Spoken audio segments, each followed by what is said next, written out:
ಎಲ್ಲ ಶರಣ ಬಂಧುಗಳಿಗೆ ಪ್ರೀತಿಪೂರ್ವಕ ಸ್ವಾಗತ ಮತ್ತು ಶರಣಾರ್ಥಿಗಳು. ಎಂದಿನಂತೆ 17 ಡಿಸೆಂಬರ್ ನಮ್ಮ ಶರಣ ಚಿಂತನೆ 197ಕ್ಕೆ ಎಲ್ಲರಿಗೂ ಭಕ್ತಿಪೂರ್ವಕ ಸ್ವಾಗತ.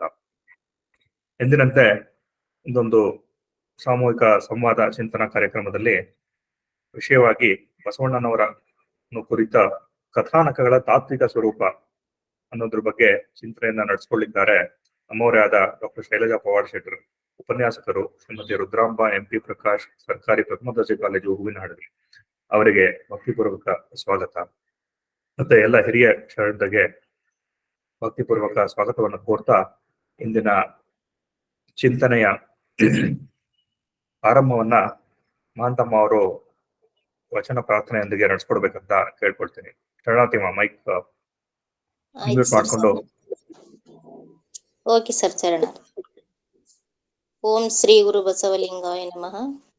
ಎಲ್ಲರಿಗೂ ಶರಣಾರ್ಥಿಗಳು. ನಾನು ಅಕ್ಕ ಮಾದೇವಿ ಒಂದು ವಚನವನ್ನು ಹೇಳುತ್ತೇನೆ. ಜಾಲಗಾರನೊಬ್ಬ ಜಲವ ಹೊಕ್ಕು ಶೋಧಿಸಿ, ಜಾಲಗಾರನೊಬ್ಬ ಜಲವ ಹೊಕ್ಕು ಶೋಧಿಸಿ, ಹಲವು ಪ್ರಾಣಿಯ ಕೊಂದು ನಲಿದಾಡುವ, ಹಲವು ಪ್ರಾಣಿಯ ಕೊಂದು ನಲಿದಾಡುವ, ತನ್ನ ಮನೆಯಲೊಂದು ಶಿಶು ಸತ್ತಡೆ, ತನ್ನ ಮನೆಯಲೊಂದು ಶಿಶು ಸತ್ತಡೆ, ಅದಕ್ಕೆ ಮರಗುವಂತೆ ಅವಕೇಕೆ ಮರುಗ, ಅದಕ್ಕೆ ಮರಗುವಂತೆ ಅವಕೇಕೆ ಮರುಗ. ಜಾಲಗಾರನೊಬ್ಬ ಜಲವ ಹೊಕ್ಕು ಶೋಧಿಸಿ, ಜಾಲಗಾರನೊಬ್ಬ ಜಲವ ಹೊಕ್ಕು ಶೋಧಿಸಿ, ಜಾಲಗಾರನ ದುಃಖ ಜಗಕ್ಕೆಲ್ಲ ನಗೆಗೇಡೆ, ಜಾಲಗಾರನ ದುಃಖ ಜಗಕ್ಕೆಲ್ಲ ನಗೆಗೇಡೆ, ಇದು ಕಾರಣ ಶ್ರೀ ಚನ್ನಮಲ್ಲಿಕಾರ್ಜುನಯ್ಯನ, ಇದು ಕಾರಣ ಶ್ರೀ ಚನ್ನಮಲ್ಲಿಕಾರ್ಜುನಯ್ಯನ ಭಕ್ತನಾಗಿರ್ದು ಜೀವಹಿಂಸೆ ಮಾಡುವ, ಭಕ್ತನಾಗಿರ್ದು ಜೀವಹಿಂಸೆ ಮಾಡುವ, ಮಾದಿಗರನೇನೆಂಬೆ ಮಾದಿಗರನೇನೆಂಬೆ. ಜಾಲಗಾರನೊಬ್ಬ ಜಲವ ಹೊಕ್ಕು ಶೋಧಿಸಿ, ಜಾಲಗಾರನೊಬ್ಬ ಜಲವ ಹೊಕ್ಕು ಶೋಧಿಸಿ, ಹಲವು ಪ್ರಾಣಿಯ ಕೊಂದು ನಲಿದಾಡುವ, ಹಲವು ಪ್ರಾಣಿಯ ಕೊಂದು ನಲಿದಾಡುವ, ತನ್ನ ಮನೆಯಲೊಂದು ಶಿಶು ಸತ್ತಡೆ, ಅದಕ್ಕೆ ಮರಗುವಂತೆ ಅವಕೇಕೆ ಮರುಗ, ಅದಕ್ಕೆ ಮರಗುವಂತೆ ಅವಕೇಕೆ ಮರುಗ.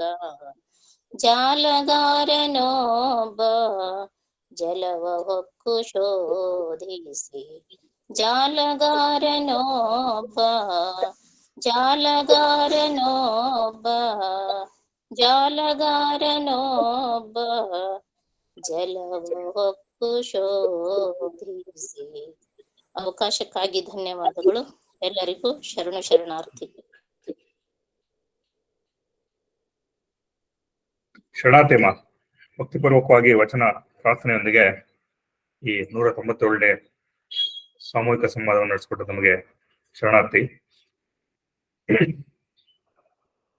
ಬಸವಣ್ಣನವರ ಕುರಿತು ಕಥಾನಕಗಳ ತಾತ್ವಿಕ ಸ್ವರೂಪ ಅನ್ನೋ ಚಿಂತನೆಯನ್ನ ಡಾಕ್ಟರ್ ಶೈಲಜಾ ಪವಾಡ್ ಶೆಟ್ಟರ್ ಅವರು ನಡೆಸಿಕೊಳ್ಳಿಕ್ಕೆ ನಮ್ಮೊಂದಿಗೆ ಸೇರ್ಕೊಂಡಿದ್ದಾರೆ. ಹಿರಿಯರು ಹಲವಾರು ವರ್ಷಗಳ ಸಂಶೋಧನಾ ಅನುಭವವನ್ನ ಹೊಂದಿದ್ದಾರೆ. ಸ್ವತಃ ಈ ವಿಷಯದ ಮೇಲೆ ಸಂಪ್ರಬಂಧವನ್ನ, ಸಂಶೋಧನಾತ್ಮಕ ಲೇಖನವನ್ನ, ಸಂಶೋಧನಾತ್ಮಕ ಕೃತಿಯನ್ನ ಆಗ್ಲೇ ಹೊರತಂದಿದ್ದಾರೆ. ಅವರ ಅನುಭವ ಕರ್ನಾಟಕ ಬುಡಕಟ್ಟುಗಳ ವಿಸ್ತೃತ ಅಧ್ಯಯನ ಅನ್ನುವ ಯುಜಿಸಿ ಪ್ರಾಜೆಕ್ಟ್ ನಲ್ಲಿ ಸಂಶೋಧನೆ ಮಾಡಿದ ಅನುಭವವನ್ನು ಹೊಂದಿದ್ದಾರೆ. ಸಮುದಾಯದ ಸಾಂಸ್ಕೃತಿಕ ಅಧ್ಯಯನ ಬಳ್ಳಾರಿ ಜಿಲ್ಲಾ ಗೌರವ ಸಮುದಾಯದ ಸಾಂಸ್ಕೃತಿಕ ಅಧ್ಯಯನ ಅವರ ವಿಶೇಷ ಸಂಶೋಧನೆಯಾಗಿ, ಮತ್ತೆ ರಂಗಭೂಮಿಯಲ್ಲಿ ಹೂವಿನ ಹಡಗಲಿ ತಾಲೂಕಿನ ಕಲಾವಿದೆಯರ ಕೊಡುಗೆ, ಕರ್ನಾಟಕ ಜನಪದ ವಿಶ್ವವಿದ್ಯಾಲಯದ ಹೂವಿನ ಹಡಗಲಿ ಕೃಷಿಯ ಗ್ರಾಮಚಿತ್ರ ಕೋಶದ ಕ್ಷೇತ್ರ ತಜ್ಞರಾಗಿ ಹಲವಾರು ವರ್ಷದ ಅನುಭವವನ್ನ ಹೊಂದಿರುವ ಶರಣರು ಇವತ್ತು ನಮ್ಮೊಂದಿಗೆ ಸೇರ್ಕೊಂಡಿದ್ದಾರೆ. ಈ ವಿಷಯದ ಬಗ್ಗೆ ವಿಸ್ತೃತವಾಗಿ ಚಿಂತನೆ ಮತ್ತು ಸಂವಾದವನ್ನು ನಡೆಸಿಕೊಳ್ಳಿಕ್ಕೆ ಸೇರ್ಕೊಂಡಿದ್ದಾರೆ. ಡಾಕ್ಟರ್ ಶೈಲಜಾ ಪವಾರ್ ಶೆಟ್ಟರ್ ಅವರಿಗೆ ಭಕ್ತಿಪೂರ್ವಕ ಸ್ವಾಗತವನ್ನ ಕೋರ್ತಾ, ಈ ನಿಮ್ಮ ಕಾರ್ಯಕ್ರಮದಲ್ಲಿ ನಮ್ಮ ಚಿಂತನೆಯನ್ನು ನಡೆಸ್ಕೊಡ್ಬೇಕಂತ ಕೇಳ್ಕೊಳ್ತಾ, ಬಸವಣ್ಣನವರ ಚಿಂತನೆಯನ್ನ ಸುಮಾರು ನಿಮಗೆ 1.25 ಗಂಟೆಗಳ ಕಾಲ ವಿಷಯ ಇರುತ್ತೆ ಮೇಡಮ್. ನಂತರ ಎಲ್ಲ ಶರಣರು ತಮ್ಮ ಚಿಂತನೆಯಲ್ಲಿ ಪಾಲ್ಗೊಂಡು, ತಮ್ಮ ಸಂವಾದದಲ್ಲಿ ಪಾಲ್ಗೊಂಡು ಸಹಕಾರವಾಗಿ ನಡೆಸ್ಕೊಡ್ಬೇಕಂತ ಕೇಳ್ಕೊಳ್ತಾ, ಇಂದಿನ ಕಾರ್ಯಕ್ರಮದಲ್ಲಿ ನಿಮಗೆ ವೇದಿಕೆಯನ್ನು ಬಿಟ್ಕೊಳ್ತಾ ತಮಗೆ ಭಕ್ತಿಪೂರ್ವಕ ಸ್ವಾಗತ ಮತ್ತು ಶರಣಾರ್ಥಿ. ಎಲ್ಲರಿಗೂ ಶರಣಾರ್ಥಿ. ಯಂತ್ರವಾಹಕನ ಹಸ್ತಾಂತರದ ಬೊಂಬೆ ಇದು ಪರತಂತ್ರದಿಂದ ಆಡಿಸುವಂತೆ ನಾಡಿಸುವ ಶ್ರೀ ಗುರುವೇ ಕೃಪೆಯಾಗು. ಗುಡು ಮಾತಿಗೊಮ್ಮೊಮ್ಮೆ ಮಾರ್ನುಡಿಯ ತಾ ಕೊಡುವಂತೆ ಒಳ ಹೊಕ್ಕು ನುಡಿಸುವ ಪರಿಯೊಳ್ ನುಡಿವೆನೆ ಶ್ರೀ ಗುರುವೇ ಕೃಪೆಯಾಗು. ಅಕ್ಕನ ಅರಿವು ವೇದಿಕೆ ಎಲ್ಲಾ ಶರಣರಿಗೂ ಕೂಡ ನಮಸ್ಕಾರಗಳನ್ನ ತಿಳಿಸ್ತಾ, ನನಗೆ ಇವತ್ತು ಈ ಒಂದು ಅವಕಾಶವನ್ನ ಕೊಟ್ಟಂತಹ ಎಲ್ಲ ಬಾಂಧವರಿಗೂ ಧನ್ಯವಾದಗಳನ್ನ ತಿಳಿಸ್ತಾ, ಈಗ ನನ್ನ ವಿಷಯ ಬಸವಣ್ಣನನ್ನು ಕುರಿತ ಕಥಾನಕಗಳ ತಾತ್ವಿಕ ಸ್ವರೂಪ ಅನ್ನುವಂತಹ ವಿಷಯವನ್ನ ನಾನಿಲ್ಲಿ ಮಾತಾಡೋದಿಕ್ಕೆ ಬಯಸ್ತಾ ಇದ್ದೀನಿ. ನಾನು ಇತ್ತೀಚೆಗೆ ಫಸ್ಟ್ ಒಂದ್ಸಾರಿ ಇದರಲ್ಲಿ ಜಾಯ್ನ್ ಆಗಿದ್ದೆ, ನಂತರ ಸ್ವಲ್ಪ ಇದರಲ್ಲಿ ನಾನು ಲೆಫ್ಟ್ ಆಗಿದ್ದೆ. ನಂತರ ಮತ್ತೆ ಸರ್ ಶಶಿಕಾಂತ್ ಸರ್ ಅವರು ಮತ್ತೆ ನನ್ನನ್ನು ಹಿಂಗೊಂದು ನೀನು ಉಪನ್ಯಾಸ ಕೊಡ್ಲೇಬೇಕಮ್ಮ ಅಂತ ಹೇಳಿ ಮತ್ತೆ ನನ್ನನ್ನು ಜಾಯಿನ್ ಮಾಡಿದಾಗ ನಾನು ನಿರಂತರವಾಗಿ ಈ ಉಪನ್ಯಾಸಗಳನ್ನ ಕೇಳ್ತಾ ಬಂದಿದ್ದೆ. ಮತ್ತೆ ಯೂಟ್ಯೂಬ್ ನಲ್ಲಿನೂ ಕೂಡ ನಾನು ಅವಾಗ ಸಾಕಷ್ಟು ಉಪನ್ಯಾಸಗಳನ್ನ ಕೇಳ್ತಾ ಇದ್ದೀನಿ. ಇಲ್ಲಿರ್ತಕ್ಕಂತಹ ಎಲ್ಲ ಪರಿಣಿತ ತಜ್ಞರನ್ನ ನೋಡಿದಾಗ ತೆಗೆದುಕೊಂಡಿರ್ತಕ್ಕಂತಹ ವಿಷಯನು ಕೂಡ ಅಷ್ಟೇ ಕ್ರಿಟಿಕಲ್ ಆಗಿರ್ತಕ್ಕಂಥ, ಸಂಕೀರ್ಣವಾಗಿರ್ತಕ್ಕಂಥ, ಕಾಂಟ್ರವರ್ಸಿ ಆಗಿರ್ತಕ್ಕಂಥ ವಿಷಯ ಇದು. ಹಾಗಾಗಿ ನನಗೊಮ್ಮೊಮ್ಮೆ ಸುಮಾರು 15 ದಿನಗಳ ಕಾಲ ನಾನು ಅದನ್ನ ಓದ್ತಾ ಮಾಡ್ತಾ ಬಂದಂತ ಸಂದರ್ಭದಲ್ಲಿ ನನಗೊಮ್ಮೆ ಅನಿಸ್ತಾ ಇತ್ತು, ಹೋಗಿ ನಾನು ಹಾವಿರ್ತಕ್ಕಂಥ ಹುತ್ತದಲ್ಲಿ ಕೈ ಇಟ್ನೇನು ಅಂತ ಅನಿಸ್ತಾ ಇತ್ತು. ಹಾಗಾಗಿ ನನ್ನ ಅರಿವಿಗೆ, ನನ್ನ ಅಧ್ಯಯನದ ಪರಿಮಿತಿಗೆ ನಾನು ಎಷ್ಟು ನನ್ನ ಬಾಲಿಶ ಓದಿನ ಮೂಲಕ ನಾನು ಎಷ್ಟು ಕಂಡ್ಕೊಂಡಿದ್ದೇನೋ ಅದಿಷ್ಟನ್ನ ನಾನು ಇವತ್ತು ನಿಮ್ಮೊಂದಿಗೆ ಹಂಚ್ಕೊಳ್ಳೋದಿಕ್ಕೆ ಬಯಸ್ತಾ ಇದ್ದೀನಿ. ಅದ್ರಲ್ಲಿ ಏನಾದ್ರೂ ತಪ್ಪು ತಡೆಗಳು ಬಂದಲ್ಲಿ ಅಥವಾ ಏನಾದ್ರೂ ವಿಚಾರಗಳಲ್ಲಿ ಅಡೆತಡೆಗಳಾದಂತ ಸಂದರ್ಭದಲ್ಲಿ ನಿಮ್ಮ ಚರ್ಚೆಗೆ ನಾನು ಇದನ್ನ ಬಿಡ್ತಾ ಇದ್ದೀನಿ. ಹಾಗಾಗಿ ಅವಾಗ ಅದನ್ನ ಚರ್ಚಿಸುವಂತಹ ಅಥವಾ ಅದಕ್ಕೆ ಒಂದು ಕ್ಲಾರಿಟಿಯನ್ನ ಕೊಡುವಂತಹ ಇದು ಆಗುತ್ತೆ ಅಂತ ನಿರೀಕ್ಷೆ ಇಟ್ಕೊಂಡು ನನ್ನ ಮಾತುಗಳನ್ನ ನಾನು ಮುಂದುವರಿಸೋದಕ್ಕೆ ಬಯಸ್ತಾ ಇದ್ದೀನಿ. ಆದಷ್ಟು ನಾನು ಇದನ್ನ ಇದನ್ ಮಾಡ್ಕೊಂಡು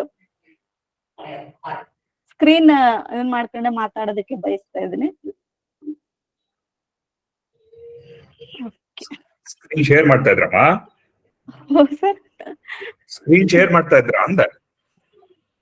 ಇಲ್ಲ ಸರ್, ಇದನ್ನೇ ಸ್ಕ್ರೀನ್ ಇದನ್ನ ಮಾಡ್ಬಿಟ್ಟು ಸ್ವಲ್ಪ ನಾನು ಇಲ್ಲಿ ರೆಫರ್ ಬುಕ್ ಆಗಿ ಅದು ಇದು ನೋಡ್ತಿರ್ತೇನಲ್ಲ, ನಿಮ್ಗೂ ಡಿಸ್ಟರ್ಬೆನ್ಸ್. ಹಾ ಸರ್, ಓಕೆ. ಫಸ್ಟ್ ಗೆ ನಾನಿಲ್ಲಿ ಕಥಾನಕ ಅಂದ್ರೆ ಏನು, ಮತ್ತೆ ನನ್ನ ವಿಷಯ ಕಥಾನಕ ಆಗಿರೋದ್ರೆ ಕಥಾನಕ ಅಂದ್ರೇನು, ಅದರ ತಾತ್ವಿಕತೆ ಅಂದ್ರೇನು ಅನ್ನುವಂಥದ್ದನ್ನ 1-2 ಸಾಲಿನಲ್ಲಿ ಅದನ್ನ ಸ್ಪಷ್ಟಪಡಿಸಿ ನಾನು ವಿಷಯಕ್ಕೆ ಹೋಗ್ತಾ ಇದ್ದೀನಿ. ಒಂದು ವ್ಯಕ್ತಿ, ವಸ್ತು, ವಿಷಯ ಪ್ರಾಚೀನ ಪ್ರಚಲಿತನೇ ಆಗಿರ್ಲಿ, ಅದರ ಸುತ್ತ ಆಸಕ್ತಿ ಮೂಡಿಸುವ ರೀತಿಯಲ್ಲಿ ಘಟನೆಗಳನ್ನು, ಸನ್ನಿವೇಶಗಳನ್ನು ಸೃಷ್ಟಿಸುವುದು ಕಥೆ. ಕಥೆ ನಿರೂಪಣೆ, ವಿವರಣೆ, ಹೇಳುವಿಕೆ, ಕಥಿಸುವಿಕೆಯಂತಹ ಅರ್ಥ ಪಡೆದಾಗ ಕಥನವಾಗುತ್ತದೆ. ಕಥೆಯಲ್ಲಿ ಮತ್ತೆ ಸಂದರ್ಭ ಸನ್ನಿವೇಶಕ್ಕೆ ಸೂಕ್ತವಾಗುವಂತೆ ಉಪಕಥೆಗಳು ಹುಟ್ಟಿಕೊಳ್ಳುವುದು ಕಥಾನಕ. ಈ ಕಥೆ ಹೇಳುವ ಕಥೆಗಾರ ತನ್ನ ಕಥೆಯೊಂದಿಗೆ 2 ವಿಧವಾದ ಸಂಬಂಧ ಇಟ್ಕೊಳ್ಬಹುದು. ಒಂದು, ಕಥನದ ಹೊರಗೆ ನಿಂತು ಕಥೆಯನ್ನ ಹೇಳಿದಾಗ ಅದು ಅನ್ಯ ಕಥನವಾಗುತ್ತದೆ. ಈ ಪ್ರಕಾರದಲ್ಲಿ ಕಥನಕಾರನಿಗೆ ಸರ್ವ ಸಾಕ್ಷಿತ್ವದ ಅಧಿಕಾರ ಇರ್ತದೆ. ಇಂಥ ಕಥನಗಳಲ್ಲಿ ಕಥಾಕ್ಷೇತ್ರ ಸೀಮಿತವಾಗಿದೆ. ಇನ್ನ ಎರಡನೇದು, ಕಥನಗಾರ ಕಥನದ ಒಳಗಿದ್ದು ಕಥನ ಕಿಳಿದರೆ ಅದು ಅಂಥ ಕಥನವಾಗುತ್ತದೆ. ಮೊದಲನೆಯದು ವಿವಕ್ಷಿತ, ಅಂದ್ರೆ ಕಥೆಯ ಹೊರಗಿದ್ದ ಕಥನ ಹೇಳುವಂಥದ್ದು ವಿವಕ್ಷಿತ. ವಿವಕ್ಷಿತ ಅಂದ್ರೆ ಆಸೆ, ಬಯಕೆ, ಉದ್ದೇಶ ಈ ರೀತಿಯಲ್ಲಿ ಅರ್ಥವನ್ನ ಪಡೆದುಕೊಳ್ಳುತ್ತೆ. ಹೀಗೆ ವಿವಕ್ಷಿತ ಕಥನಗಾರನ ಸಮಸ್ಯೆ ಕಥಾ ಪ್ರಬಂಧಗಳಲ್ಲಿ ಪ್ರತ್ಯಕ್ಷವಾಗುವ ಕಥನಕಾರ ನಿಜವಾದ ಕಥನಕಾರನಾಗಿರದೆ ಅವನ ವಿವಕ್ಷಿತ ರೂಪ ಎಂದು ವೈನಾ ಬುಧ್ ಮೊದಲಾದವರ ವಾದವನ್ನ GS ಅಮೂರ್ ಕನ್ನಡ ಕಥನ ಸಾಹಿತ್ಯದಲ್ಲಿ ವಿಶ್ಲೇಷಿಸ್ತಾರೆ. ಇನ್ನು ಕಥೆಗಾರ ಕಥೆಯಲ್ಲಿ ತನ್ನದೇ ಧ್ವನಿಯಲ್ಲಿ ನಿರೂಪಿಸುತ್ತಾ ಹೋಗಬಹುದು, ಇಲ್ಲವೇ ಕಥೆಯ ಪಾತ್ರ ಒಂದು ಕಥೆ ಹೇಳುವಂತೆನೂ ಕೂಡ ಅದನ್ನ ಕಥನವನ್ನ ವ್ಯಕ್ತ ಮಾಡಬಹುದು. ಇನ್ನು ತಾತ್ವಿಕತೆ ಅಂದ್ರೆ ಜೀವನದ ಒಳ ಅರ್ಥಗಳನ್ನ ಕುರಿತು ಕಥೆಯಲ್ಲಿ ತನ್ನ ಅಂತರಂಗದೊಳಗೆ ಅಭಿವ್ಯಕ್ತಿಸುತ್ತಿರುವಂತಹ ಅದೇ ಕಥೆಯ ತಾತ್ವಿಕತೆ ಆಗಿರುತ್ತದೆ. ಇನ್ನೂ ಒಂದು ಪಾಯಿಂಟ್ ಹೇಳೋದಾದ್ರೆ, ಆದರೆ ಈ ಸಿದ್ಧಾಂತ ಕಥೆಗಾರನ ಜೀವನ ದೃಷ್ಟಿ, ದರ್ಶನ, ತತ್ವಗ್ರಹಿಕೆ, ಲೋಕಗ್ರಹಿಕೆ, ನೋಡುವ ಕ್ರಮವನ್ನು ಒಳಗೊಂಡಿರುತ್ತೆ. ಅಂದ್ರೆ ಒಂದು ಕಥನವಾಗ್ಬೇಕಾದ್ರೆ ಮೂಲ ಅದು ವ್ಯಕ್ತಿನೇ ಇರ್ಲಿ, ವಸ್ತುನೇ ಇರ್ಲಿ, ಏನೇ ಇರ್ಲಿ, ಅದನ್ನ ತೆಗೆದುಕೊಂಡು ಕಥನಕಾರ ಕಥನ ಮಾಡುವಾಗ ಇವೆಲ್ಲ ಅಂಶಗಳು ಆತನಲ್ಲಿ ಅವು ಪ್ರಸ್ತುತ ಪಡೆದುಕೊಳ್ತವೆ. ಇನ್ನ ನಾನು ಕಥನ ಹೇಳುವಾಗ ಈ ಅಂಶಗಳು ಅಲ್ಲಿ ಅಪ್ಲೈ ಆಗ್ತವೆ. ಹಾಗಾಗಿ ಅದನ್ನ ಮಧ್ಯದಲ್ಲಿ ಹೇಳೋದಿಕ್ಕೆ ಆಗಲ್ಲ ಅಂತೇಳಿ ಫಸ್ಟಿಗೆ ನಾನು ಅದನ್ನ ಚರ್ಚೆ ಮಾಡೋದಿಕ್ಕೆ ಬಯಸ್ತಾ ಇದ್ದೀನಿ. ಇನ್ನ ಸೃಷ್ಟಿಯ ಪ್ರಧಾನ ಹಂತಗಳನ್ನ ತಾತ್ವಿಕತೆಯೇ ನಿರ್ವಹಿಸ್ತಾ ಇರ್ತದೆ. ಆ ತಾತ್ವಿಕತೆ ಕಥೆಗಾರನ ಲೋಕಗ್ರಹಿಕೆಯನ್ನ ರೂಪಿಸುವಷ್ಟು ಆಳವಾದ ಸಾಮರ್ಥ್ಯ ಹೊಂದಿರುವುದರಿಂದ ಅನೇಕ ಸಲ ಕಥೆಗಾರ ಪ್ರಜ್ಞಾಪೂರ್ವಕವಾಗಿ ಗ್ರಹಿಸಿರದ ಅನೇಕ ಸಂಗತಿಗಳು ಕೂಡ ಅದರೊಳಗೆ ಒಳಗೊಳ್ತವೆ ಅನ್ನುವಂಥದ್ದು.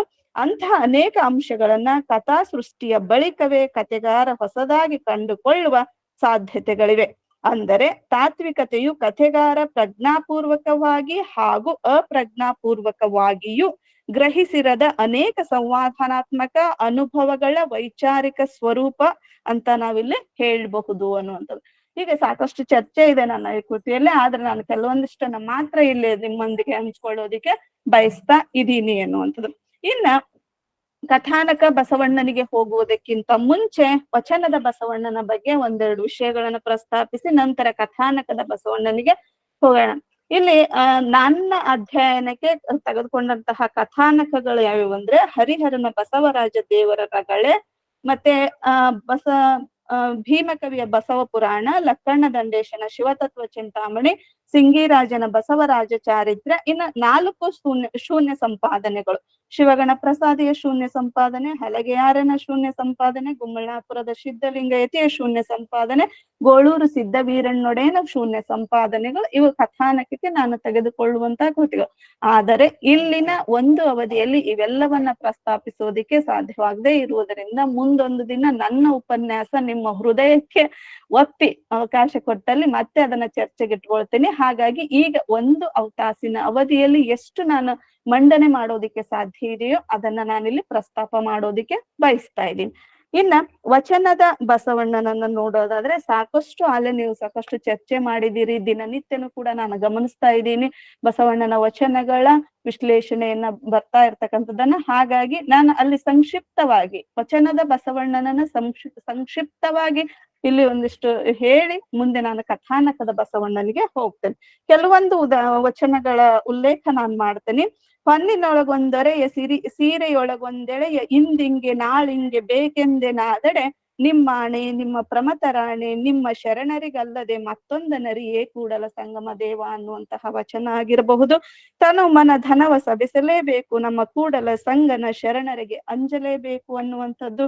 ಆಮೇಲೆ ಭಂಡವ ತುಂಬಿದ ಬಳಿಕ ಸುಂಕವ ತೆತ್ತಲ್ಲದೆ ಹೋಗಬಾರದು, ಕಳ್ಳ ನಾಣ್ಯ ಸಲುಗಿಗೆ ಸಲ್ಲದು, ಕಳ್ಳ ನಾಣ್ಯವ ಸಲಲೀಯರಯ್ಯ ಭಕ್ತಿ ಎಂಬ ಭಂಡಕ್ಕೆ ಜಂಗಮವೇ ಸುಂಕಿಗ ಕೂಡಲ ಸಂಗಮ ದೇವ ಅನ್ನುವಂಥದ್ದಾಗಿರ್ಬಹುದು. ವೇದ ಶಾಸ್ತ್ರದವರ ಹಿರಿಯರೆನ್ನೆ ಮಾಯ ಭ್ರಾಂತಿ ಕವಿದ ಗೀತಜ್ಞರ ಹಿರಿಯರೆನ್ನೆ, ಇವರು ಹಿರಿಯರುಗಳೇ ಯಾವ ನಟ್ಟುವಿಗೆ ಪಾಣರು, ಇವರಿಂದಧಿಕವ ಸಾಧಿಸುವರೇನು ಕಿರಿಯರೇ, ಇಂತು ವಿದ್ಯೆ ಗುಣ ಜ್ಞಾನ ಧರ್ಮ ಆಚಾರ ಶೀಲಂಗಳ ನಮ್ಮ ಕೂಡಲ ಸಂಗನ ಶರಣರು ಅನ್ನುವಂತಹ ವಚನ ಆಗಿರ್ಬೋದು. ಆಮೇಲೆ ಇನ್ನೊಂದು ಉಲ್ಲೇಖ ಮಾಡ್ತೀನಿ. ಜ್ಞಾನದ ಬಲದಿಂದ ಅಜ್ಞಾನದ ಕೇಡು ನೋಡಯ್ಯ, ಪರಮ ತತ್ವದ ನಿಜ ಸಂಯುಕ್ತರ ಆನು ನೀನೆಂಬ ಶಬ್ದ ಸುಖಿಗಳ ತೋರಯನಗೆ, ಮಹಾನುಭಾವರ ತೋರಯನಗೆ ಅಯ್ಯ, ಸಜ್ಜನ ಸದ್ಭಾವರ ಸಂಘದಿಂದ ಮಹಾನುಭಾವರ ಕಾಣಬಹುದಯ್ಯ, ಲಿಂಗವನರಿಯಬಹುದು, ಜಂಗಮವನರಿಯಬಹುದು, ಪ್ರಸಾದವನರಿಯಬಹುದು, ತನ್ನ ತಾನರಿಯಬಹುದು. ಮರ ಮಥನದಿಂದ ಅಗ್ನಿ ಹುಟ್ಟಿ ಅಮರವನೆಲ್ಲವ ಸುಡದಿಪ್ಪುದೇ. ಮಹಾನುಭಾವರ ಸಂಘದಿಂದ ಜ್ಞಾನಾಗ್ನಿ ಹುಟ್ಟಿ ಎನ್ನ ತನುಗುಣವೆಲ್ಲವ ಸುಡದಿಪ್ಪುದೇ. ಇದು ಕಾರಣ ಮಹಾನುಭಾವರ ತೋರಿಸು ಕೂಡಲ ಸಂಗಮ ದೇವ ಅನ್ನುವಂಥದ್ದು. ಹೀಗೆ ಸಾಕಷ್ಟು ಸುಮಾರು 1426 ವಚನಗಳು ಅನ್ನುವಂತ ಒಂದು ಸಂಖ್ಯೆ ನನಗಿಲ್ಲಿ ಅಧ್ಯಯನ ಮಾಡುವಾಗ ಸಿಕ್ಕಂತದ್ದು ಬಸವಣ್ಣನ ವಚನಗಳು. ಇಷ್ಟು ವಚನಗಳಲ್ಲಿ ಬಸವಣ್ಣನ ವ್ಯಕ್ತಿತ್ವವನ್ನ ನಾವು ಕಾಣ್ತಾ ಇದೀವಿ. ಆಮೇಲೆ ಇನ್ನು ಒಂದು ಏನು ಅಂದ್ರೆ ಇದು ಸಾರ್ವಕಾಲಿಕ ಬಸವಣ್ಣ. ಯಾಕೆಂದ್ರೆ ವಚನಗಳು ಇದೇ ಸಂದರ್ಭದಲ್ಲಿ ಈ ಮಾತಿಗೆ ಅವ್ರು ಹೇಳಿದ್ರು ಅನ್ನುವಂತಹ ಯಾವ ಒಂದು ಕ್ಲಾರಿಟಿ ನಮಗಿಲ್ಲ. ಹಾಗಾಗಿ ನಾನು ನೋಡುವಾಗ ಬಸವಣ್ಣ ನನ್ನ ಬಸವಣ್ಣ, ನೀವು ನೋಡುವಾಗ ನಿಮ್ಮ ಬಸವಣ್ಣ, ಕಾಲದ ದೃಷ್ಟಿಯಲ್ಲಿ ನೋಡುವಾಗ ಕಾಲದ ಬಸವಣ್ಣ. ಓಕೆ, ಇರ್ಲಿ. ಹೀಗಾಗಿ ಬಸವಣ್ಣನನ್ನ ಯಾರು ಹೇಗೆ ಅರ್ಥೈಸಿದರೋ ಅದೇ ರೀತಿ ಈ ಎಲ್ಲ ಒಟ್ಟು ವಚನಗಳ ಹಿನ್ನೆಲೆಯಲ್ಲಿ ಬಸವಣ್ಣನ ಬಗ್ಗೆ ಪ್ರಸ್ತಾಪ ಮಾಡೋದಾದ್ರೆ, ಬಸವಣ್ಣನಲ್ಲಿದ್ದ ಸಾರ್ವಜನಿಕ ಬದ್ಧತೆ, ಅಂತರಂಗದ ಪ್ರಜ್ಞೆ, ವಿನಯ, ಆತ್ಮವಿಮರ್ಶೆ ಮತ್ತು ಬದುಕಿನ ಬಗ್ಗೆ ಇದ್ದ ಸೂಕ್ಷ್ಮ ನೋಟಗಳು ಬಸವಣ್ಣನನ್ನ ಅಪರೂಪದ ವ್ಯಕ್ತಿಯನ್ನ ಆಗಿಸ್ತವೆ ಎನ್ನುವಂಥದ್ದು. ತನ್ನ ಕಾಲದ ಸಮಾಜದ ಗೊಡ್ಡು ಆಚಾರಗಳನ್ನ, ಬೂಟಾಟಿಕೆಯನ್ನ ಬೇಡಿ ಬೇಸತ್ತ ಬಸವಣ್ಣನು ಸಮಾನತೆಯ ತತ್ವದ ಆಧಾರದ ಮೇಲೆ ಒಂದು ಹೊಸ ಸಮಾಜವನ್ನ ಕಟ್ಟಲು ಪ್ರಯತ್ನಿಸ್ತಾನೆ. ಧರ್ಮ ಜೀವನದ ತಳಹದಿಯ ಮೇಲೆಯೇ ವಚನ ರಚನೆಯು ರೂಪುಗೊಂಡಿತ್ತಾದರೂ ತನ್ನ ಕಾಲದ ಸಮಾಜದ ದುಸ್ಥಿತಿಯನ್ನ ಹೋಗಲಾಡಿಸಬೇಕೆಂಬ ಉತ್ಸಾಹ, ಹೊಸ ಸಮಾಜ ರಚನೆಯ ಸಂಕಲ್ಪ ಬಸವಣ್ಣನಲ್ಲಿ ಕಂಡುಬರುತ್ತೆ. ದೇವರು ಮತ್ತು ಶುದ್ಧ ಸಮಾಜವನ್ನ ಒಂದಾಗಿ ನೋಡುವ ಕಲ್ಯಾಣ ಸಮಾಜದ ಕಲ್ಪನೆ ಬಸವಣ್ಣನದಾಗಿತ್ತು. ಸಾಮಾಜಿಕ, ಸಾಂಸ್ಕೃತಿಕ, ಆರ್ಥಿಕ ಮತ್ತು ಹೆಣ್ಣು ಗಂಡುಗಳ ಮಧ್ಯೆ ಸಮಾನತೆಯನ್ನ ಸಾಧಿಸದೆ ಕಲ್ಯಾಣ ಸಮಾಜ ಸಾಧ್ಯವಿಲ್ಲ ಅನ್ನುವಂತ ಅಂಶ ಆಗಿರಬಹುದು. ಅಂತ ಸಮಾನತೆಗೆ ಸಮಾಜವು ವರ್ಗ, ವರ್ಣ, ಜಾತಿ ಮತ್ತು ಲಿಂಗ ಭೇದ ರಹಿತದಿಂದ ಸಾಧ್ಯವೆಂಬುದು ಬಸವಣ್ಣನಿಗೆ ಗೊತ್ತಿರ್ತಕ್ಕಂಥದ್ದು. ಆತನ ವಚನಗಳನ್ನ ಪ್ರಸ್ತಾಪ ಮಾಡಿದಾಗ ಅಲ್ಲಿ ಗೊತ್ತಾಗ್ತಕ್ಕಂಥದ್ದು. ಅದಕ್ಕಾಗಿ ಬಸವಣ್ಣನು ತನ್ನ ತನು ಮನ ಧನಗಳನ್ನ ಅರ್ಪಿಸಿರ್ತಕ್ಕಂಥದ್ದು. ವಿಪ್ರ ಮೊದಲು ಅಂತ್ಯಜ ಕಡೆಯಾಗಿ ಕೂಡಲ ಸಂಗನ ಶರಣರೆಲ್ಲ ಒಂದೇ ಎಂದು ಸಾರಿದ ಬಸವಣ್ಣನು ಈ ಹೊಸ ವಿಚಾರಗಳಿಗೆ ಕೇಂದ್ರ ಬಿಂದುವಾಗ್ತಾನೆ ಎನ್ನುವಂಥದ್ದು. ಸಂಸ್ಕೃತದಲ್ಲಿ ಸೀಮಿತ ವರ್ಗಕ್ಕೆ ಮಾತ್ರ ಮೀಸಲಾಗಿದ್ದ ಜ್ಞಾನ, ಆಧ್ಯಾತ್ಮ, ಶಾಸ್ತ್ರವನ್ನ ಜನಭಾಷೆಯಲ್ಲಿ ಸಾಮಾನ್ಯರಿಗೂ ತಲುಪುವಂತೆ ವಚನಗಳ ಮೂಲಕ ಮಾಡಿದನು.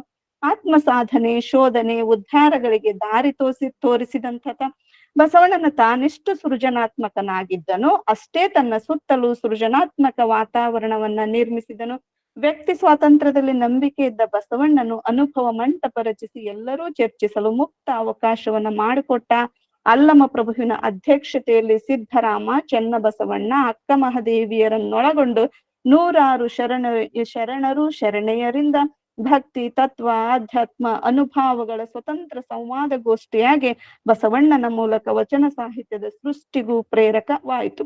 ಅನುಭವ ಮಂಟಪವು ಮುಕ್ತ ಚರ್ಚೆಯ ಅಂಗಳವಾಗಿ ಮುಂದುವರೆಯಲು ಬಸವಣ್ಣ ಕಾರಣನಾದನು. ಹೀಗೆ ಬಸವಣ್ಣನ ವ್ಯಕ್ತಿತ್ವವನ್ನ ಕಟ್ಟಿಕೊಟ್ಟ ಬಸವಣ್ಣನ ವಚನಗಳು ಆತನ ವ್ಯಕ್ತಿತ್ವವನ್ನ ಪ್ರತಿಬಿಂಬಿಸುವಷ್ಟಕ್ಕೆ ಸೀಮಿತವಾಗದೆ ಇಡೀ ವಚನ ಸಾಹಿತ್ಯದ ಸಮಗ್ರ ನೋಟವನ್ನ ಒಳಗೊಂಡಿರ್ತಕ್ಕಂಥವು. ಬಸವಣ್ಣ ಇರುವವರೆಗೆ ಅಸಂಖ್ಯಾತ ವಚನಕಾರರು ವಚನಗಳನ್ನ ರಚಿಸಿದ್ರು. ನಂತರ ಬಸವಣ್ಣ ಕಲ್ಯಾಣ ಬಿಡುತ್ತಿದ್ದಂತೆ ಅವನ ವಚನ ರಚನೆಯು ಮೌನವನ್ನ ವಹಿಸಿರ್ತಕ್ಕಂಥದ್ದು. ಹೀಗೆ ನಾವು ವಚನಗಳ ನೆಲೆಯಲ್ಲಿ ಬಸವಣ್ಣನನ್ನ ನೋಡಿದಾಗ ಈ ರೀತಿಯ ಒಂದು ವ್ಯಕ್ತಿತ್ವ ನಮಗೆ ಬಸವಣ್ಣನದು ಕಂಡು ಬರ್ತಕ್ಕಂಥದ್ದು. ಆದರೆ 13ನೇ ಶತಮಾನದ 12ನೇ ಶತಮಾನದ ಅಂತ್ಯದಲ್ಲಿ 13ನೇ ಶತಮಾನದ ಆರಂಭದಲ್ಲಿ ಹರಿಹರನಿಂದ ಬಸವಣ್ಣನ ವ್ಯಕ್ತಿತ್ವದ ಒಂದು ನೋಟವೇ ಬದಲಾವಣೆಗೊಳ್ತಕ್ಕಂಥದ್ದನ್ನ ನಾವಿಲ್ಲಿ ನೋಡ್ಬೇಕಾಗಿರ್ತಕ್ಕಂಥದ್ದು. ಸರ್, ನಾನು ಹಂಗೆ ಒಂದ್ ಸಣ್ಣ ಕ್ಲಾರಿಟಿಯನ್ನು ಮಾಡ್ಕೊಳ್ತೇನೆ. ನಾನು ಹೇಳಿದಾಗ ಬಸವಣ್ಣನನ್ನು ಕುರಿತ ಕಥಾನಕಗಳ ತಾತ್ವಿಕ ಸ್ವರೂಪ ಅನ್ನುವಂತ ಟಾಪಿಕ್ ಅನ್ನ ಕೊಟ್ಟಿದ್ದೆ ರುದ್ರಮುನಿ ಸರ್. ನಂತರ ಅದು ನೀವು ಅದನ್ನ ನನಗೆ ಪ್ರೂಫ್ ನೋಡುವಾಗ್ಲೂ ಕೂಡ ಅದೇ ಹೆಸರಿತ್ತು. ನಂತರ ನೀವು ಇದನ್ನ ಮಾಡುವಾಗ ಬಸವಣ್ಣನವರನ್ನು ಅನ್ನುವಂಥದ್ದು ಯಾಕೆ ಅಂತ ಇಲ್ಲ ಸರ್, ಇದು ನನ್ನ ವಿಷಯಕ್ಕೆ ಪೂರಕವಾಗಿರೋದ್ರಿಂದ ಎಲ್ಲರಿಗೂ ಅದು ಬಸವಣ್ಣನವರನ್ನು ಅನ್ನೋದು ಕಾರಣ ಏನಂದ್ರೆ ಬಸವಣ್ಣನ ಮೇಲೆ ಪೂಜ್ಯತಾ ಭಾವನೆ ಇರೋದ್ರಿಂದ ಅನ್ಯತಾ ಚರ್ಚೆ ಬೇಡ ಅನ್ನೋದಕ್ಕಾಗಿ ನಾನು ಅದನ್ನ ಸ್ವಲ್ಪ ತಿದ್ದಿದೆ. ಇಲ್ಲ ಸರ್, ಇಲ್ಲ, ನಂದು ಅಲ್ಲೇನು ಟೀಕೆ ಇಲ್ಲ. ಬಟ್ ಹಿಂಗೆ ಬಸವಣ್ಣ ಏನಾಗ್ತಾನೆ ಅಂದ್ರೆ ಹಿಂಗೆ ಆಗ್ತಾನೆ ಅಂತ ಇಲ್ಲೇ ಒಂದು ಸಣ್ಣ ಸಂದರ್ಭದಲ್ಲಿ ಆಗಿರ್ತಕ್ಕಂಥ ಹೆಸರಿನ ಮೇಲೆ ಇದು ಬಸವಣ್ಣನವರು ರುದ್ರಮುನಿ ಸರ್ ಅವರ ಬಸವಣ್ಣನವರು, ಆದ್ರೆ ನನ್ನದು ಬಸವಣ್ಣ. ಹೀಗಾಗಿ ಏನಾಗುತ್ತೆ ಅಂದ್ರೆ ಬರ್ಬರ್ತಾ ಬಸವಣ್ಣ ಭಕ್ತಿ, ಭಾವುಕತೆ, ಸಾಂಪ್ರದಾಯಿಕತೆ, ಒಂದು ಶಿಷ್ಟತೆಗೆ ಒಳಗಾದ ಅನ್ನುವಂಥದ್ದನ್ನ ಇಲ್ಲೇ ನಾನು ನಿಮಗೆ ನಮ್ಮ ಮುಂದೆ ಆಗಿರ್ತಕ್ಕಂಥ ಒಂದು ಇಲ್ಲ ಸರ್ ಹೀಗೆ ಏನಾಯ್ತಂದ್ರೆ ಮುಂದೆ ಹರಿಹರ ಆಗಿರ್ಬೋದು, ಭೀಮಕವಿ ಆಗಿರ್ಬೋದು, ಸಿಂಗಿರಾಜ ಆಗಿರ್ಬೋದು, ಹಿಂಗೆ ಏನ್ ಮಾಡ್ತಾರೆ ಅಂದ್ರೆ ಏನೋ ತಮ್ಮದೇ ಆಗಿರ್ತಕ್ಕಂಥ ಕಾಲಘಟ್ಟ, ತಾವು ಕಟ್ಟಿಕೊಂಡಂತಹ ಉದ್ದೇಶಗಳು, ತಮಗೆ ಇರ್ತಕ್ಕಂತಹ ಒಂದು ಒತ್ತಡಗಳ ಮಧ್ಯದಲ್ಲಿ ಬಸವಣ್ಣನ ವ್ಯಕ್ತಿತ್ವವನ್ನ ಭಿನ್ನವಾಗಿಸುವಂತಹ ಪ್ರಯತ್ನಗಳು ನಡೀತವೆ ಅಂತ ಹೇಳೋದಿಕ್ಕೆ ಈಗ ಪ್ರಸ್ತುತ ಏನಿರ್ತ ಅವನ್ ತಗೊಂಡೆ ಸ್ವಲ್ಪ ಉದಾಹರಣೆ ಕೊಡ್ತಾ ಹೋದೆ ಅಂದ್ರೆ ಬೇಗ ನಮಗೆ ಮನ ಮುಟ್ಟುತ್ತದೆ ಅನ್ನುವಂತ ಒಂದಿದ್ರಲ್ಲಿ ನಾನು ಅದನ್ನ ಹೆಸರು ಮತ್ತೆ ನಾನು ನೋಡ್ಕೊಂಡೆ, ನಾನೇನಾದ್ರೂ ತಪ್ಪು ಹೇಳಿನ ಅಥವಾ ಪ್ರೂಫ್ ನೋಡುವಾಗ ನಾನೇನಾದ್ರೂ ದುಡುಕಿನ ಅಂತ. ಓಕೆ ಸರ್, ಹಿಂಗೆ ಆಗ್ತದೆ ಅಂದ್ರೆ ಏನಂದ್ರೆ ಅದೇ ಅದಕ್ಕೊಂದು ಕಥೆ ಇದನ್ನು ಮಾಡ್ತಾರೆ, ಪ್ರಸಂಗನ ಮಾಡ್ತಾರೆ. ಒಂದು ಮೂಲೆಯಲ್ಲಿ ಒಬ್ರು ಕಿವಿಯಲ್ಲಿ ಹೇಳಿದ್ದನ್ನ ಇನ್ನೊಂದು ಮೂಲೆಗೆ ಅದು ಕಿವಿಯಿಂದ ಕಿವಿಗೆ ತಲುಪುವಾಗ ಬೇರೆ ಅರ್ಥನೆ ಪಡ್ಕೊಳ್ಳುತ್ತೆ ಅಥವಾ ಬೇರೆ ವ್ಯಾಖ್ಯಾನನೇ ಆಗ್ತದೆ ಅನ್ನೋದು. ಹಾಗೆ ಇಲ್ಲಿ ಹರಿಹರ, ಭೀಮಕವಿ ಅವರೆಲ್ಲರಲ್ಲಿನೂ ಕೂಡ ಬಸವಣ್ಣ ಭಿನ್ನವಾಗಿ ಕಾಣ್ತಾನೆ. ಇರ್ಲಿ, ಇಲ್ಲಿ ಹರಿಹರನ ಇದನ್ನ ನಾವು ನೋಡೋದಾದ್ರೆ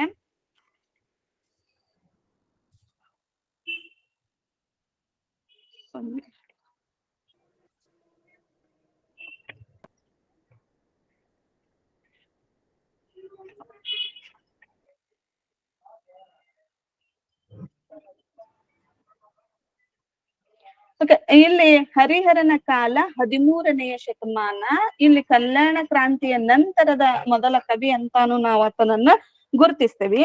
ಇಲ್ಲಿ ಹರಿಹರ ಗಿರಿಜಾ ಕಲ್ಯಾಣದಂತಹ ಪುರಾಣ ಕೃತಿಗಳನ್ನ ರಚಿಸಿದಾಗಲೂ ಕೂಡ ಅಂದ್ರೆ ಪುರಾಣ ಪ್ರಕಾರ ಆತನಿಗೆ ಗೊತ್ತಿತ್ತು, ಆದ್ರೆ ಕೂಡ ಆತ ಏನ್ ಮಾಡ್ತಾನೆ ಅಂದ್ರೆ ರಗಳೆಯ ಪ್ರಕಾರಕ್ಕೆ ಕೈ ಹಾಕ್ತಾನೆ ಅಂತ. ರಗಳೆ ಹಿಂದೆ ಇಲ್ಲ ಅಂತಲ್ಲ, ಆದ್ರೆ ಅದು ಚಂಪು ಕೃತಿಯಲ್ಲಿ ಮತ್ತು ಪಂಪನ ಕಾವ್ಯದಲ್ಲಿ ಅಲ್ಪ ಸ್ವಲ್ಪ ಬಳಕೆ ಆಗಿರ್ತಕ್ಕಂಥದ್ದು ಕಂಡು ಬರುತ್ತೆ. ಈತೇನ್ ಮಾಡ್ತಾನೆ ಅದನ್ನ ಸಂಪೂರ್ಣ ಒಂದು ಕಾವ್ಯ ರೂಪಕ್ಕೆ ತೆಗೆದುಕೊಳ್ಳುವಂತದ್ದನ್ನ ಮಾಡ್ತಾನೆ. ಯಾಕೆಂದ್ರೆ ಬಹುಶಃ ಅಲ್ಲಿ ಆತನಿಗೆ ಸ್ವತಂತ್ರತೆ ಆಗಿರಬಹುದು ಅಂತ.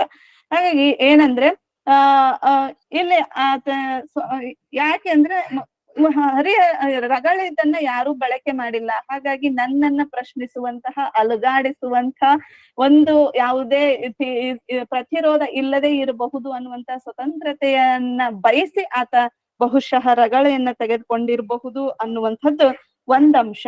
ಆ ನಂತರ ಆತನ ಕಾವ್ಯದ ಉದ್ದೇಶ ಏನು ಅನ್ನುವಂಥದ್ದನ್ನ ಹೇಳ್ತಾನೆ. ಮನುಜರ ಮೇಲೆ, ಸಾವವರ ಮೇಲೆ, ಕನಿಷ್ಠರ ಮೇಲೆ ಪದ್ಯಂ ತನಗಿಂದ್ರ ಚಂದ್ರ ರವಿ ಕರ್ಣ ಧದೀಚಿ ಬಲೀಂದ್ರನೆಂದು ತಾನನವರ ತಂ ಪೊಗಳ್ದು ಕೆಡಬೇಡಲೆ ಮಾನವ ನೀನ ಹರ್ನಿಶಂ ನೆನೆ ಪೊಗಳ್ದರ್ಚಿ ಸೆಮ್ಮ ಕಡು ಸೊಂಪಿನ ಪೆಂಪಿನ ಹಂಪೆಯಾಳ್ದನಂ ಅನ್ನುವಂಥದ್ದನ್ನ ಹೇಳ್ತಾನೆ ಅಂತ. ಇಲ್ಲ ಆತ ಕಥೆಯನ್ನ ಹೇಗ್ ಸ್ಟಾರ್ಟ್ ಮಾಡ್ತಾನೆ ಅಂದ್ರೆ ಕೈಲಾಸದಿಂದ ಸ್ಟಾರ್ಟ್ ಮಾಡ್ತಾನೆ ಅನ್ನುವಂಥದ್ದು. ಹಾಗಾಗಿ ಆತನಿಗೆ ಪುರಾಣ ಬರೆದ ಆತನಿಗೆ ಗೊತ್ತಿತ್ತು ಕೈಲಾಸ, ಸ್ವರ್ಗ ಇವೆಲ್ಲವುಗಳು ಗೊತ್ತಿರ್ತಕ್ಕಂಥದ್ದು. ಆಮೇಲೆ ಈತನ ಮೇಲೆ ಇನ್ನೂ ಕೆಲವೊಂದಿಷ್ಟು ಪ್ರಭಾವಗಳಾಗ್ತವೆ ಅನ್ನುವಂಥದ್ದನ್ನ ನಾನಿಲ್ಲಿ ಪ್ರಸ್ತುತ ಮಾಡ್ತೀನಿ. ಹರಿಹರನ ಕಾಲದ ಪರಿಸ್ಥಿತಿ, ಪರಿಸರದ ಪ್ರಭಾವಗಳು ಪ್ರೇರಣೆ ಆಗಿರ್ತಕ್ಕಂಥದ್ದು ಒಂದು. ಇನ್ನೊಂದು, ಈ ರಗಳೆಯ ಪ್ರಕಾರ ಎಂಬುದು ಹರಿಹರನ ಪೂರ್ವದಲ್ಲಿ ಬಳಕೆ ಇತ್ತು ಅಲ್ಲಲ್ಲಿ, ಆದ್ರೆ ಅದನ್ನ ಸ್ವತಂತ್ರವಾಗಿ ಆತ ಬಳಕೆ ಮಾಡ್ತಾನೆ ಎನ್ನುವಂಥದ್ದು. ಆಮೇಲೆ ಇನ್ನೂ ಒಂದೇನಂದ್ರೆ ಶಿವಲೀಲೆ ರಾಜ ವ್ಯವಸ್ಥೆಯ ಮಧ್ಯದಲ್ಲಿ ಇದ್ದುಕೊಂಡು ಇದನ್ನು ವಿರೋಧಿಸಿದಂತ ಹರಿಹರ ಶಿವಲೀಲೆಗೆ ಶಿವಶರಣರ ಚರಿತ್ರೆಗಾಗಿ ಕಾವ್ಯನ ಒಂದು ಸ್ವತಂತ್ರ ಬಳಸ ರಗಳೆಯ ಕಾವ್ಯ ವಿಧಾನ ಮತ್ತು ಕಾವ್ಯ ವಸ್ತುವಿನ ಅರಿವಿದ್ದ ಹರಿಹರನು ಹಳೆಬೀಡಿನಿಂದ ಹಂಪಿಗೆ ಬರುವಾಗ ತಮಿಳು ಶೈವರ ಪ್ರಭಾವ ಆಗ್ತದೆ ಆತನ ಮೇಲೆ. ಈ ಪ್ರಭಾವದಿಂದ ಹರಿಹರನು ನಾಯನ್ಮಾರರ, ಪುರಾತನರ ತೇವಾರಂ ಅಂದ್ರೆ ಭಕ್ತಿ ಗೀತೆಗಳು, ನಂಬಿಯಣ್ಣನ ತಿರುತ್ತೊಂಡತ್ತ ಹೈ ಅನ್ನುವಂಥದ್ದು ಮತ್ತು ನಂಬಿ ಆಂಡರ ನಂಬಿಯ ತಿರುವಂದಾದಿಗಳನ್ನ ಅವರ ಬಗೆಗೆ ಹರಡಿದ್ದ ಮಾಹಿತಿಗಳನ್ನ ಬಳಸಿಕೊಂಡು 64 ಪುರಾತನರ ರಗಳೆಯನ್ನ ರಚಿಸ್ತಾನೆ. ಆಮೇಲೆ ತಮಿಳು ಶೈವರ ಮತ್ತು ಪೆರಿಯ ಪುರಾಣದ ಪ್ರಭಾವದಿಂದ ಪುರಾತನ ರಗಳೆಯನ್ನ ಬರೆದಿರ್ತಕ್ಕಂಥ ಈತನಿಗೆ ಬಸವಣ್ಣನ ರಗಳೆಯನ್ನ ಬರೆಯುವಂಥದ್ದು ಅಲ್ಲಿ ಸುಸೂತ್ರ ಅನ್ನಿಸ್ತು. ಹಾಗಾಗಿ ತನ್ನದೇ ಆದಂತಹ ಉದ್ದೇಶವನ್ನ ಹೇಳ್ತಾನೆ ಆತ. ಇಲ್ಲಿ ಸಾಮಾನ್ಯರ ಮೇಲೆ, ರಾಜನ ಮೇಲೆ ಈ ರೀತಿಯಲ್ಲಿ ಕೃತಿ ಬರೆಯೋದು ಬೇಡ, ಶಿವ ಮತ್ತು ಶಿವಭಕ್ತರ ಮೇಲೆ, ಶಿವಶರಣರ ಮೇಲೆ ಬರೀಬೇಕು ಅನ್ನುವಂತಹ ಒಂದು ಕಾವ್ಯದ ಉದ್ದೇಶವನ್ನ ಇಟ್ಕೊಂಡಿರ್ತಕ್ಕಂಥ ಹರಿಹರ ಯಥಾವತ್ತಾಗಿ ಬಸವಣ್ಣ ಅಂತ ಬಳಸಿಕೊಂಡೆ ಅಂದ್ರೆ ಅಲ್ಲಿ ಮತ್ತೆ ಆತ ಏನ್ ಮಾಡ್ತಾನೆ, ಒಬ್ಬ ಸಾಮಾನ್ಯ ವ್ಯಕ್ತಿಯ ಮೇಲೆ ನಾನು ಬರದೆ ಅನ್ನುವಂಥದ್ದು ಆತನಿಗೆ ಕಾಡಿರಬಹುದು. ಹಂಗಾಗಿ ಏನ್ ಮಾಡ್ತಾನೆ, ಬಸವರಾಜ ದೇವರು ಅನ್ನುವಂತಹ ಹೆಸರನ್ನ ಆತ ಬಳಕೆ ಮಾಡ್ತಾನೆ ಅನ್ನುವಂಥದ್ದು. ಹಾಗಾಗಿ ಬಸವಣ್ಣ ಇಲ್ಲಿ ರಾಜನೂ ಆಗ್ತಾನೆ, ದೇವರು ಆಗ್ತಾನೆ. ಅದಕ್ಕೆ ಭೂಲೋಕದಲ್ಲಿ ಬಿಜ್ಜಳ ರಾಜ ಇದ್ದರೂ ಕೂಡ ಬಿಜ್ಜಳಗನಿಗೆ ನೀನು ವಂದಿಸುವುದಿಲ್ಲ, ಬಿಜ್ಜಳನ ಮೂಲಕ ನೀನು ವಂದಿಸಿಕೊಳ್ಳುತ್ತೀಯ ಅನ್ನುವಂತಹ ರೀತಿಯಲ್ಲಿ ಆತ ಕೃತಿಯನ್ನ ರಚನೆ ಮಾಡ್ತಾನೆ ಅನ್ನುವಂಥದ್ದು. ಆಮೇಲೆ ಇಲ್ಲಿ ಏನಾಗುತ್ತೆ ಅಂದ್ರೆ,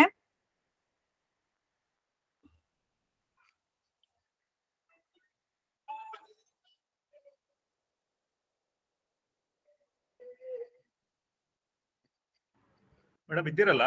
ಹಾ ಏನ್ ಸರ್ ಅದನ್ನ ಇಲ್ಲ ಪಾಯಿಂಟ್ ಮಾಡ್ಕೊಂಡನಲ್ಲ ಸರ್, ಅದಕ್ಕೆ ಅದನ್ನ ಇದನ್ನ ಮಾಡ್ತೇನೆ.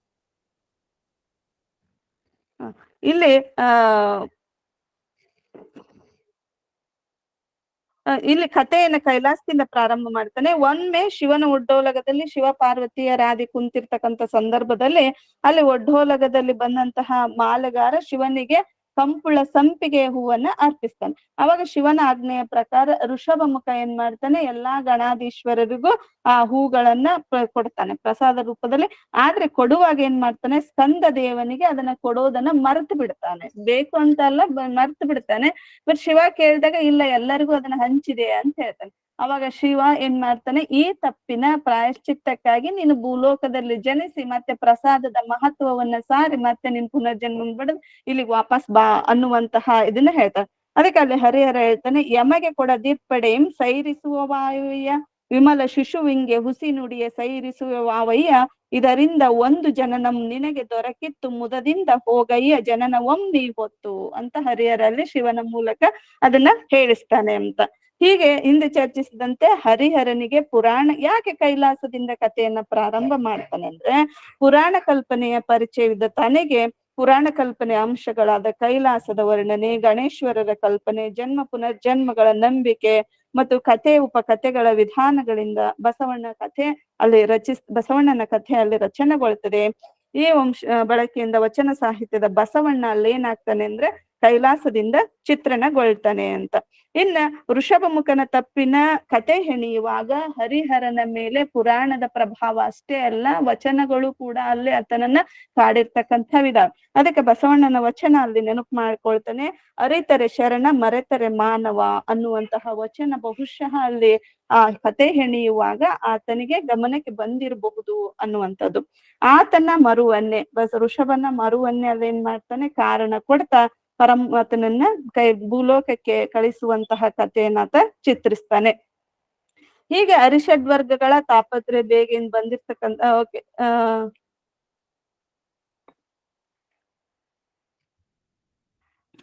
ಆಮೇಲೆ ಏನ್ ಮಾಡ್ತಾನೆ ಅಂದ್ರೆ ಇಲ್ಲಿ ಆತ ಅದನ್ನ ಕತೆ ಹೆಣೆಯುವಾಗ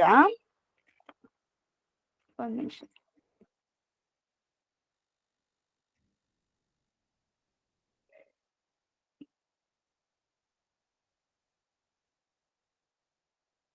ಇಲ್ಲಿ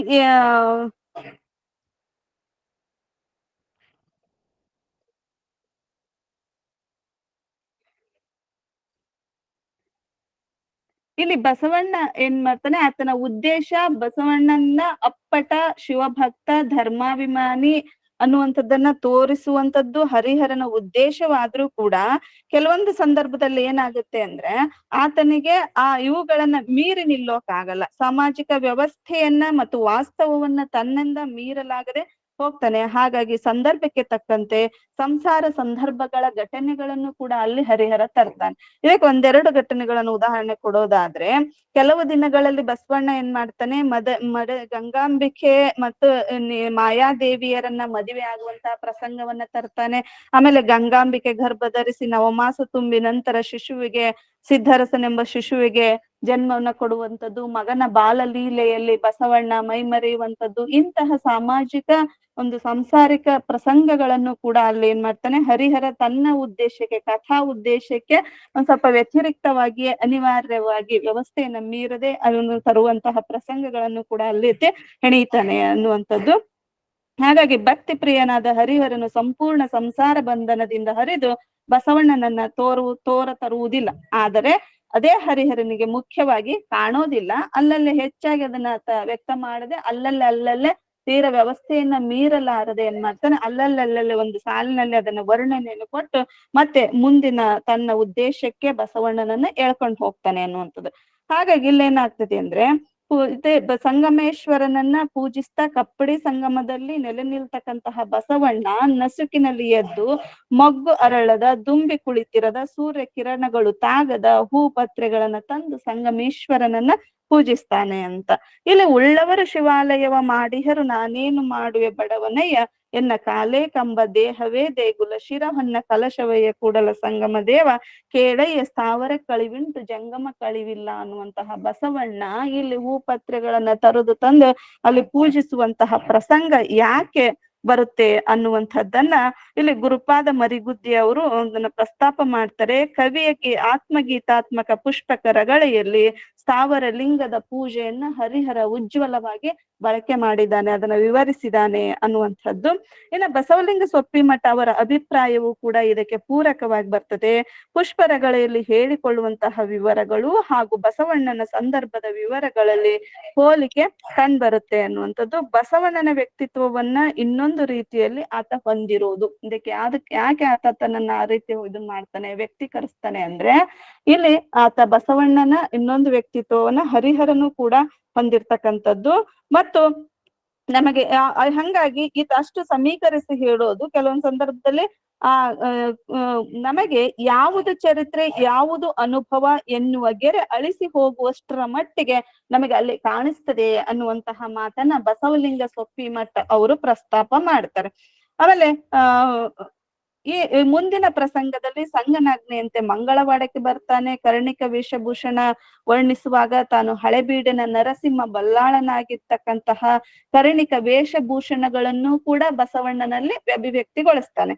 ಇನ್ನ ಬರಹಗಾರ ತನ್ನನ್ನ ಹೊರಗಿಟ್ಟು ತನ್ನ ಬರವಣಿಗೆ ರಚಿಸಲು ಎಷ್ಟೇ ಪ್ರಯತ್ನಿಸಿದರೂ ಆತನಿಗೆ ಅರಿವಾಗದೆ ಸ್ವ ಅಭಿವ್ಯಕ್ತಿ ಆಗಿರ್ತದೆ ಅನ್ನೋದಕ್ಕೆ ಇದಕ್ಕೆ ಹರಿಹರನು ಕೂಡ ಹೊರತಾಗ್ಲಿಲ್ಲ. ನಾನು ಫಸ್ಟಿಗೆ ಹೇಳಿದೆ ಕಥಾನಕ ತಾತ್ವಿಕತೆ ಇವೆಲ್ಲ ರಚನೆಗೊಳ್ಳುವಾಗ ಏನೆಲ್ಲ ಇದಾಗ್ತವೆ ಅನ್ನೋಂಥದ್ದು.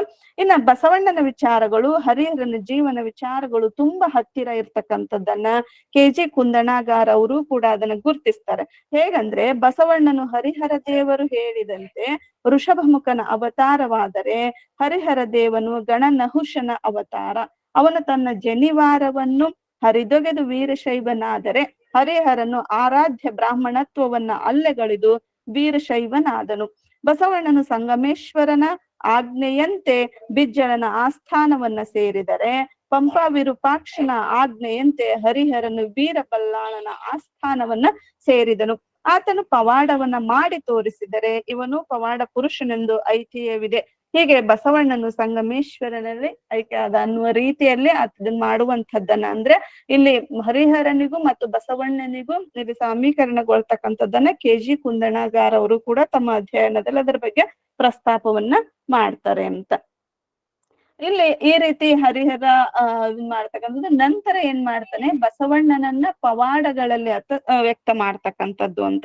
ಇಲ್ಲಿ ಇದ್ ಮಾಡ್ತಾನೆ, ಕರ್ಣಿಕನಾಗಿ ಮಂಗಳವಾಡಕ್ಕೆ ಬಂದಂತಹ ಬಸವಣ್ಣನನ್ನ 8 ಪವಾಡಗಳಲ್ಲಿ ಹರಿಹರ ಬಿಂಬಿಸ್ತಾನೆ ಅನ್ನುವಂಥದ್ದು. ಈ ಪವಾಡಗಳ ಪಾಯಿಂಟ್ ಅನ್ನ ಇಟ್ಟುಕೊಂಡು ಕಥಾನ ಸಾಹಿತ್ಯದಲ್ಲಿ ಈ ಪವಾಡಗಳ ಬಗ್ಗೆ GS ಶಿವರುದ್ರಪ್ಪನವರು ಹಲವಾರು ಪ್ರಶ್ನೆಗಳನ್ನ ಎತ್ತಾರೆ. ಏನಂದ್ರೆ, ಒಂದು ಸಾಹಿತ್ಯ ಕೃತಿಯಲ್ಲಿ ಕವಿ ತರುವ ಪವಾಡಗಳನ್ನ ಓದುಗರು ಹೇಗೆ ಗ್ರಹಿಸಬೇಕು? ಈ ಪವಾಡಗಳನ್ನ ಆತನ ಕಾಲಘಟ್ಟ ಕಥೆನೋ ಅದನ್ನ ಕತೆ ಮಾಡಿ ಬಟ್ ಅದನ್ನ ನಾವ್ ಇನ್ಯಾವತ್ತೋ ಒಂದ್ ಕಾಲದಲ್ಲಿ ಓದುವಾಗ ಅದನ್ನ ಹೇಗೆ ನಾವು ಅರ್ಥ ಮಾಡ್ಕೊಳ್ಬೇಕು, ಹೇಗೆ ಗ್ರಹಿಸ್ಬೇಕು ಅನ್ನುವಂತಹ ಮಾತನ್ನ GS ಶಿವರುದ್ರಪ್ಪನವರು ವ್ಯಕ್ತ ಮಾಡ್ತಾರೆ. ಅಥವಾ ಅವುಗಳು ಬೇರೊಂದು ಉದ್ದೇಶಕ್ಕೆ ಸಂಕೇತಗಳು, ಪ್ರತೀಕಗಳು, ಪ್ರತಿಮೆಗಳು ಆಗಿವೆ ಎಂದು ಭಾವಿಸಬೇಕೆ? ಒಬ್ಬ ವ್ಯಕ್ತಿಯ, ಅದರಲ್ಲೂ ಧಾರ್ಮಿಕ ವ್ಯಕ್ತಿಯ ಬದುಕನ್ನ ಕುರಿತು ಕಟ್ಟುವ ಕಾವ್ಯ ಕೃತಿಯಲ್ಲಿ ಈ ಬಗೆಯಾದ ಪವಾಡಗಳಿದ್ದರೆ ಅವುಗಳನ್ನು ಯಾವುದರ ಸಂಕೇತಗಳೆಂದು ಭಾವಿಸಬೇಕು ಅನ್ನುವಂತಹ ಮಾತನ್ನ GS ಶಿವರುದ್ರಪ್ಪನವರಲ್ಲಿ ವ್ಯಕ್ತ ಮಾಡ್ತಾರೆ. ಕಥನಗಳಲ್ಲಿ ಹುಟ್ಟುವ ಈ ರೀತಿ ಪವಾಡಗಳಿಗೆ ಇದೇ ಖಚಿತ ಕಾರಣವೆಂದು ಹೇಳಲು ಸಾಧ್ಯವಿಲ್ಲ ಅನ್ನುವಂಥದ್ದು. ಇಲ್ಲಿ ಅಥವಾ ಈ ಪವಾಡ ಇದನ್ನೇ ಹೇಳ್ತಿದೆ, ಇದನ್ನೇ ಸಂಕೇತಿಸುತ್ತದೆಂದು ಖಚಿತವಾಗಿ ಸಾರ್ವಜನಿಕವಾಗಿ ಮತ್ತು ಸಾರ್ವಕಾಲಿಕ ಸತ್ಯ ಹೇಳಲು ಸಾಧ್ಯವಿಲ್ಲ. ಅದು ಗ್ರಹಿಸುವವರ ಗ್ರಹಿಕೆಗೆ ಬಿಟ್ಟದ್ದಾಗುತ್ತದೆ ಮತ್ತು ಗ್ರಹಿಸುವವರ ಕಾಲದ ವಾಸ್ತವಿಕತೆಯೂ ಕೂಡ ಗ್ರಹಿಕೆಯಲ್ಲಿ ಪಾತ್ರವನ್ನ ವಹಿಸ್ತದೆ. ನಾವು ಓದುವಾಗ ನಮ್ಮ ಕಾಲದ ಇದರಲ್ಲಿ ನಾವು ಅದನ್ನ ಇದು ಮಾಡ್ತಾ ಹೋಗ್ತೇವೆ, ಇನ್ನೊಬ್ರು ಓದುವಾಗ ಅವರ ಕಾಲಘಟ್ಟದಲ್ಲಿ ಅದನ್ನ ಗ್ರಹಿಸುವ ಪ್ರಯತ್ನಗಳು ನಡೀತವೆ ಅನ್ನುವಂತ ಚರ್ಚೆಗಳು ಇದಾವೆ ಅಂತ. ಹಾಗಾಗಿ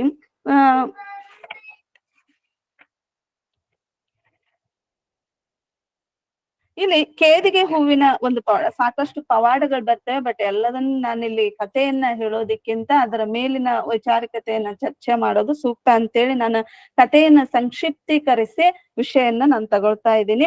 ಇಲ್ಲಿ ಅದಕ್ಕಿಂತ ಪೂರ್ವದಲ್ಲಿ ಏನ್ ಮಾಡುತ್ತೆ, ಆತ ಕರ್ಣಿಕ ಶಾಲೆಗೆ ಬರ್ತಾನೆ. ಸಿದ್ಧರಸನ ಕೈಯಿಂದ ಕಟ್ಟಬೇಕಾಗಿರ್ತಕ್ಕಂಥ 50 ಲಕ್ಷ ಹೊನ್ನುಗಳ ಹೊರೆಯನ್ನ ತಪ್ಪಿಸಿ ಬಸವನ ಬುದ್ಧಿವಂತಿಕೆಯಿಂದ ಏನ್ ಮಾಡ್ತಾನೆ, ಅದನ್ನ ತಪ್ಪಿಸುವಂತ ಕೆಲಸ ಅಲ್ಲಿ ನಡೀತಿದೆ.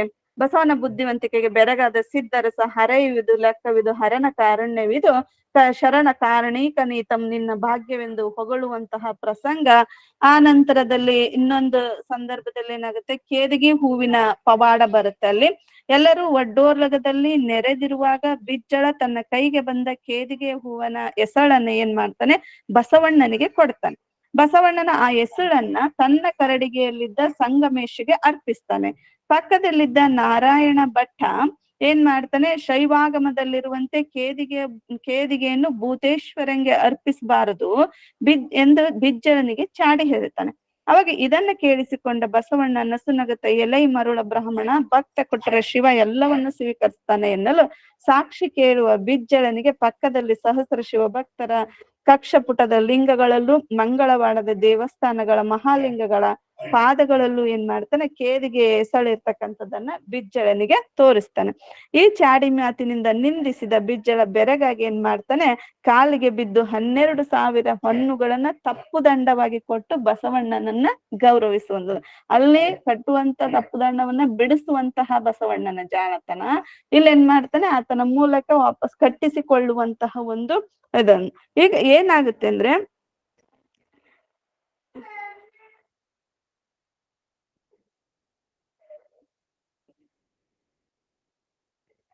ಒಂದ್ ನಿಮಿಷ ನೆಕ್ಸ್ಟ್ ಪಾಯಿಂಟ್ ತಗೋತೀನಿ.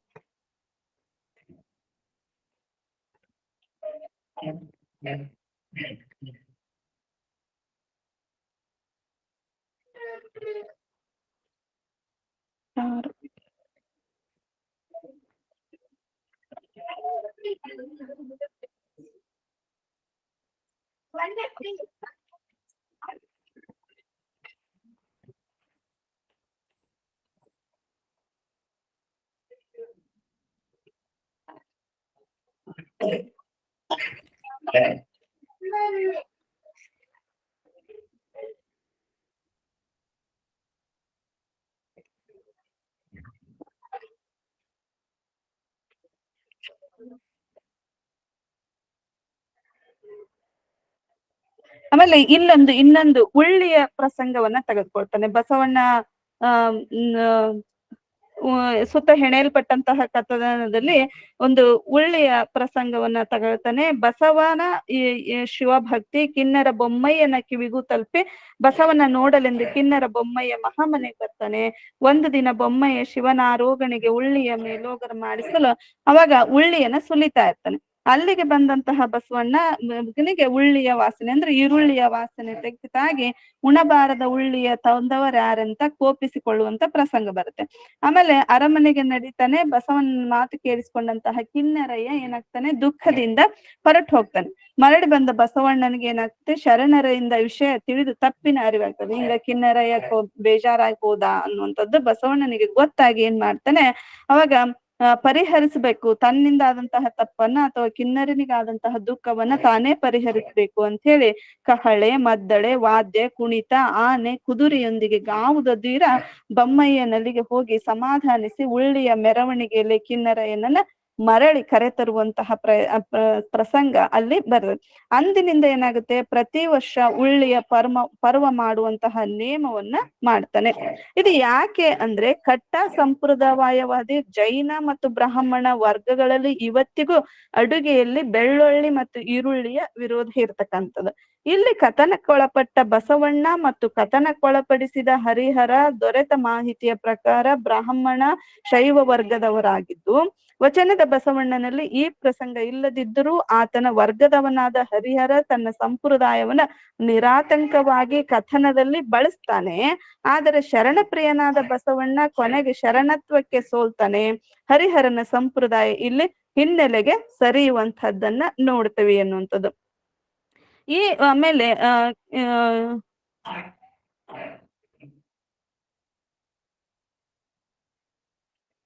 ಈ ವಿಷಯವನ್ನ ಕುರಿತು ಇಲ್ಲಿ ಕಥಾನಕದಲ್ಲಿ ಬರುವ 8 ಪವಾಡಗಳಲ್ಲಿ ಬಸವಣ್ಣ ಏನಾಗ್ತಾನೆ, ಎಲ್ಲೂ ಬೌದ್ಧಿಕವಾದಕ್ಕೆ ಒಳಪಡುವುದಿಲ್ಲ, ಅಲ್ಲಿ ತರ್ಕಕ್ಕೆ ಒಳಪಡುವುದಿಲ್ಲ. ಈ ವಿಷಯವನ್ನ BV ಮಲ್ಲಾಪುರ್ ಈ ಪವಾಡಗಳ ಕುರಿತು ಹೀಗೆ ಹೇಳ್ತಾರೆ: ತಾನು ಪೂಜಿಸುವ ದೈವಕ್ಕೆ, ತಾನು ನಂಬಿ ಅನುಸರಿಸಿರುವಂತಹ ಧರ್ಮಕ್ಕೆ ಅವಮಾನ ಅವಹೇಳನಗಳು ನಡೆದಾಗ ಅವೆಲ್ಲವನ್ನ ಸಹಿಸಿಕೊಂಡು ಸುಮ್ಮನಿರುವುದು ಆ ಧರ್ಮಾವಲಂಬಿಗೆ ಸಲ್ಲದು. ಅದನ್ನವನು ಪ್ರತಿಭಟಿಸಿ ತನ್ನ ಮಹಿಮೆಯ ಬಲದಿಂದ ಪರವಾದಿಗಳ ಬಾಯಿ ಮುಚ್ಚಿಸಿ ಸ್ವದೈವ ಪಾರಮ್ಯವನ್ನ ಪ್ರತಿಷ್ಠಾಪಿಸಬೇಕು. ಅದಕ್ಕೆ ಎಂತಹ ತ್ಯಾಗ ಬಲಿದಾನಗಳನ್ನು ಮಾಡಬೇಕಾದ್ರೂ ಧೃತಿಗೆಡಬಾರದು. ಇದು ಹರಿಹರನು ನಂಬಿದ್ದ ನೀತಿಯಾಗಿತ್ತು ಅನ್ನುವಂತಹ ಮಾತನ್ನ BV ಮಲ್ಲಾಪುರ್ ಅವರು ಪ್ರಸ್ತಾಪ ಮಾಡ್ತಾರೆ. ಹೀಗಾಗಿ ಹರಿಹರ ಏನ್ ಮಾಡ್ತಾನೆ, ಅಲ್ಲಿ ಬರುವಂತ ಎಷ್ಟೋ ಸಂದರ್ಭದಲ್ಲಿ ವಿಪ್ರ ನಾರಾಯಣ ಕ್ರಮಿತ ಆಗಿರ್ಬೋದು, ಕೃಷ್ಣ ಪೆದ್ದಿ, ವಿಷ್ಣು ಭಟ್ಟ, ಮುರಾರಿ ಕ್ರಮಿತ, ಶೌರ ಪೆದ್ದಿ ಮತ್ತೆ ಗೋವಿಂದ ಗೈಸ ಇಂತಹದವರು ಅಲ್ಲಿ ವಿರೋಧ ಮಾಡಿದಾಗ ಅದರ ವಿರುದ್ಧಾತ ಒಂದು ರೀತಿಯ ಪ್ರತಿಭಟನೆ ಧ್ವನಿ ಎತ್ತಕ್ಕಂತಹ ಪ್ರಸಂಗಗಳು ಕೂಡ ನಮಗೆ ಕಥೆಯಲ್ಲಿ ಕಾಣ್ತವೆ ಅನ್ನುವಂಥದ್ದನ್ನ ಹೇಳ್ತಾವೆ. ಇಲ್ಲಿ ಒಂದ್ ಸಂದರ್ಭದಲ್ಲಿ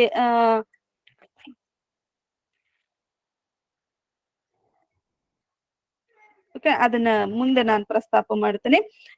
ಇನ್ನೊಂದಿಷ್ಟು ಕಥೆಗಳು. ಓಕೆ, ಈ ವಿಷಯದ ಬಗ್ಗೆ ಅಂದ್ರೆ ಕೆಲವೊಮ್ಮೆ ವ್ಯವಸ್ಥೆಯನ್ನ ಮೀರಿ ನಾವು ಹೋಗೋಕ್ ಆಗಲ್ಲ ಅನ್ನುವಂತಹ ಮಾತನ್ನ ರಹಮತ್ ತರೀಕೇರಿಯವರು ಕೂಡ ಹೇಳ್ತಾರೆ. ಹರಿಹರನು ಕತೆ ಹೇಳಲು ಬಳಸುವ ಕಥನ ವಿಧಾನ ಬರೀ ಸಾಹಿತ್ಯಿಕವಾದುದಲ್ಲ, ಅದು ಲೇಖಕರು ಆರಿಸಿಕೊಳ್ಳುವ ವಸ್ತುವಿನ ಜೊತೆಗೂ ಅವರ ಲೋಕದೃಷ್ಟಿಯ ಜೊತೆಗೂ ಒಳ ಸಂಬಂಧ ಪಡೆದಿರುತ್ತದೆ. ಲೇಖಕರು ಬಳಸುವ ಭಾಷೆ, ಮಾಡುವ ಛಂದಸ್ಸಿನ ಆಯ್ಕೆ, ವಹಿಸುವ ಮೌನ, ಬೇರೆ ಬೇರೆ ಪ್ರಸಂಗಕ್ಕೆ ಕೊಡುವ ಆದ್ಯತೆ ಮುಂತಾದ ಸಂಗತಿಗಳಲ್ಲಿ ಈ ಲೋಕದೃಷ್ಟಿಯು ಕೂಡ ಅಂತರ್ಗತವಾಗಿರ್ತದೆ. ಹರಿಹರನು ತನ್ನ ನಿಲುವು ಆದರ್ಶಗಳಿಗೆ ತನ್ನೆದುರಿಗಿದ್ದ ಸಾಮಾಜಿಕ, ಭಾಷಿಕ, ಸಾಹಿತ್ಯ ತೊಡಗುಗಳನ್ನ ಮೀರಲು ಯತ್ನಿಸ್ತಾನೆ, ಆದರೆ ಮೀರಲಾಗದೆ ಹೋಗ್ತಾನೆ ಅನ್ನುವಂತಹ ಮಾತನ್ನು ಕೂಡ ಅಲ್ಲಿ ರಹಮತ್ ತರೀಕೇರಿ ಅವರು ಪ್ರಸ್ತಾಪ ಮಾಡ್ತಾರೆ ಅನ್ನುವಂಥದ್ದು.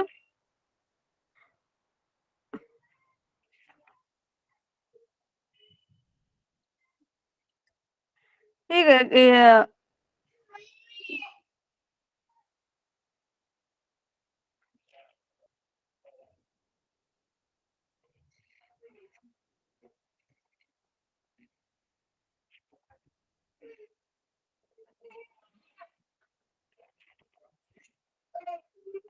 ಇಲ್ಲಿ ಕೆಲವೊಂದ್ ಸಂದರ್ಭದಲ್ಲಿ ಆತ ಹರಿಹರ ಏನ್ ಮಾಡ್ತಾನೆ, ಸಂಬೋಳಿ ಓಕೆ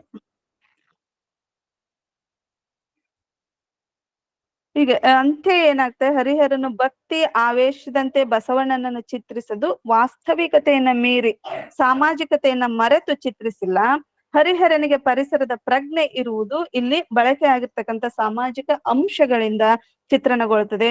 ಒಂದು ಸಾಂಸ್ಕೃತಿಕ ಸಂಸ್ಕೃತಿಯನ್ನ ನೋಡುವಾಗ ಏಕಾಂಗಿ ಆಯಾಮದ ಮುಖಾಂತರ ಒಂದು ನಿರ್ಣಯಕ್ಕೆ ಬರದೆ ಅದಕ್ಕಿರುವ ಇತರೆ ಸಾಧ್ಯತೆಗಳನ್ನ ಪರಿಶೀಲಿಸಿ ಅದಲ್ಲವೇ ಅಲ್ಲ ಎಂದಾದ ಮೇಲೆ ಮಾತ್ರ ಒಂದು ನಿರ್ಣಯಕ್ಕೆ ಬರಬಹುದು ಅಂತ. ಹೀಗಾಗಿ ಅಂದರೆ ಒಂದು ಕೃತಿ, ಒಂದು ಕಥನ ಯಾವುದೇ ರಚನೆಗೊಂಡ್ರು ಅದರ ಹಿಂದಿರ್ತಕ್ಕಂತಹ ತಾತ್ವಿಕತೆ ಇದೆಯಲ್ಲ, ಇಂಥದ್ದೇ ಅಥವಾ ಇದನ್ನೇ ಸಂಕೇತಿಸುತ್ತದೆ, ಅದರ ಮಟ್ಟಿಗೆ ಈ ಅಂಶವೇ ಪ್ರಭಾವ ಬೀರ್ತೆಂದು ಏಕ ನಿರ್ಧಾರಿತ ನಿರ್ಣಯ ಹೇಳುವುದಕ್ಕೂ ಮುನ್ನ ನಾವು ಅದನ್ನ ಹಲವಾರು ಆಯಾಮಗಳಿಂದ ನೋಡ್ಬೇಕಾಗುತ್ತೆ.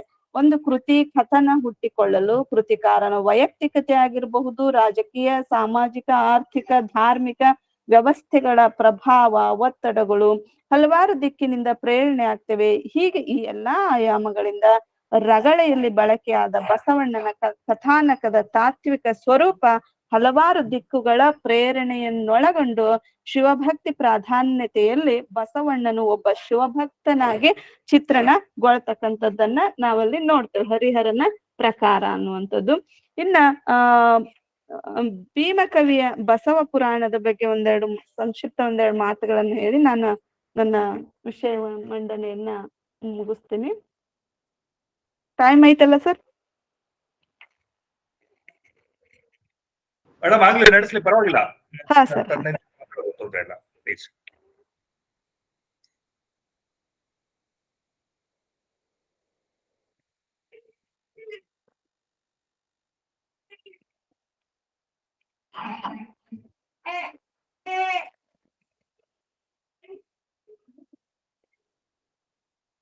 ಇಲ್ಲಿ ಭೀಮಕವಿ ಅಂತದ್ದು ಏನಾಗುತ್ತೆ ಅಂದ್ರೆ 12ನೇ ಶತಮಾನದ ಬಸವಣ್ಣನವರ ವ್ಯಕ್ತಿತ್ವದ ಧಾರ್ಮಿಕ ಕ್ರಾಂತಿ ಮತ್ತ ಪ್ರಚಾರವು ಕರ್ನಾಟಕದಲ್ಲಾದಂತೆ ಆಂಧ್ರದಲ್ಲೂ ನಡೆಯುತ್ತೆ. ಇದಕ್ಕೆ ಮುಖ್ಯ ಕಾರಣ ಬಸವಣ್ಣನು ನಡೆಸ್ತಿದ್ದಂತಹ ಅನುಭವ ಗೋಷ್ಠಿಯಲ್ಲಿ ಆಂಧ್ರದ ವೀರಶೈವರು ಭಾಗವಹಿಸಿದ ಅಂಶಗಳು ದೊರೆಯುತ್ತವೆ.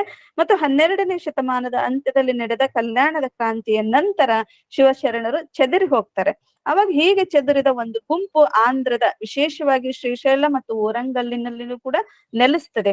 ಈ ಓರಂಗಲ್ಲಿನಲ್ಲಿ ಅರಸರು ಈ ಧರ್ಮಕ್ಕೆ ವಿಶೇಷವಾಗಿ ಆಶ್ರಯವನ್ನು ಕೊಡ್ತಾರೆ. ಇದೇ ವೇಳೆಗೆ ಶ್ರೀಶೈಲಕ್ಕೆ ಹೋಗಿ ಸೋಮನಾಥನ ಸ್ವಲ್ಪ ಕಾಲ ಅಲ್ಲಿ ನೆಲೆಸಿರ್ತಕ್ಕಂಥದ್ದು. ಈ ಅವಧಿಯಲ್ಲಿ ಆತನಿಗೆ ಶರಣರಿಂದ ಬಸವೇಶ್ವರರ ಚರಿತ್ರೆಗಳನ್ನ, ಮಹಿಮೆಗಳನ್ನ ಸಂಗ್ರಹಿಸುವಂತಹ ಒಂದು ಅವಕಾಶ ಆತನಿಗೆ ಸಿಗುತ್ತೆ. ಬಸವಣ್ಣನ ಜ್ಞಾನ ಮಾರ್ಗಕ್ಕಿಂತ ಸೋಮನಾಥನಿಗೆ ಬಸವಣ್ಣನ ಶಟಸ್ಥಲ ಸಿದ್ಧಾಂತ ಮತ್ತು ಭಕ್ತಿ ಮಾರ್ಗ ಮೆಚ್ಚುಗೆ ಆಗ್ತದೆ. ಹೀಗಾಗಿ ಇದೇ ವೇಳೆಗೆ ಅಲ್ಲಿಗೆ ಬಂದಂತಹ ತಮಿಳುನಾಡಿನ ಭಕ್ತರಿಂದ ಬಸವಾದಿ ಶಿವಶರಣರ ಮತ್ತು 63 ಪುರಾತನರ ಚಾರಿತ್ರ್ಯ ಮತ್ತು ಮಹಿಮೆಗಳನ್ನ ಸಂಗ್ರಹಿಸ್ಕೊಳ್ತಾನೆ. ಆ ನಂತರ ಅಲ್ಲಿ ಮತ್ತೆ ಶ್ರೀಪತಿ ಪಂಡಿತ, ಮಲ್ಲಿಕಾರ್ಜುನ ಪಂಡಿತ, ಶಿವಲಿಂಗ ಮಂಚಣ್ಣ ಪಂಡಿತ ಇವರೆಲ್ಲ ವೀರಶೈವ ಧರ್ಮ ಪ್ರಚಾರದಲ್ಲಿ ತೊಡಗಿರ್ತಾರೆ. ಆ ಸಂದರ್ಭದಲ್ಲಿ ಅವಾಗ ಬಸವಣ್ಣನ ಸಮಕಾಲೀನರಾದ ಈ ಪಂಡಿತರ ಪ್ರಯತ್ನ ಮತ್ತು ಪರಿಶ್ರಮದಿಂದಾಗಿ ಅದರಲ್ಲಿ ವೀರಶೈವ ಧರ್ಮ ಆಂಧ್ರದಲ್ಲೂ ಹರಡಿರ್ತಕ್ಕಂಥದ್ದು. ಅವಾಗ ಈ ತಮ್ಮ ವಚನಗಳಲ್ಲಿ ಬಿಟ್ಟು ಹೋಗಿರ್ತಕ್ಕಂತಹ ವಿಚಾರಗಳು ಜನರ ಬಾಯಲ್ಲಿ ಪ್ರಚಾರ ಪಡಿತವೆ.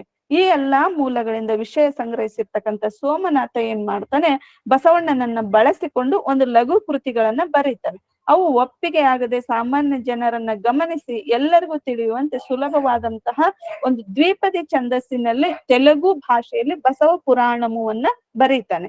ಅವಾಗ ಏನಾಗುತ್ತೆ, ಈ ಸೋಮನಾಥನಿಂದ ರಚನೆ ಆದಂತಹ ಬಸವ ಪುರಾಣವನ್ನ ಬರೆದಂತಹ ಭೀಮಕವಿ ಏನ್ ಮಾಡ್ತಾನೆ, ಆ ಸಂದರ್ಭಕ್ಕೆ ವೇಮುಲವಾಡದ ಭೀಮಕವಿ ಅಂತ ಕರೆಸ್ಕೊಳ್ತಾ ಇರ್ತಾನೆ.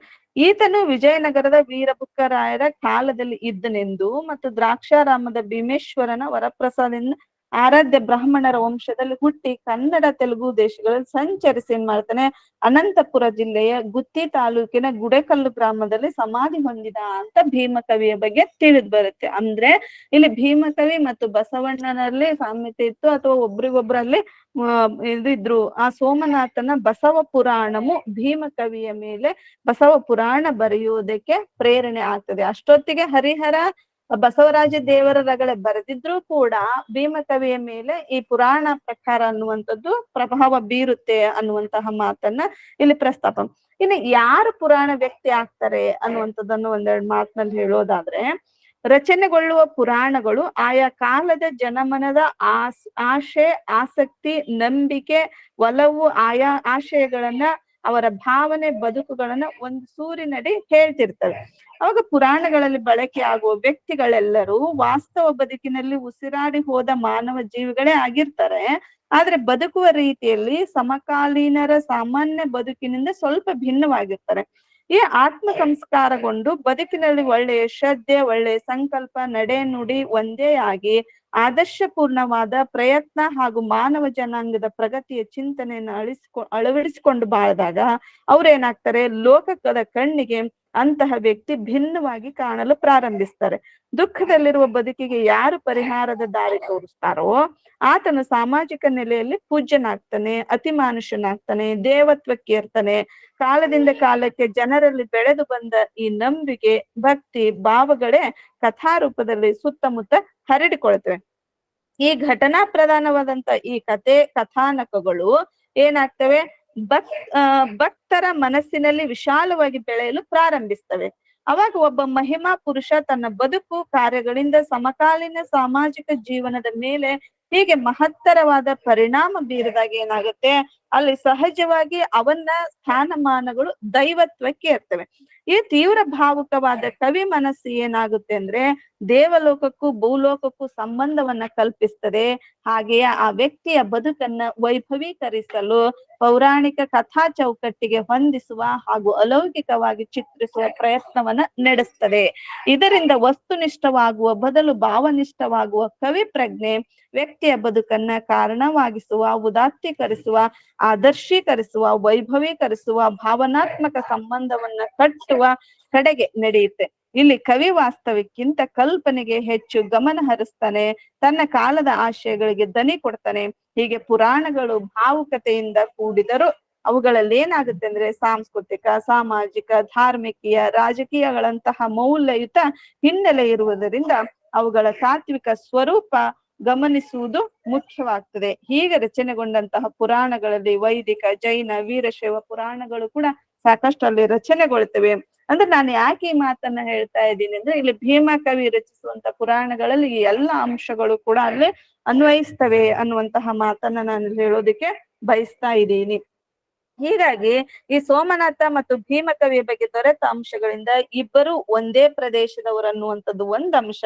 ಇಲ್ಲಿ ದೊರೆಯುವ ಅಂಶಗಳಿಂದ ಭೀಮಕವಿಯ ಮೇಲೆ ಸೋಮನಾಥನ ಪ್ರಭಾವ ಆಗಿರ್ತಕ್ಕಂಥದ್ದು ಅಲ್ಲದೆ ಭೀಮಕವಿ ತಾನೇ ತನ್ನ ಮೇಲೆ ಸೋಮನಾಥನ ಪ್ರಭಾವವಾಗಿರುವುದನ್ನ ಕಾವ್ಯೋದ್ದೇಶದಲ್ಲಿ ಪದ್ಯದಲ್ಲಿ ಹೇಳ್ಕೊಳ್ತಾನೆ.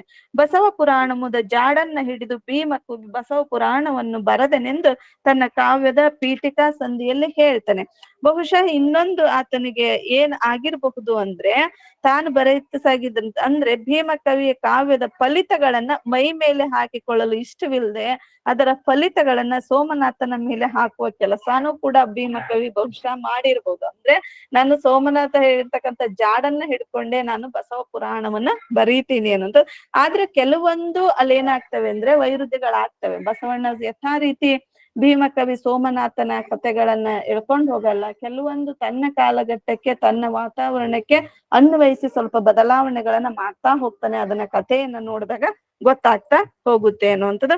ಆಮೇಲೆ ತನ್ನ ಉದ್ದೇಶವನ್ನು ಹೇಳ್ತಾನೆ. ಏನಂದ್ರೆ ಆದಿಲಿಂಗ ರಹಸ್ಯ ಸಿದ್ಧಾಂತಾದಿ ವೇದಿ ಪುರಾಣ ಸಮ್ಮತವಾದ ಬಸವ ಪುರಾತನರ ಹಿತಾರ್ಥ ಮಾತ್ಯಕದಿ ಕೋದ ಮಣಿಗಣ ಸೂತ್ರದಂತಿರೆ ಆದಿಗಣ ಚರಿತಂಗಳಳು ಸಂವೇದಿಸಲು ಬಸವನ ಚರಿತ್ರೆ ಬಣ್ಣಿಸುವೆನೊಸೆದು ಅನ್ನುವಂತಹ ಪುರಾಣದ ಉದ್ದೇಶವನ್ನ ಹೇಳ್ತಾನೆ. ಅಂದ್ರೆ ಈ ಪುರಾಣವನ್ನ ಆದಿಲಿಂಗ ರಹಸ್ಯ ಸಿದ್ಧಾಂತಗಳನ್ನೊಳಗೊಂಡ ಬಸವಗಣ ಚರಿತೆ ಮತ್ತು ಆದಿಗಣ ಚರಿತೆಗಳನ್ನೆರಡೂ ಬೆರೆಸಿ ಹೇಳುತ್ತೇನೆ ಅನ್ನುವಂತಹ ಮಾತನಾತಲ್ಲಿ ಹೇಳ್ಕೊಳ್ತಾನೆ ಅನ್ನುವಂಥದ್ದು.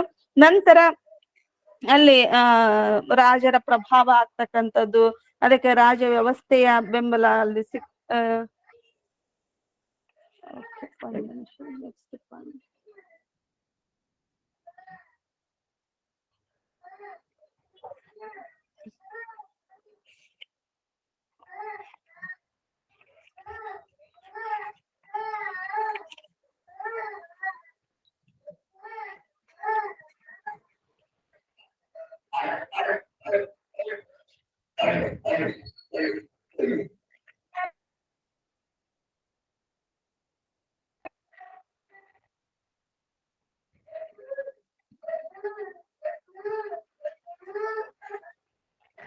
ಇಲ್ಲಿ ಏನಾಗ್ತದೆ, ಬಸವ ಪುರಾಣ ಬರೀ ಬಸವಣ್ಣನ ಚರಿತ್ರೆಯನ್ನ ಹೇಳಿದ್ರೆ ಅದು ಒಂದು ಚರಿತ್ರೆ ಆಗ್ತಿತ್ತು. ಆದ್ರೆ ಭೀಮಕವಿ ಏನ್ ಮಾಡ್ತಾನೆ, ಪೀಠಿಕಾ ಸಂಧಿಯಲ್ಲಿ ಹೇಳ್ಕೊಂಡಂತೆ ಬಸವಣ್ಣನ ಸಮಕಾಲೀನ ಶರಣರ ಕಥೆಗಳನ್ನ ತೆಗೆದುಕೊಳ್ತಾನೆ, ಪವಾಡಗಳು ಮತ್ತು ಶರಣರನ್ನ ಹೋಲುವ ಹಿಂದಿನ ಶಿವಭಕ್ತರ ಕಥೆಗಳನ್ನ ಜೋಡಿಸ್ಕೊಳ್ತಾನೆ. ಆಮೇಲೆ ತನ್ನ ಮುಂದಿನ ವೀರಶೈವ ಕವಿಗಳಿಗೆ ಪುರಾಣ ರಚನಾ ಪದ್ಧತಿಗೆ ಗಟ್ಟಿಯಾದಂತ ಬುನಾದಿಯನ್ನ ಹಾಕೊಡ್ತಾನೆ. ಹೀಗಾಗಿ ಬಸವ ಪುರಾಣದಲ್ಲಿ ಬಸವಣ್ಣನ ಜೀವನ ಕಥೆ ಮಾತ್ರ ಮುಖ್ಯವಾಗಿಲ್ಲ, ಸಮಕಾಲೀನ ಶಿವಶರಣರ ಮತ್ತು ತಮಿಳುನಾಡಿನ ನಾಯನ್ಮಾರರ ಕಥೆಗಳು ಮುಖ್ಯವಾಗ್ತವೆ. ಬಸವಣ್ಣನು ಚನ್ನಬಸವಣ್ಣನಿಗೆ ಹೇಳಿದ ಮುಕ್ತ ಭಕ್ತರ ಕಥೆಗಳು, ಬಸವಣ್ಣನು ಬಿಜ್ಜಳರಿಗೆ ಹೇಳಿದ ವೀರ ಭಕ್ತರ ಕಥೆಗಳು, ಮಾಚಿದೇವರು ಆದಿಶರಣರಿಗೆ ಹೇಳಿದ ಕಥೆಗಳು, ನಂಬೇಣನ 62 ಜನ ಪುರಾತನರು ಕುರಿತು ಹಾಡಿರ್ತಕ್ಕಂಥ ಮಾಚಿದೇವ ಬಸವಣ್ಣನಿಗೆ ಹೇಳಿದ ಕಥೆಗಳು, ಮೂಲ ಕಥೆಗೆ ಪೂರಕ, ಇಂಥ 100 ಉಪಕಥೆಗಳನ್ನ ಇಲ್ಲಿ ಭೀಮಕವಿ ತನ್ನ ಬಸವ ಪುರಾಣದಲ್ಲಿ ಬಳಸ್ಕೊಳ್ತಾರೆ. ಹೀಗಾಗಿ ಹಲವಾರು ಆಯಾಮಗಳಲ್ಲಿ ಅದು ರೂಪವನ್ನ ಪಡೀತಿದೆ. ಬಸವ ಪುರಾಣ ರಚನೆಗೊಂಡದ್ದು 12 ಮತ್ತು 13ನೇ ಶತಮಾನದ ಕಾಲಘಟ್ಟ ಆದೆ ಅಂದ್ರೆ, ಬಸವ ಪುರಾಣ ರಚನೆಗೊಂಡದ್ದು 13 ಮತ್ತು 14ನೇ ಶತಮಾನದಲ್ಲಿ. ಇವೆರಡು ಕಾಲಘಟ್ಟದಲ್ಲಿ ಪುರಾಣಕಾರರ ಸಂಪೂರ್ಣ ಗಮನ ಇರ್ತಕ್ಕಂಥದ್ದು ವೀರಶೈವ ಅಥವಾ ನೀವೇನ್ ಲಿಂಗಾಯತ ಅಂತ ಹೇಳ್ತಿರಲ್ಲ, ಆ ಶರಣರ ಚಾರಿತ್ರ್ಯ ನಿರೂಪಣೆಯತ್ತ ಅವ್ರ ಗಮನ ಇರ್ತಕ್ಕಂಥದ್ದು. ಪ್ರಾರಂಭದ ಪುರಾಣಕಾರರಾದ ಸೋಮನಾಥನಾಗಲಿ ಮತ್ತು ಭೀಮಕವಿ ಆಗಲಿ ಶಿವಶರಣರ ಚಾರಿತ್ರ್ಯ ನಿರೂಪಣೆಗೆ ತಮ್ಮ ಕೃತಿಗಳನ್ನ ಮೀಸಲು ಮಾಡಿದ್ರಿಂದ ವೀರಶೈವ ಪುರಾಣಗಳ ನಿರ್ದಿಷ್ಟ ಲಕ್ಷಣ, ಧ್ಯೇಯ, ಗುರಿಗಳು ನಿರ್ಣಯಗೊಳ್ಳಲ್ಲ. ಆದ್ರೆ ಬಸವ ಪುರಾಣದ ಕೊನೆಯಲ್ಲಿ ಏನಾಗುತ್ತೆ ಅಂದ್ರೆ, ಬರುವ ಕಥೆಗಳಲ್ಲಿ ವೀರಶೈವ ಧರ್ಮದ ಮತತತ್ವಗಳು ಸ್ವಲ್ಪ ಕಡ್ಡಾಯವಾಗಿ ಬಳಕೆ ಆಗ್ತವೆ. ಅಂದ್ರೆ ಆ ಹೊತ್ತಿಗೆ ಲಕ್ಕಣ್ಣ ದಂಡೇಶಿನ ಶಿವತತ್ವ ಚಿಂತಾಮಣಿಯ ರಚನೆಯ ಕಾಲಘಟ್ಟ. ಅವಾಗ ಏನಾಗುತ್ತೆ ಅಂದ್ರೆ 13ನೇ ಶತಮಾನದ ಕೊನೆ 14ನೇ ಶತಮಾನದ ಆರಂಭಕ್ಕೆ ಶಿವತತ್ವ ಚಿಂತಾಮಣಿಯಲ್ಲಿ ಗುರುತಿಸಿದಂತೆ ಧರ್ಮ ನಿರ್ದಿಷ್ಟ ರೂಪ ಪಡಿತಾ ಇರ್ತಕ್ಕಂಥದ್ದು. ಈ ಬದಲಾವಣೆ ಭೀಮಕವಿಯ ಬಸವ ಪುರಾಣದ ಮೇಲಿನೂ ಕೂಡ ಆಗ್ತಕ್ಕಂಥದ್ದನ್ನ ನಾವಲ್ಲಿ ನೋಡ್ತಾ ಹೋಗ್ತೇವೆ. ಅದಕ್ಕೆ ತಕ್ಕಂತೆ ಬಸವಣ್ಣ ಅಲ್ಲಿ ಏನಾಗ್ತಾನೆ, ಕಥಾನಕಕ್ಕೆ ಒಳಪಡ್ತಾನೆ ಅನ್ನುವಂಥದ್ದು. ಓಕೆ, ಇದು ತುಂಬಾ ಇದಿರೋದ್ರಿಂದ ಅದನ್ನ ಇಷ್ಟು ಅವಸರದಲ್ಲಿ ಹೇಳಿದೆ ಅಂದ್ರೆ ಅಷ್ಟು ಸೂಕ್ತನ ಅನ್ಸಲ್ಲ. ಓಕೆ, ಈ ರೀತಿ ನನಗ ಅವಕಾಶ ಮಾಡಿಕೊಟ್ಟಿರ್ತಕ್ಕಂಥ ಸಂದರ್ಭದಲ್ಲಿ ನನ್ನ ಬುದ್ಧಿಗೆ ಎಷ್ಟು ತಿಳಿಯುತ್ತೋ, ನನ್ನ ಓದಿಗೆ ಎಷ್ಟು ತಿಳಿಯುತ್ತೋ ಅಷ್ಟನ್ನ ನಾನಿಲ್ಲಿ ವಿಷಯ ಮಂಡನೆ ಮಾಡಿದ್ದೀನಿ. ಇದರ ಮೇಲಿನ ಚರ್ಚೆಗಳು ನಡೀಲಿ, ನಾನು ಕೂಡ ತಿಳಿದೇ ಇರ್ತಕ್ಕಂಥ ಎಷ್ಟೋ ಅಂಶಗಳನ್ನ ತಿಳಿದುಕೊಳ್ಳುವಂತ ಹಂಬಲ, ಕುತೂಹಲ ನನಗೂ ಇದೆ ಅನ್ನುವಂತ ಮಾತನ್ನು ತಿಳಿಸ್ತಾ ನನ್ನ ಮಾತಿಗೆ ವಿರಾಮವನ್ನ ಕೊಡ್ತಾ ಇದ್ದೀನಿ. ಎಲ್ಲರಿಗೂ ಶರಣು. ಶರಣಾರ್ಥಿಯಮ್ಮ, ಪುರಾಣಗಳು ಮತ್ತೆ ಕಥೆ ಕಟ್ಟುವ ಕಥಾನಕಗಳು, ಕವಿ ಯಾವುದ್ರ ಮೇಲೆ ಪರಿಣಾಮ ಬೀರ್ತಾನೆ ಮತ್ತೆ ಅಲ್ಲಿನ ಅವನಿಗೆ ಯಾವುದರ ಪ್ರಭಾವ ಆಗತ್ತೆ, ಯಾವ ರೀತಿ ಬಸವಣ್ಣನ ಕಥಾನಕಗಳು ನಮ್ಮ ಹರಿಹರನಾಗ್ಲಿ ಅಥವಾ ನಂತರ ಬಂದ ಭೀಮಕವಿ ಆಗ್ಲಿ, ಮಧ್ಯದಲ್ಲಿ ಸೋಮನಾಥನಾಗ್ಲಿ, ಹೇಗೆ ಅವರವರಿಗೆ ಪರಿಸರ ಮತ್ತೆ ಹಿಂದೆ ಇದ್ದಂತ ಶರಣರ ಬಗೆಗಳ ಚಿಂತನೆಗಳು ಅಥವಾ ವಚನಗಳೇನೇನ್ ಸಿಕ್ಕಿವೆ, ಮತ್ತೆ ಅವರ ಜೀವನದಲ್ಲಿ ಅಳವಡಿಸಿಕೊಂಡಿದ್ದ ಜೀವನ ಶೈಲಿ ಅಥವಾ ಅವರು ನಂಬಿಕೊಂಡಿದ್ದ ಜೀವನ ಶೈಲಿ ಈ ಕಥಾನಕಗಳನ್ನ ಕಟ್ಟುವಲ್ಲಿ ಹೇಗೆ ಚಿತ್ರಿತವಾಗತ್ತೆ. ಮತ್ತೆ ಕಥೆಗಾರ ಅಥವಾ ಕವಿ ತನ್ನನ್ನ ಬಿಟ್ಟು ಕಥಾನಕವನ್ನ ಕಟ್ಟೋದು ಕಷ್ಟ. ಏನೇ ಆದ್ರೂ ಅವನು ಅದರಲ್ಲಿ ತನ್ನನ್ನ ತೊಡಗಿಸ್ಕೊಂಡು ತನ್ನ ಸ್ವಂತಿಕೆಯನ್ನು ಅದರಲ್ಲಿ ಸೇರಿಸಬೇಕಾಗತ್ತೆ. ಮತ್ತೆ ಅವನು ನಂಬಿಕೊಂಡಿದ್ದ ನಂಬಿಕೆಗಳು ಆ ಕಥೆಗಳಲ್ಲಿ ಅಥವಾ ಕಥಾನಕದಲ್ಲಿ ಹೊಮ್ಮದೇ ಇರ್ಲಿಕ್ಕೆ ಸಾಧ್ಯನೇ ಇಲ್ಲ. ಅವರು ಇಲ್ಲ ಅನ್ನೋದ್ರ ಬಗ್ಗೆ, ಬಸವಣ್ಣನವ್ರ ಬಗ್ಗೆ ಚಿಂತನೆಗಳು ಈ 3 ಜನ ಇತಿಹಾಸಕಾರ ಕವಿಗಳಲ್ಲಿ ಹೇಗೆ ಕಟ್ಕೊಟ್ಟಿದ್ದಾರೆ ಅನ್ನೋದನ್ನ ನಡೆಸ್ಕೊಟ್ಟಿದ್ದೀರಿ. ತಮಗೆ ಭಕ್ತಿಪೂರ್ವಕ ಶರಣಾರ್ಥಿಗಳನ್ನ ಅರ್ಪಿಸ್ತಾ, ಹಲವಾರು ಚಿಂತಕರಿದ್ದಾರೆ, ಹಲವಾರು ಸಂಶೋಧಕರು ನಮ್ಮಲ್ಲಿ ಸೇರ್ಕೊಂಡಿದ್ದಾರೆ. ಈಗ ಈ ವೇದಿಕೆಯನ್ನ ನಮ್ಮ ಸಂವಾದಕ್ಕೆ ಒಳಮಾಡ್ಕೊಳ್ತಾ ಪಟ್ಟಣ್ ಸರ್ ತಮ್ಮ ಚಿಂತನೆಯನ್ನ ಹೇಳಿ ನಂತರ ಉಳಿದವರ ಸಂವಾದಕ್ಕೆ ಅನುವು ಮಾಡಿಕೊಡ್ಬೇಕಂತ ಕೇಳ್ಕೊಡ್ತೀನಿ. ಶರಣಾರ್ಥಿ ಸರ್. ಶರಣಾರ್ಥಿ. ಒಂದು ಒಳ್ಳೆಯ ಉಪನ್ಯಾಸವನ್ನ ಶೈಲಜಾ ಪವಾಡ್ ಶೆಟ್ರು ಅವರಿಗೆ ಬಹುಶಃ ಒಂದು 15 ದಿನದೊಳಗ ಒಂದು 50 ಸಲ ನನಗೆ ಫೋನ್ ಮಾಡಿದ್ರು. ಸರ್ ಇದನ್ನ ಹಿಂಗ್ ತಗೊಂಡ್ರೆ ಹಿಂಗ್ ತಗೊಂಡ್ರೆ. ನಿಂದ ರಾತ್ರಿ ಕೂಡ ನಾನು ಬೆಳಗಾವಿಂದ ಬರ್ಬೇಕಾದ್ರೆ ಸುಮಾರು ಒಂದು ಅರ್ಧ ಗಂಟೆ ತಮ್ಮ ಒಂದು ಸ್ಪಷ್ಟತೆಯನ್ನ ಗಟ್ಟಿಗೊಳಿಸ್ಲಿಕ್ಕೆ ಮಾಡಿದ್ರು. ಒಂದು ಅರ್ಥದಲ್ಲಿ ಕಥಾನಕಗಳ ಅನಿವಾರ್ಯತೆ 15ನೇ ಶತಮಾನದಾಗ ಬಂದಂತ ವಿವಿಧ ಧರ್ಮೀಯರ ಜೊತೆಗೆ ಪೈಪೋಟಿಗಿಳಿದು ಧರ್ಮವನ್ನು ಕೂಡ ಅವ್ರಿಗಿಂತ ಹೆಚ್ಚಿಗೆ ಶ್ರೇಷ್ಠ ಮಾಡ್ಲಿಕ್ಕೆ ನಡೆದಂತ ಒಂದು ಆರೋಗ್ಯಕರವಾದಂತ ಸದುದ್ದೇಶವನ್ನು ಹೊಂದತಕ್ಕಂಥ ಒಂದು ಪೈಪೋಟಿ. ಆ ಕಾರಣದಿಂದ ಹರಿಹರನ ಆದಿಯಾಗಿ ಹರಿಹರ ರಾಘವಾಂಕ ಹರಿಹರ ಅವ ಸಂಬೋಳಿ ನಾಗಿದೇವ ಅಥವಾ ಕಂಬಳಿ ನಾಗಿದೇವನ ಮನೆಯೊಳಗ ಬಸವಣ್ಣ ಹೋಗಿ ಊಟ ಮಾಡ್ತಾನ. ಅವಾಗ ಬಿಜ್ಜವನ ಆಸ್ಥಾನಿಕರು ಬಂದು ಅವನಿಗೆ ಹೇಳ್ತಾರೆ, ಇದು ಎಂತ ಒಬ್ಬ ದಲಿತರ ಮನೆಗೆ ಬಸವಣ್ಣ ಹೋದಲ್ಲ ಬ್ರಾಹ್ಮಣ ಅಂತಂದಾಗ ಅವ್ರನ್ನ ಕರೆದು ಕಾಲಿಗೆ ಚುಸ್ತಾನ ಸೂಜಿಯಿಂದ. ಕಂಬಳಿ ನಾಗಿದೇವನ ಕಾಲಿಂದ ಹಾಲು ಬರ್ತತಿ, ಉಳಿದವ್ರ ಕಾಲಿಂದ ರಕ್ತವ. ಇದು ಪವಾಡಗಳು ಅಥವಾ ಭಾವನಾತ್ಮಕವಾಗಿ ಬಸವಣ್ಣನ ಒಯ್ದು ಅಲ್ಲಿ ಒಬ್ಬ ಹರಿಹರನು ಕೂಡ ಒಬ್ಬ ಶೈವ ಬ್ರಾಹ್ಮಣನೇ. ಶೈವ ಬ್ರಾಹ್ಮಣ ಆತನ ಮಾದಾರ ಚೆನ್ನಯ್ಯನ ಬಗ್ಗೆ ಆಗ್ಲಿ, ಕಂಬಳಿ ನಾಗಿದೇವನ ಬಗ್ಗೆ ಆಗ್ಲಿ, ಅವ್ರ ದಲಿತರ ಬಗ್ಗೆ ಹರಳೆಯನ ರಗಳೆ ಏನು ಇರ್ತತಲ್ಲ, ಅಲ್ಲಿಯೂ ಕೂಡ ಈರುಳ್ಳಿ ತಪ್ಪದ ಕ್ಷಮೆ ಕೇಳ್ತಾನೆ ಬಸವಣ್ಣ. ಕ್ಷಮೆ ಕೇಳೋ ಉದ್ದೇಶ ಅಂತಂದ್ರ ಅಲ್ಲಿ ಹರಳೆಯನಂತ ತಳ ಸಮುದಾಯದ ಜನರಿಗೆ ಒಂದು ಭರವಸೆಯನ್ನು ಮೂಡಿಸ್ಬೇಕಾಗಿತ್ತು. ಅದನ್ನ ಬಹುಶಃ ಅವ್ರು ಹೇಳೋರು, ಯಾವುದೇ ಒಬ್ಬ ಕವಿ ಆಗ್ಲಿ ಸಾಹಿತ್ಯ ಆಗ್ಲಿ ತನ್ನ ವಿಚಾರ ಆಲೋಚನೆಗಳನ್ನು ಗೊತ್ತಿದ್ದೋ ಗೊತ್ತಿರೋದೋ ಕವಿ ಕಾವ್ಯ ಕಥಾನಕದೊಳಗ ತೂರ್ಕೊಂಡ್ಬಿಟ್ಟಿರ್ತಾವ. ಹೀಗಾಗಿ ಬಹುಶಃ ಹರಿಹರ ಭಾವುಕನಾದ ಬಸವಣ್ಣನನ್ನ ಒಬ್ಬ ಭರವಸೆಯ ಬದುಕನ್ನ ಕಟ್ಟಿಕೊಡ್ತಕ್ಕಂಥ ಭಾವನಾತ್ಮಕ ಒಬ್ಬ ಭರವಸೆಯ ನಾಯಕನನ್ನ, ಭಾವನಾತ್ಮಕ ಪುರಾಣ ನಾಯಕನನ್ನಾಗಿ ಹರಿಹರ ರೂಪಿಸಿದ. ಆತನ ಸೋದರ ಸಿದ್ದರಾಮನ ಪುರಾಣದ ಕೂಡ ಹಂಗ, ಕಂದನ ಅಳುವಿಗೆ ತರುಗುಲ್ಮ ಲತೆಗಳದ್ದು ಅಳುತ್ತಿರದ ಕಂಬನಿಯ ಅಂಬರ ಕೂಡೆ. ಆ ಸಿದ್ದರಾಮ ಮಲ್ಲೈರಿ ಕೆಳಕ್ ಹೋದಾಗ ಕಂಡು ಬೆರಗಾದರ ಪುಣ್ಯ ದಂಪತಿಗಳು ಅದನ್ನ ಕಣಿವೆ ಹಾಡ್ಬೇಕಂತ ತಿಳ್ಕೊಂಡು ಉಳ್ಳಾಡ್ತಿರ್ತಾನ ಹುಡಿ ಒಳಗ. ಅದನ್ನ ನೋಡಿ ತರುಗಲ್ಮ ಲತೆಗಳೆದ್ದು ಗಿಡ ಮರ ಬಳ್ಳಿ ಎಲ್ಲ ಎದ್ದು ಅಳುತ್ತಿರ್ದ ಕಂಬನಿಯ ಅಂಬರ ಕೂಡಿ ಎಷ್ಟು ಅಳಾಕತ್ತೀವಿ ಅಂದ್ರೆ ಅಲ್ಲೆಲ್ಲ ಸಮುದ್ರ ಒಂದು ನದಿ ಹೊರದಂಗ ಅಷ್ಟು ನೀರು ಕೂಡಿತು ಅಂತಕ್ಕಂಥ ಒಂದು ಭಾವನಾತ್ಮಕ. ಅದೇ ರೀತಿಯಾಗಿ ಭೀಮಕವಿ ಆಗ್ಲಿ, ಇವೆಲ್ಲ ಕಾರಣದಿಂದ ಅಂದ್ರೆ ಇವೇನು ಸಿಂಗರಾಜ ಪುರಾಣ ಇರ್ಬೋದು ಅಥವಾ ಲಕ್ಕಣ ದಂಡೇಶ ಇರ್ಬೋದು, ಇವರೆಲ್ಲ ಮಾಡಿದಂತ ಏನು ಕಥಾನಕಗಳ ಬಳಕೆಗಳಿಂದ ಅದರಲ್ಲಿ ಜೈನರು ಕೂಡ ಬಹಳ ಸಿಂಗರಾಜ ಒಬ್ಬ ಜೈನ. ಆತನಿಗೆ ಈ ಶರಣ ಸಂಸ್ಕೃತಿಯ ಆಶಯಕ್ಕಿಂತ ಅಲ್ಲಿ ಕವಿತ್ವ ತನ್ನ ಕಾವ್ಯ ಅದು ಬಹಳ ಪ್ರಖರವಾಗಿ ಸ್ಪರ್ಧಾತ್ಮಕವಾಗಿ ಇಮ್ಮಡಿ ಪ್ರೌಢ ಕಾಲಾಗಿ ಇರಬೇಕು ಅಂತಕ್ಕಂಥ ಒಂದು ಅವನು ಕೂಡ ರಚಿಸ್ತಾನ. ಹಿಂಗಾಗಿ ಇವರೆಲ್ಲರ ಆಂತರಿಕ ಸಂಘರ್ಷ ಒಂದು ಒಳ್ಳೆಯ ಒಂದು ಆರೋಗ್ಯಕರವಾದಂಥ ಸಾಹಿತ್ಯವನ್ನ ಶರಣರ ಬಗ್ಗೆ ಕಲ್ಪಿಸಿಕೊಡ್ಬೇಕು ಅಂತ ಕಂಡು ಅವರು ಏನು ಪ್ರಯತ್ನ ಮಾಡ್ತಾರ.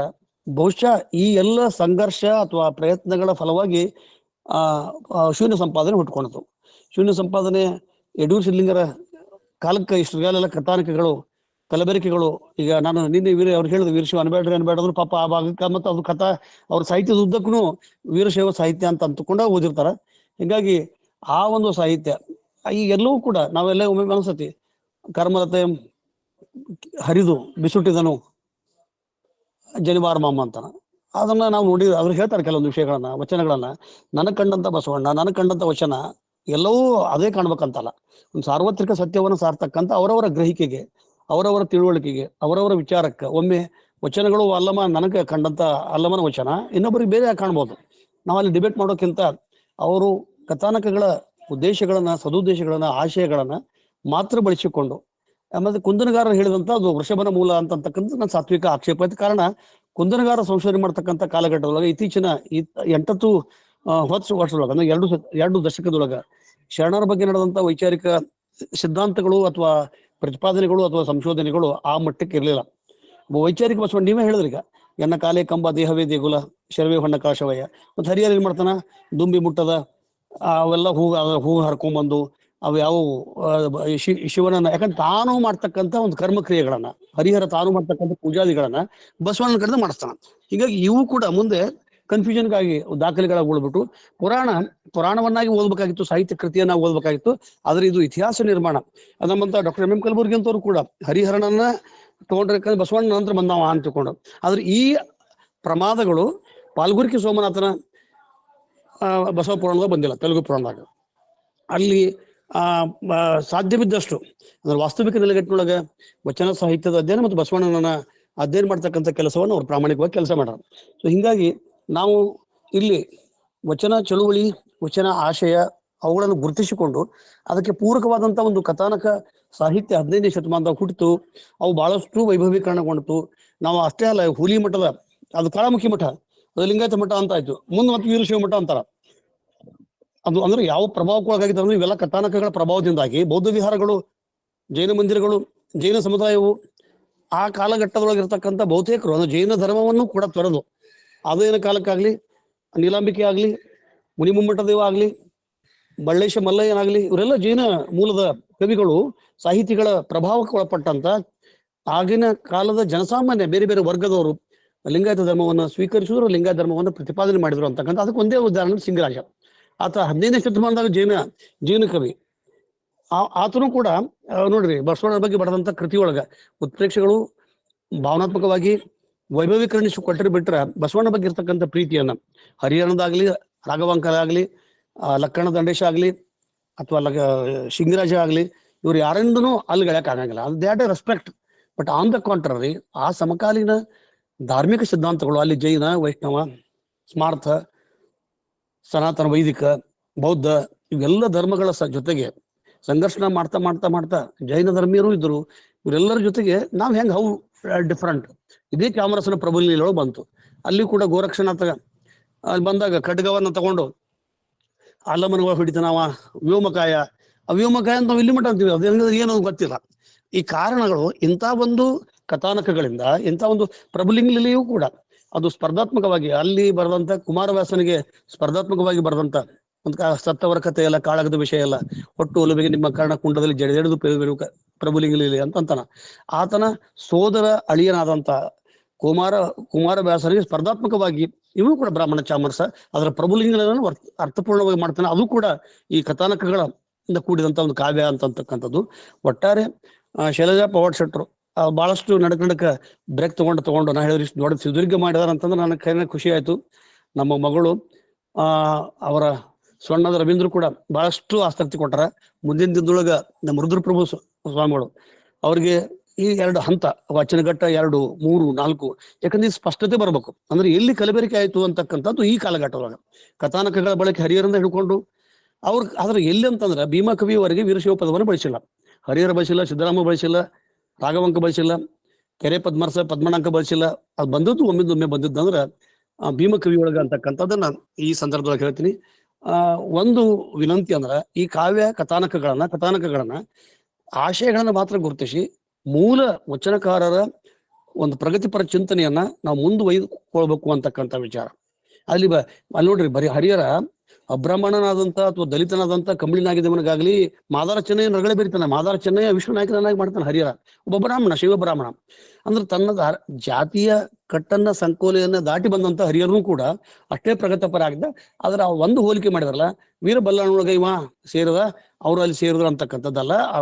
ಹರಿಹರ ಶೈವ ಬ್ರಾಹ್ಮಣಾಗೆ ಬರದ, ಶೈವ ಬ್ರಾಹ್ಮಣಾಗೆ ಉಳ್ದ. ಹರಿಹರ ಮಾಡಿದಂತ ದೊಡ್ಡ ತಪ್ಪು ನಮ್ಮ ದೃಷ್ಟಿಯೊಳಗ ಅಂತಂದ್ರ, ಒಬ್ಬ ವಾಸ್ತವಿಕ ನೆಲೆಗೊಟ್ಟ ಭೂಮಿ ಮೇಲೆ ಮರ್ಸಲಕೊಂಬುದು ಕರ್ತಾರನ ಕಮ್ಮಟವ ಅಂತ ಹೇಳಿದಂತ ಬಸವಣ್ಣನ ಕೈಲಾಸಕ್ಕೆ ಒಯ್ದು ಕೈಲಾಸಕ್ಕೆ ಮಾಡಿ ಭೂಮಿ ಕಳಿಸಿ, ಗಂಡ ಹೆಂಡತಿ ಜಗಳಕ್ಕೆ ಭೂಮಿ ಕಳಿಸಿ ಭೂಮಿಯಿಂದ ಮತ್ತೆ ಕೈಲಾಸಕ್ಕೆ ಕರ್ಕೊಂಡು ಹೋಗ್ತಕ್ಕಂಥ ಒಂದು ಪ್ರಮೇಗಳನ್ನ ಅಥವಾ ದೃಷ್ಟಾಂತಗಳನ್ನ ಕಥಾನಕಗಳನ್ನ ಹೆಣೆದದ್ದು ಬಹುಶಃ ಮುಂದಿನ ಚರಿತ್ರೆಕಾರರು ಪುರಾಣವನ್ನ ಇತಿಹಾಸ ಅಂತ ತಿಳ್ಕೊಂಡ್ರು. ಪುರಾಣವಾಗಿ ನೋಡ್ಬೇಕು, ಇತಿಹಾಸವಾಗಿ ನೋಡ್ಬೇಕು ಅಂತಕ್ಕಂಥ ಒಂದು ಉದ್ದೇಶದಿಂದ. ಯಾಕಂದ್ರೆ ಈ ವಿಷಯ ಕೊಟ್ಟ ನನಗೆ ನಮ್ಮ ರುದ್ರಪ್ರಭು ಬಹಳ ಏನ್ ಸರ್ ನೋಡ್ರಿ, ಇದು ನನಗೆ ಐ ಆಮ್ ನಾಟ್ ಕಂಫರ್ಟೇಬಲ್ ಅಂತಂದ್ರು. ನನಗರ ಆರಾಮಿಲ್ಲ. ನನಗೆ ಶೈಲಜಾ ಹೇಳ್ಬಿಟ್ಟು ನೀವು ಮಾತಾಡ್ಬೇಕವಾ ಅಂತ ಹೇಳಿ. ಅದರ ನಿಜಕ್ಕೂ ಕೂಡ ಇವತ್ತು ನನಗೆ ಅನ್ಸತಿ ಅವರ ಮಾತು, ನಮ್ಮ ತಂಗಿ ಮಾತು ಬಹುಶಃ ಎಲ್ಲರ ಮನಸ್ಸನ್ನ ಗೆದ್ದೈತಿ. ನಮ್ಮ ರುದ್ರಪ್ರಭು ಸ್ವಾಮಿಗಳಾಗ್ಲಿ ಉಳಿದವರು ಎಲ್ಲ ಶರಣರಿಗೆ ಈ ಅವರ ವಿಚಾರಗಳನ್ನ ಹೇಳ್ತಕ್ಕಂಥ ರೀತಿ ಚೆನ್ನಾಗಿದೆ ಅಂತ ಹೇಳ್ತಾ ನನಗೆ ಸಂವಾದಕ್ಕೆ ಅನುವು ಮಾಡಿಕೊಟ್ಟಂತ ಎಲ್ಲರಿಗೆ ಶರಣಾರ್ಥಿ. Over to Rudraprabhu Swami sir. Thank you. ಶರಣಾರ್ಥಿ ಸರ್. ಪವಾಡ ಅಂದ ಕೂಡ್ಲೆ ಕೆಲವೊಂದ್ಸತಿ ನನಗೆ ಭಯನೇ ಆಗತ್ತೆ.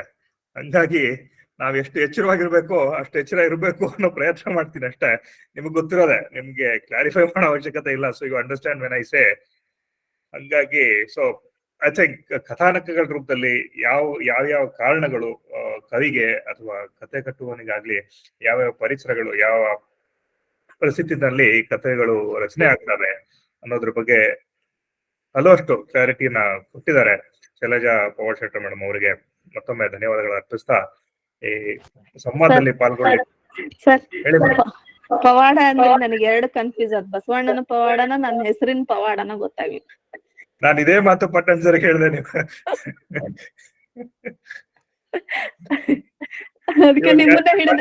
ಅದಕ್ಕೆ ನಿಮ್ಮನ್ನ ಹಿಡಿದ್ ಬಿಟ್ಟಲ್ಲ ಸರ್. ನೀವು ಬಸವಣ್ಣನ ಹೋಗಿ ಬಸವಣ್ಣನವ್ರು ಯಾಕೆ ಮಾಡಿದ್ರಿ ಅಂತ ಅದಕ್ಕೆ ಇಲ್ಲ, ಇವೆಲ್ಲ ಎಕ್ಸ್ಪೀರಿಯನ್ಸ್ ಅಷ್ಟೇ. ಎಲ್ಲಿ ಸಿಂಪ್ಲಿಫೈ ಮಾಡ್ಕೊಂಡಿರ್ಬೇಕು, ಹಂಗಿರ್ಬೇಕು ಅಂತ ಹೇಳಿ. ಬಟ್ ಬೇರೆಯವ್ರ ಭಾವನೆಗಳಿಗೂ ನಾವು ಇದು ಮಾಡುವಂತ ಹಕ್ಕು ಬರ್ಲಿಕ್ಕಿಲ್ಲ ಮೇಡಮ್. ನೀವು ಹೇಳ್ಬೋದು ಬಸವಣ್ಣ ಅನ್ಬೋದು, ಇಲ್ಲ ಸರ್, ನಾನು ಹಂಗಾಗಿ ನಾನು ಏನು ಪ್ರಶ್ನೆ ಮಾಡ್ಲಿಲ್ಲ ಸರ್. ಬಸವಣ್ಣನ ತಾತ್ವಿಕ ಚಿಂತನೆಯಲ್ಲಿ ನಾವೆಲ್ಲ ಒಟ್ಟುಗೂಡಿರೋರು. ಸೊ ನಮಗೆ ನಿಮಗೆ ವ್ಯತ್ಯಾಸ ಆಗ್ಲಿಕ್ಕಿಲ್ಲ. ಬಟ್ ಸುಮಾರು ಜನಗಳ ಭಾವನೆಗೆ ನಾವು ಇದ್ ಮಾಡಬಾರ್ದು ಅನ್ನೋದ್ರಿಂದ ಅನ್ನೋ ಚಿಂತನೆಯಿಂದ ನಾನೇ ನಿಮಗೂ ಹೇಳಿಲ್ಲ, ಪಟ್ಟಣದನ್ನು ಕೇಳಿಲ್ಲ. ಇಲ್ಲ ಸರ್, ನನಗೆ ಅಂಡರ್ಸ್ಟ್ಯಾಂಡ್ ಆಯ್ತು ಸರ್. ಹಂಗಾಗಿ ನಾನು ಏನು ಅನ್ಲಿಲ್ಲಲ್ಲ ಸರ್, ಸುಮ್ನೆ ಅದೇ. ಹಂಗಾಗಿ ಇಲ್ಲಿ ಖುಷಿ ಆಯ್ತು ನಂಗೆ. ಇವ್ರಿಗೆ ಏನಾಗುತ್ತೆ ಅಂದ್ರೆ ಹೆಂಗ್ ವ್ಯತ್ಯಾಸ ಆಗ್ತಾನೆ ಅನ್ನೋದು ಇಲ್ಲೇ ಒಂದು ಸಣ್ಣ ಉದಾಹರಣೆ ಮೂಲಕ ನಂಗೆ ಗೊತ್ತಾಗ್ಲಿ ಅಂತ ಇದನ್ ಮಾಡಿದ್ವಿ ಸರ್, ಅಷ್ಟೇ. ಬಸವಣ್ಣ ವ್ಯಕ್ತಿ ಆಗಲ್ಲ, ಬಸವಣ್ಣನ ಚಿಂತನೆಯಾಗಿ ನಾವು ನೋಡ್ತೀವಿ ಅನ್ನೋದ್ರಿಂದ ಸೊ ಅಲ್ಲಿ ವ್ಯತ್ಯಾಸ ಆಗ್ಲಿಕ್ಕಿಲ್ಲ ಹಂಗೆ ಓಪನ್ ಆಗಿ ನೋಡಿದ್ರೆ. ಆದ್ರೂ ಕೂಡ ನಮ್ಗೆ ಯಾರ ಭಾವನೆಗಳಿಗೂ ಚ್ಯುತಿ ಬರುವಂತದ್ದು, ತೊಂದರೆ ಕೊಡುವಂತ ಆಶಯ ನಮ್ಗಿಲ್ಲ ಅಥವಾ ಇರಬಾರ್ದು ಸಮಾಜದಲ್ಲಿ ಇರ್ಬೇಕಾರೆ. ಸೊ ಆ ನಿಟ್ಟಿನಲ್ಲಿ ಬಸವಣ್ಣನವ್ರನ್ನ ಅಲ್ಲೇ ಇಟ್ಕೊಂಡು ನಮ್ಮ ಚಿಂತನೆಗಳನ್ನ ಸಮಾಜದಲ್ಲಿ ಮುಂದುವರ್ಸೋಣ ಅಂತ ಹೇಳ್ತಾ, ಪೊಲೀಸ್ ಪಾಟೀಲ್ ಸರ್, ನೀವೇನಾದ್ರೂ ಮಾತಾಡ್ತೀರಾ? ಹಲವಾರು ಲಾವಣಿಗಳನ್ನು ಕಟ್ಟಿದ್ದಾರೆ ಪಾಟೀಲ್ ಸರ್. ಹೇಳ್ತಿದೆ. ಸೋದರಿ ಶೈಲಜಾ ಅವ್ರಿಗೆ ಮೊದಲು ಅಭಿನಂದನೆಗಳನ್ನು ಸಲ್ಲಿಸ್ತೇನೆ. ಕಥಾನಕಗಳ ಬಗ್ಗೆ ಹೇಳುವಾಗ ಮೊದಲು ನಾವು ಆಕರಗಳನ್ನ ಗುರುತಿಸ್ಕೊಳ್ಬೇಕು ಅನ್ನುವಂಥದ್ದು ಇದಾಗ್ತದೆ. ಯಾವುದೇ ಒಬ್ಬ ಚಾರಿತ್ರಿಕ ವ್ಯಕ್ತಿ ಬಗ್ಗೆ ಮಾತಾಡುವಾಗ ನಮಗೆ ಸಿಗುವಂತಹ ಆಕರಗಳು 5 ತರಹದ್ದು. ಒಂದು ಶಾಸನಗಳು, ಎರಡನೇದ್ದು ಸಂಶೋಧನಾ ಗ್ರಂಥಗಳು ಅಥವಾ ಪ್ರಬಂಧಗಳು, ಮೂರನೇದ್ದು ಪುರಾಣಗಳು, ನಾಲ್ಕನೇದ್ದು ಇತಿಹಾಸ. ಹಾಗೆ ಇದರ ಜೊತೆಗೆ ನಮಗೆ ಇನ್ನೊಂದು ಬಹಳ ಮುಖ್ಯವಾದಂತಹ ಆಕರ ಅಂತಂದ್ರೆ ಸಮಕಾಲೀನ ಶರಣರ ವಚನಗಳು. ಈ ಚಾರಿತ್ರಿಕ ಕೃತಿಯನ್ನ ರಚನೆ ಮಾಡುವ ಮೈತುಂಬಾ ಕಣ್ಣಿಟ್ಕೊಂಡು ರಚನೆ ಮಾಡಬೇಕಾಗ್ತದೆ. ಸಂಶೋಧನೆ ಮಾಡುವವರು ಕೂಡ ಅಷ್ಟೇ ತಮ್ಮ ಸಂಶೋಧನಾ ಸಾಮಗ್ರಿಯನ್ನ ಸಾರ್ವಜನಿಕರಿಗೆ ಕೊಡಬೇಕಾಗ್ತದೆ. ಆದ್ರೆ ನಾನು ಒಬ್ಬ ಸೃಜನಶೀಲ ಲೇಖಕ ಆಗಿರೋದ್ರಿಂದ 3-4 ನಾಟಕಗಳಲ್ಲಿ ಬಸವಣ್ಣನ ಚರಿತ್ರೆಯನ್ನು ಕಟ್ಟಿಕೊಟ್ಟಿರೋದ್ರಿಂದ ನನಗೆ ಗೊತ್ತಿದೆ ಏನು ಅಂದ್ರೆ, ಈ ಪುರಾಣಗಳಲ್ಲಿ ಆಗ್ಲಿ ಅಥವಾ ಸೃಜನ ಕೃತಿಗಳಲ್ಲಿ ಆಗ್ಲಿ ಇದ್ದಕ್ಕಿದ್ದಂತೆ ಚಿತ್ರಿಸ್ಲಿಕ್ಕೆ ಆಗೋದಿಲ್ಲ. ಬಹುಶಃ ಈ ಪುರಾಣಗಳಲ್ಲಿ ಆಗಿರುವಂತ ವೈಪರೀತ್ಯಗಳು ಅಥವಾ ಬದಲಾವಣೆಗಳಿಗೆ ಇದು ಕಾರಣ ಆಗ್ತದೆ. Literature is equal to facts minus something plus imagination. ಅಂದ್ರೆ ವಸ್ತು ಸ್ಥಿತಿಯ ಜೊತೆಗೆ ಅನಗತ್ಯವಾದಂತಹದ್ದನ್ನ ತೆಗೆದುಹಾಕಿ ಕವಿ ತನ್ನ ಕಲ್ಪನೆಯನ್ನ ಅದಕ್ಕೆ ಸೇರಿಸಿ ಅದನ್ನ ರುಚಿಕಟ್ಟಾಗಿ ಕೊಡಬೇಕು ಅನ್ನುವಂತಹ ಉದ್ದೇಶದಿಂದ ಕೆಲವು ಬದಲಾವಣೆಗಳನ್ನ ಮಾಡ್ಕೋತಾನೆ. ಈ ರೀತಿಯಾದಂತಹ ಬದಲಾವಣೆಗಳಲ್ಲಿ ಕೆಲವು ಸ್ವೀಕಾರಾರ್ಹ ಇರ್ತವೆ, ಕೆಲವು ಆಕ್ಷೇಪಾರ್ಹಗಳು ಇರ್ತವೆ. ಸೊ ಹಾಗೇನೆ ಈ ಕಥಾನಕಗಳಲ್ಲಿ ಬಸವಣ್ಣನ ವಾಸ್ತವ ಚಿತ್ರ ಬರ್ತದ ಅಂತೇಳಿ ಹೇಳಲಿಕ್ಕೆ ಆಗೋದಿಲ್ಲ, ಬಂದಿರೋದು ಇಲ್ಲ. ಹಾಗೆ ಈಗ ಇವರು ಕೊಟ್ಟಿರುವಂತ ಎಲ್ಲ ಈ ಬಸವ ಪುರಾಣಗಳಲ್ಲಿ ಆಗ್ಲಿ ಅಥವಾ ಸಿಂಗರಾಜ ಪುರಾಣದಲ್ಲಿ ಆಗ್ಲಿ, ಆಮೇಲೆ ಶೂನ್ಯ ಸಂಪಾದನೆಯ ಇದರಲ್ಲಿ ಆಗ್ಲಿ, ಎಲ್ಲಿ ನಮ್ಗೆ ಬಸವಣ್ಣನ ಚಿತ್ರಣ ನಾವು ಗಮನಿಸ್ತೀವಿ ಅಲ್ಲಿ ಅಲ್ಪ ಸ್ವಲ್ಪ ಬದಲಾವಣೆಗಳು, ಕೆಲವು ಒಪ್ಪದೇ ಇರತಕ್ಕಂತಹ ಬದಲಾವಣೆಗಳು ಆಗ್ತವೆ. ಒಟ್ಟಾರೆಯಾಗಿ ಬಸವಾದಿ ಶರಣರ ಆ ಕಾಲಘಟ್ಟದ ಒಂದು ಚಿತ್ರಣವನ್ನ ತುಸು ಭಿನ್ನವಾಗಿ ಆದ್ರೂ ಕೂಡ ಕಟ್ಟಿಕೊಡುವಂತ ಒಂದು ಪ್ರಯತ್ನ ಆಗ್ತದೆ. ಉದ್ದೇಶ ಅವರನ್ನ ವೈಭವೀಕರಿಸುವುದು ಆಗಿತ್ತು ಅಂತಂದ್ರೆ ಅಲ್ಲಿ ಅಲ್ಲಿ ವಿರೋಧಿಗಳು ಅದನ್ನ ಸ್ವೀಕಾರ ಮಾಡೋದಿಲ್ಲ. ಇಲ್ಲ, ಅದನ್ನ ಉದ್ದೇಶಪೂರ್ವಕವಾಗಿ ಅವರನ್ನ ಟೀಕಿಸುವ ಉದ್ದೇಶದಿಂದಾಗ್ಲಿ ಅಥವಾ ತೇಜೋವಧೆ ಮಾಡುವ ಉದ್ದೇಶದಿಂದಾಗ್ಲಿ ಕೃತಿಯಲ್ಲಿ ಆ ರೀತಿಯಾದಂತಹ ಚಿತ್ರಣ ಒಂದು ವೇಳೆ ಕೊಟ್ಟಿದ್ರೆ ಅದನ್ನ ವಾಸ್ತವವಾದಿಗಳು ಒಪ್ಪಲಿಕ್ಕೆ ಸಾಧ್ಯ ಆಗುದು. ಹೀಗಾಗಿ ಈ ಕಥಾನಕಗಳು ಮತ್ತು ಚಾರಿತ್ರಿಕ ಚಿತ್ರಣ ಈ ಎರಡರ ನಡುವೆ ವ್ಯತ್ಯಾಸ ಅಂತೂ ಇರ್ತದೆ. ಕೆಲವೊಮ್ಮೆ ಅಜಗಜಾಂತರ ಇರ್ತದೆ, ಇನ್ನು ಕೆಲವೊಮ್ಮೆ ತುಸು ಪ್ರಮಾಣದಲ್ಲಿ ಇರ್ತದೆ.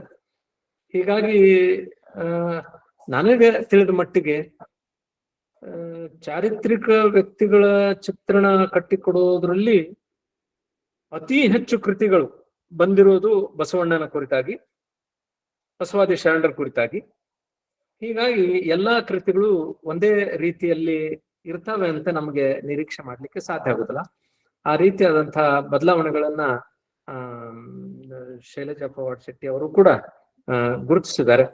ಅವ್ರ ಉಪನ್ಯಾಸ ತುಂಬಾ ಚೆನ್ನಾಗಿತ್ತು ಅಂತ ಹೇಳಿ ಹೇಳ್ತಾ, ಇದು ನಿಜವಾಗಿಯೂ ಬಹಳ ಉಪಯುಕ್ತವಾದಂತಹ ಸಾಮಗ್ರಿ ನಮ್ಮಂತಹ ಸೃಜನಶೀಲ ಲೇಖಕರಿಗೆ.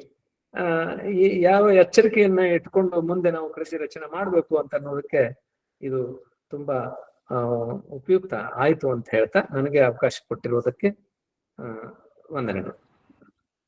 ಶರಣಾರ್ಥಿ ಸರ್, ತಮ್ಮ ಚಿಂತನೆಗೆ ಶರಣು. ಮತ್ತೆ ರತ್ನವ್ವ ಕದ್ರೋಳಿ ಅವರು ದಯವಿಟ್ಟು ಮೈಕನ್ನ ಅನ್ಮ್ಯೂಟ್ ಮಾಡ್ಕೊಂಡು ಮಾತಾಡಿಮ್ಮ. ಓಂ ಶ್ರೀ ಗುರು ಬಸವಲಿಂಗಾಯ ನಮಃ. ಸರ್ವರಿಗೂ ಶರಣು ಶರಣಾರ್ಥಿಗಳು. ಇವತ್ತಿನ ಒಂದು ಅನುಭವ ಶೈಲಜಾ ಪವಾಡ ಶೆಟ್ಟರ್ ಅವ್ರು ಹೇಳಿದ್ರು, ನಾನು ಪವಾಡ ಬಗ್ಗೆ ಹೇಳ್ತಾ ಇದ್ದೀನಿ, ನನ್ನ ಹೆಸರಿನ ಪವಾಡವು, ನಾನು ಹೇಳ್ತಾ ಇರೋದು ಪವಾಡವು ಅಂತ ಹೇಳಿ. ಒಟ್ನಲ್ಲಿ ಈ ಲಿಂಕ್ ಅಲ್ಲಿ ನಡೀತಾ ಇವೆಲ್ಲ ವಿಚಾರಗಳು ನಡೀತಾ ಇರೋದೇ ಒಂದು ಪವಾಡ ಅಂತ ಹೇಳಿ ನನಗನ್ನಿಸ್ತು. ಯಾಕಂದ್ರೆ ಈ ಒಂದು ಬಸವಣ್ಣನವರ ಚರಿತ್ರೆ ಬಗ್ಗೆ ಹರಿಹರ ಮಾಡಿರ್ತಕ್ಕಂತಹ ಒಂದು ಈ ಸಾಹಿತ್ಯದಲ್ಲಿ ಅವ್ರು ಕೊಟ್ಟಂತಹ ವಿಷಯಗಳ ಬಗ್ಗೆ ಸಾಕಷ್ಟು ಗೊಂದಲಗಳು ಇದ್ವು ನಮಗೆ. ಅದೇ ಇವರ ಒಂದು ಉಪನ್ಯಾಸ ಹಾಗೂ ಶಶಿಕಾಂತ್ ಅನ್ನೋರು ಕೊಟ್ಟಿರೋಂತಹ ಕ್ಲಿಯಾರಿಟಿಯಿಂದ ನಮಗೆ ಸಾಕಷ್ಟು ಗೊಂದಲಗಳು ಈ ಒಂದು ವಿಚಾರದಿಂದ ಪರಿಹಾರ ಅದು ಅಂತ ಹೇಳಿ ನಾನು ಈ ಲಿಂಕಿಗೆ ಸಾಕಷ್ಟು ಧನ್ಯವಾದಗಳನ್ನ ಮತ್ತು ಶರಣಾರ್ಥಿಗಳನ್ನ ಅರ್ಪಿಸ್ತೀನಿ. ಶರಣಾರ್ಥಿ. ಶರಣಾರ್ಥಿ ಮಾ. ಡಾಕ್ಟರ್ ವೀಣಾ ಎಳಿಗಾರ್ ಮೇಡಮ್ ದಯವಿಟ್ಟು ಅನ್ಮ್ಯೂಟ್ ಮಾಡ್ಕೊಂಡು ಮಾತಾಡಿ ಮಾ. ಎಲ್ಲರಿಗೂ ಶರಣಾರ್ಥಿಗಳು. ಡಾಕ್ಟರ್ ಶೈಲಜಾ ಪವಾಡ್ ಶೆಟ್ಟರ್ ಅವರು ಬಸವಣ್ಣನವರನ್ನ ಕುರಿತ ಕಥಾನಕಗಳ ತಾತ್ವಿಕ ಸ್ವರೂಪ ಅನ್ನುವಂತ ವಿಷಯವನ್ನ ಇಟ್ಕೊಂಡು ಹೆಚ್ಚು ಹರಿಹರನಿಗೆ ಅವರು ಕೇಂದ್ರೀಕೃತಗೊಳಿಸಿ ಈ ವಿಷಯವನ್ನ ಮಾತನಾಡಿದ್ರು ಅಂತ ನಾನು ಅನ್ಕೊಂಡೆ. ಯಾಕ ಅವರು ಬಹಳ ಸ್ಪಷ್ಟಗೊಳಿಸಿದ್ರು, ಬಸವ ರಾಜ ದೇವರು ಆದದ್ದು ಹೇಗೆ ಅನ್ನೋದನ್ನ, ಹರಿಹರ ಅದನ್ನ ಹೇಗೆ ಹೈಲೈಟ್ ಮಾಡದ ಅನ್ನೋದನ್ನ ಅವ್ರು ಹೇಳಿದ್ರು. ನಿಜ, ಹರಿಹರ ಒಬ್ಬ ಶೈವ ಬ್ರಾಹ್ಮಣ ಕವಿ. ಮತ್ತೆ ಒಂದು ಹರಿಹರನಲ್ಲಿ ನಾವು ಕಾಣುವಂತ ವೈಶಿಷ್ಟ್ಯತೆ ಅಂದ್ರೆ, ಈಗಾಗಲೇ ಪಂಪರನ್ನ 10ನೇ ಶತಮಾನದಲ್ಲಿ ಅವರು ಕೂಡ ಸಾಕಷ್ಟು ಬದಲಾವಣೆ ಅಂದ್ರೆ ಶಿವ, ವಿಷ್ಣು, ರಾಮ, ಕೃಷ್ಣ ಎಲ್ಲ ಪುರಾಣ ವ್ಯಕ್ತಿಗಳನ್ನ ಕಥಾ ವಸ್ತುವಾಗಿಸುವುದನ್ನು ತಪ್ಪಿಸಿ ಅವರು ಅರಿಕೇಸರಿ, ರಾಷ್ಟ್ರಕೂಟರ, ಕೃಷ್ಣರಂತವರನ್ನ ರಾಜರನ್ನ ವ್ಯಕ್ತಿ ಸ್ತುತಿ ಮಾಡುವಂತ ಕೆಲಸಕ್ಕೆ ನಿಂತಿದ್ರು ನಮ್ಮ ಪಂಪರನ್ನರು. ಆ ಒಂದು ಸಾಹಿತ್ಯಕ್ಕೆ ಅಂಟಿದಂತ ಒಂದು ಸೂತಕವನ್ನ ಸಾಹಿತ್ಯದಲ್ಲಿ ಪ್ರತಿಭಟನೆ ಮಾಡಿದವನು ಮೊಟ್ಟ ಮೊದಲ ಹರಿಹರ ಅಂತ ನಾವು ಹೇಳ್ಬೋದು. ಯಾಕಂದ್ರೆ ಅವನು ಸ್ವತಂತ್ರ ಪ್ರಜ್ಞೆಯನ್ನು ಉಳ್ಳಂತಹ ರಾಜ ಸ್ತುತಿಯನ್ನ ದುರ್ಬಳಕೆ ಆಗ್ತಾ ಇತ್ತು, ಅದನ್ನ ತಡೆಗಟ್ಟಿದಂತ ಕವಿ ಹರಿಹರ. ಅದಕ್ಕೆ ಅವನು ಶಿವಲೀಲೆ, ಶರಣರ ಚರಿತ್ರೆಯನ್ನ ಬರಿಬೇಕು ಅನ್ನುವಂತ ಏನು ಕೆಲಸ ಮಾಡಿದ್ನಲ್ಲ, ಅದೊಂದು ದೊಡ್ಡ ಸಾಧನೆ ಅಂತಾನೆ ನಾವು ಗುರುತಿಸಬಹುದು. ಮತ್ತೆ ಶರಣರ ಚರಿತ್ರೆಯನ್ನ ಬಹಳ ಹತ್ತಿರದಿಂದ ದಾಖಲುಗೊಳಿಸಿದ ಕವಿ ಅಂದ್ರೆ ಹರಿಹರ. 12ನೇ ಶತಮಾನ ನಂತರ 13ನೇ ಶತಮಾನದಲ್ಲಿ ಇಂಥ ಒಂದು ಚಳುವಳಿಯನ್ನ, ಶರಣರ ಚಳುವಳಿಯನ್ನ ಪ್ರಥಮವಾಗಿ ದಾಖಲುಗೊಳಿಸಿದವನು ಅಂತ ಕ್ರೆಡಿಟ್ ಹರಿಹರರಿಗೆ ನಾವು ಕೊಡ್ತೇವೆ. ಆದ್ರೆ ಒಂದು ಮಾತು, ಶರಣರ ಸಾಹಿತ್ಯವನ್ನ ಆಧಾರವಾಗಿ ಇಟ್ಕೊಂಡು ರಗಳೆಯನ್ನ ಬರೀಲಿಕ್ಕೆ ಹೊರಟಂತ ಹರಿಹರ ಶರಣರ ವರ್ಗ ವರ್ಣ ಲಿಂಗ ಭೇದ ನಿರಾಕರಣೆಯನ್ನ ಅವನು ಕೂಡ ತರ್ತಾನೆ ರಗಳೆಯಲ್ಲಿ. ಆ ಕಥಾ ವಸ್ತುವಿನ ತಾತ್ವಿಕ ಸ್ವರೂಪ ಅಂತ ಅವ್ರು ಹೇಳಿದ್ರಲ್ಲ, ಶರಣರ ಆಶಯಗಳನ್ನ ತರುವಂತ ಕೆಲಸ ಹರಿಹರ ಮಾಡಿದ್ದಾನೆ.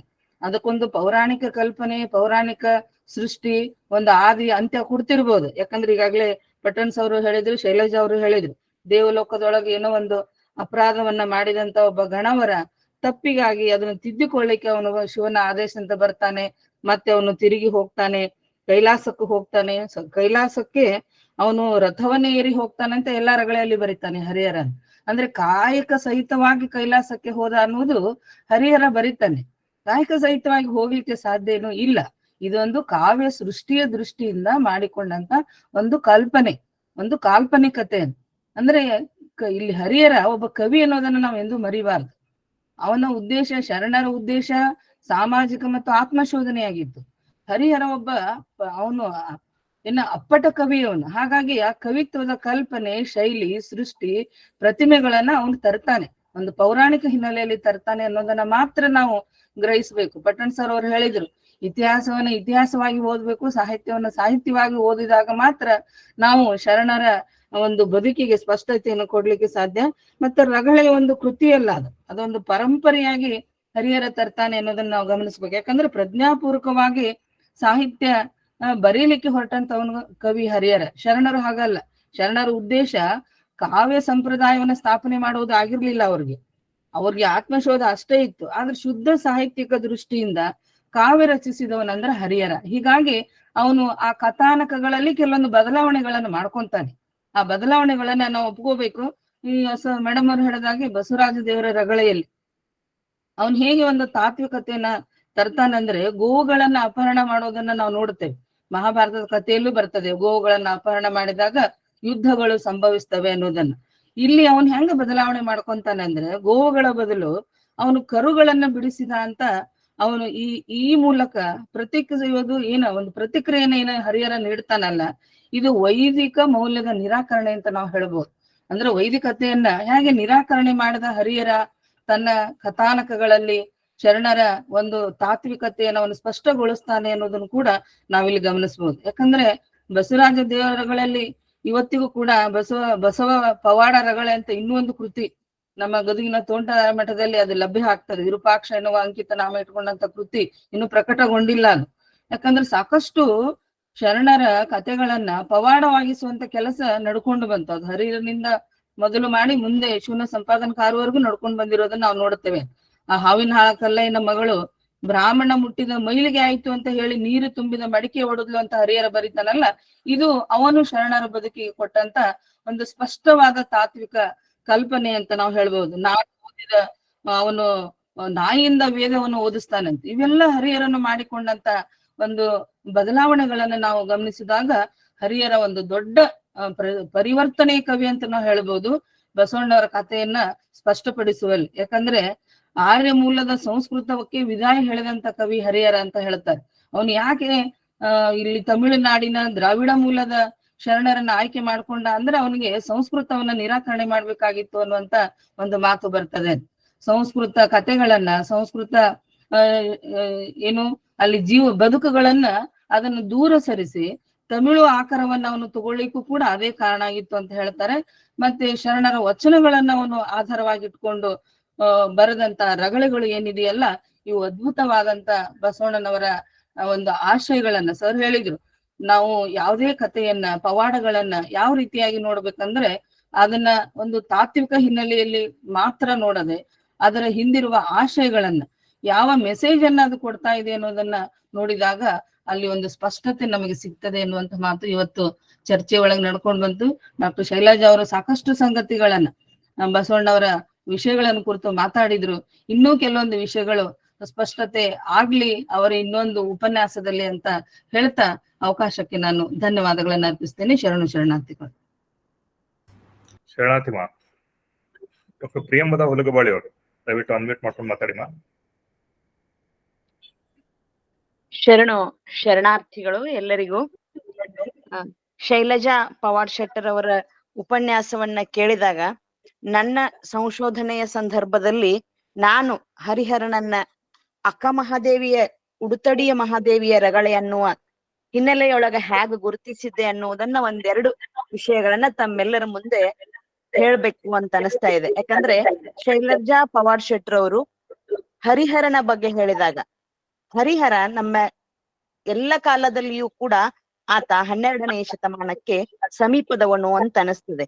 ಅವನ ಕಾವ್ಯದಲ್ಲಿ ಅಕ್ಕ ಮಹಾದೇವಿಯ ವಚನಗಳಲ್ಲಿರುವುದಕ್ಕಿಂತ ಭಿನ್ನವಾಗಿ ಅವಳ ಜೀವನ ಮೂಡಿ ಬಂದಿದೆ ಅನ್ನುವುದನ್ನ ನಾನ್ ಗುರುತಿಸಿದೆ. ಯಾಕಂದ್ರೆ ಅಕ್ಕ ಮಹಾದೇವಿಯ ವಚನಗಳಲ್ಲಿ ಕಲ್ಯಾಣದ ಉಲ್ಲೇಖವನ್ನ ಕಾಣ್ತೇವೆ. ಕಲ್ಯಾಣ ಕೈಲಾಸವೆಂಬ ನುಡಿ ಹಸನಾಯಿತು ಅಂತ ಅಕ್ಕ ಹೇಳ್ತಾಳೆ. ಕಲ್ಯಾಣವೆಂಬುದು ಇನ್ನಾರಿಗೂ ಹೋಗದು ಅನ್ನುವುದನ್ನ. ಆದ್ರೆ ಹರಿಹರನ ಕಾವ್ಯದಲ್ಲಿ ಮಹಾದೇವಿ ಕಲ್ಯಾಣಕ್ಕೆ ಬರುವ ಪ್ರಸಂಗವೇ ಇಲ್ಲ. ಹರಿಹರ 63 ಪುರಾತನರ ಚರಿತೆಯಂತೆ ತಾನು ರಚಿಸಿದ ಚರಿತ್ರೆಗಳಲ್ಲಿ ಶಿವಭಕ್ತಿಯೊಂದನ್ನೇ ಪ್ರಧಾನವನ್ನಾಗಿರಿಸಿಕೊಂಡು ಕಾವ್ಯ ರಚಿಸಿರುವುದನ್ನ ನಾವೆಲ್ಲ ನೋಡ್ತೇವೆ. ಕವಿ ಅಕ್ಕ ಮಹಾದೇವಿ ಶಾಪಗ್ರಸ್ತ ರುದ್ರಕನ್ಯೆ, ಆದರೆ ವೈಚಾರಿಕ ದೃಷ್ಟಿಕೋನದ ಅವಳ ವಚನಗಳಲ್ಲಿ ಶಾಪ ವಿಮೋಚನೆಯಂತಹ ವಿಚಾರಗಳನ್ನು ಎಲ್ಲಿಯೂ ನಾವು ಕಾಣುವುದಿಲ್ಲ. ಆದರೆ ಹರಿಹರ ಅವಳ ಹುಟ್ಟನ್ನೇ ಪೌರಾಣಿಕ ಹಿನ್ನೆಲೆಯಿಂದ ಗುರುತಿಸುತ್ತಾನೆ. ಪುರಾಣವೆಂದರೆ ಪುಂಡರ ಗೋಷ್ಠಿ ಎನ್ನುವ ವಚನಕಾರರ ಕಾಲದ ಈ ಮಹಿಳೆ ಅದು ಹೇಗೆ ದೇವಲೋಕದಿಂದ ಶಾಪಗ್ರಸ್ತಳಾಗಿ ಬರಲು ಸಾಧ್ಯ ಅಂತ ಹೇಳಿ ನಾನು ನನ್ನ ಸಂಶೋಧನೆಯಲ್ಲಿ ಪ್ರಶ್ನೆ ಹಾಕಿಕೊಂಡದ್ದು. ಹರಿಹರನ ಕಾಲದಲ್ಲಿ ಶೈವ ಧರ್ಮ ಔನ್ನತ್ಯವನ್ನ ಹೊಂದಿತ್ತು. ಶಿವನ ಆರಾಧಕರನ್ನು ಗೌರವಿಸಿ ಅವರ ಚರಿತ್ರೆಯನ್ನು ಅಮರವಾಗಿಸುವುದಕ್ಕಾಗಿ ಹರಿಹರ ಕಾಲ್ಪನಿಕ ಕಥೆಯೊಂದನ್ನ ಸೃಷ್ಟಿಸಿರಬಹುದು ಎಂದು ನಾವು ಊಹಿಸಿಕೊಳ್ಬಹುದು. ಏಕೆಂದರೆ ಅಕ್ಕ ಮಹಾದೇವಿಯ ವಚನಗಳಲ್ಲಿ ಎಲ್ಲಿಯೂ ತನ್ನ ತಂದೆ, ತಾಯಿ, ಗಂಡನ ಹೆಸರುಗಳಿಲ್ಲ. ತಾನು ಮದುವೆಯಾದವ ರಾಜನೆಂಬ ಉಲ್ಲೇಖವೂ ಇಲ್ಲ. ಆದರೆ ಅವಳಿಗೆ ಒತ್ತಾಯದ ಮದುವೆಯಾಗಿತ್ತು. ಆ ಬಂಧನವನ್ನು ಅವಳು ಕಿತ್ತೊಗೆದು ಬಂದಳೆಂಬುದು ಅವಳ ವಚನದಲ್ಲಿ ಕಾಣುತ್ತೇವೆ. ಅಲ್ಲದೆ ಅಕ್ಕ ಮಹಾದೇವಿಯ ವಚನಗಳಲ್ಲಿಯೇ ಕಲ್ಯಾಣದ ಉಲ್ಲೇಖ ಇರುವಾಗ ಹರಿಹರ ಆ ಸಂಗತಿಯನ್ನು ಏಕೆ ಮುಖ್ಯವಾಗಿಸಲಿಲ್ಲ ಎಂಬ ಪ್ರಶ್ನೆಯೂ ಓದುಗರನ್ನ ಕಾಡುತ್ತದೆ. ಶೂನ್ಯ ಸಂಪಾದನಕಾರರಲ್ಲಿ ಬರುವ ಅನುಭವ ಮಂಟಪದ ಸನ್ನಿವೇಶ ಹರಿಹರನಲ್ಲಿ ಇಲ್ಲ. ಶೂನ್ಯ ಸಂಪಾದನಾಕಾರರು ಕಾಲಗಣನೆಯಿಂದ ಹರಿಹರನಿಗಿಂತ ನಂತರದವರಾಗಿದ್ದಾರೆ. ಅವರು ಕಲ್ಪಿಸಿದ ಈ ಸಂಭಾಷಣೆ ರಚಿಸಿರಬೇಕೆಂದು ನಾವು ಊಹಿಸಬಹುದು. ಆದರೆ ಅಕ್ಕ ಮಹಾದೇವಿ ವಚನಗಳಲ್ಲಿ ಪ್ರಭುದೇವರ ಹೆಸರು ಬಂದಿರುವುದನ್ನ ಕಾಣುತ್ತೇವೆ. ಕಿನ್ನರಿ ಬೊಮ್ಮಯ್ಯನ ವಿಷಯಕ್ಕೆ ಬಂದಾಗ ಹರಿಹರ ಆತನನ್ನು ಶ್ರೀಶೈಲದ ಕದಳಿಯ ಬಣದ ದಾರಿಯಲ್ಲಿ ಅಕ್ಕ ಮಹಾದೇವಿ ಭೇಟಿಯಾದಳು ಅಂತ ಹೇಳ್ತಾಳೆ. ಹೀಗೆ ಅನೇಕ ವಿಚಾರಗಳು ಉಡುತಡಿಯ ಮಹಾದೇವಿಯ ರಗಳೆಯಲ್ಲೂ ಕೂಡ ಹಿಂದು ಮುಂದಾಗಿರುವುದನ್ನ ನಾವು ನೋಡ್ತೇವೆ. ಒಟ್ಟಾರೆಯಾಗಿ ಪಟ್ಟಣ್ ಸರ್ ಅವರು ಹಾಗೂ ನಮ್ಮ ವೀಣಾ ಮೇಡಮ್ ಅವರು, ಪೊಲೀಸ್ ಪಾಟೀಲ್ ಸರ್ ಹೇಳಿದ ಹಾಗೆ ಹರಿಹರನನ್ನ ನಾವು ಕವಿಯನ್ನಾಗಿ, ಸೃಜನಶೀಲ ಒಬ್ಬ ಕವಿಯನ್ನಾಗಿ ನಾವಿಲ್ಲಿ ನೋಡ್ಬೇಕು. ಆತ ಹೇಳಿರ್ತಕ್ಕಂಥ ಪವಾಡಗಳನ್ನ, ಪುರಾಣದ ಕಥೆಗಳನ್ನ ಬದಿಗಿಟ್ಟು ನೈಜವಾಗಿರ್ತಕ್ಕಂಥ ನಮ್ಮ ಶರಣರ ಕಥೆಯನ್ನ ಮಾತ್ರ ನಾವಿಲ್ಲಿ ಗುರುತಿಸ್ಬೇಕು ಅನ್ನುವುದನ್ನ ನಾನ್ ಕೂಡ ಒಪ್ತೇನೆ. ಈ ಸಂದರ್ಭದಲ್ಲಿ ಶೈಲಜಾ ಪವಾಡ್ ಶೆಟ್ಟರ್ಗೆ ಮತ್ತೊಮ್ಮೆ ನಾನು ಇಲ್ಲಿ ಧನ್ಯವಾದಗಳನ್ನ ಹೇಳಬಯಸ್ತೇನೆ. ಎಲ್ಲರಿಗೂ ಶರಣಾರ್ಥಿಗಳು. ಶರಣಾರ್ಥಿ ಮೇಡಮ್. ಬಸಮ್ಮ ಗಂಗನಹಳ್ಳಿ ಅವರು.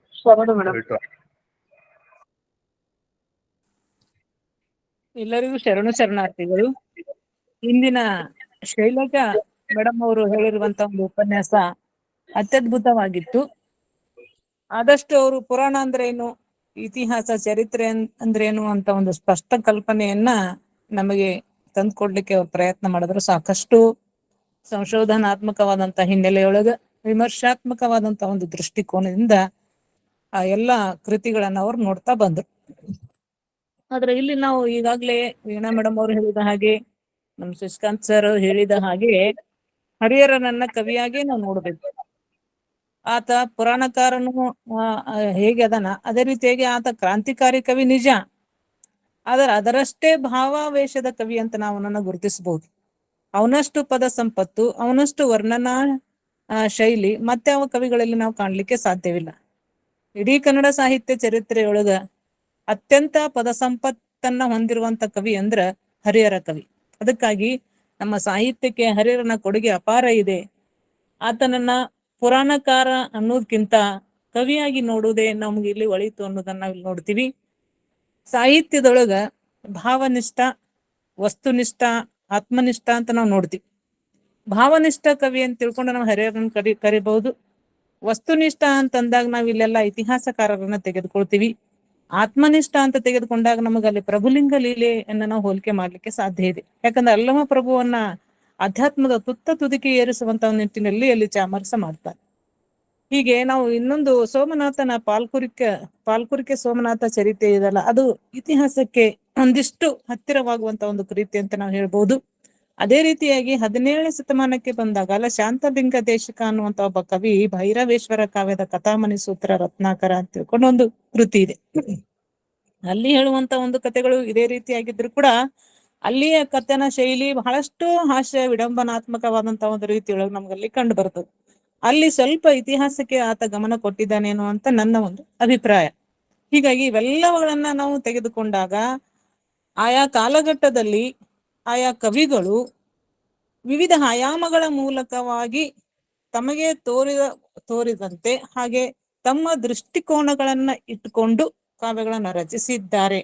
ಇವತ್ತಿನ ಸಂದರ್ಭದಲ್ಲಿ ನಾವು ಅವೆಲ್ಲ ಕೃತಿಗಳನ್ನ ಕಾವ್ಯಗಳನ್ನ ಪುರಾಣಗಳನ್ನ ಮುಂದಿಟ್ಟುಕೊಂಡು ಓದಿದಾಗ ನಾವು ಕಂಪ್ಯಾರಿಟಿವ್ ಮಾಡ್ತೀವಿ, ಅಲ್ಲಿ ಹೋಲಿಕೆಗಳೇನದಾವ, ಭಿನ್ನತೆಗಳನ್ನೆಲ್ಲವನ್ನ ಗುರುತಿಸುವುದರ ಮೂಲಕ ಹೊಸ ಒಂದು ಪರಂಪರೆಯನ್ನ ಕಟ್ಟಿಕೊಡುವಂತ ಒಂದು ಕಾಲಘಟ್ಟ ಇದು ಆಗಿದೆ ಅಂತೇಳಿ ಕೂಡ ನಾನು ಹೇಳಿಕೆ ಬಯಸ್ತೇನೆ.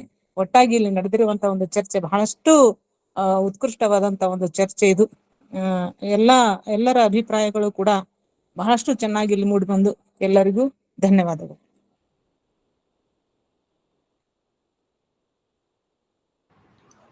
ಶರಣಾರ್ಥಿಮ.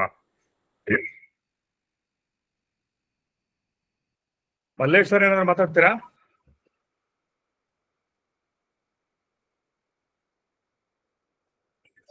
ಅಥವಾ ಮತ್ತೆ ಯಾರಾದ್ರೂ ಸರ್ ಅರ್ಜುನ್ ಗೊಳಸಂಗಿ ಸಂವಾದದಲ್ಲಿ ಪಾಲ್ಗೊಳ್ಳಂಗಿದ್ರೆ? ಅರ್ಜುನ್ ಗೊಳಸಂಗಿ ಅವ್ರನ್ನ ಕರೀರಿ ಸರ್. ಇದಾರ ಮೇಡಮ್ ಅವರು? ಇದಾರ ನೋಡ್ರಿ doctor Arjun Golasangi. Golasangi sir.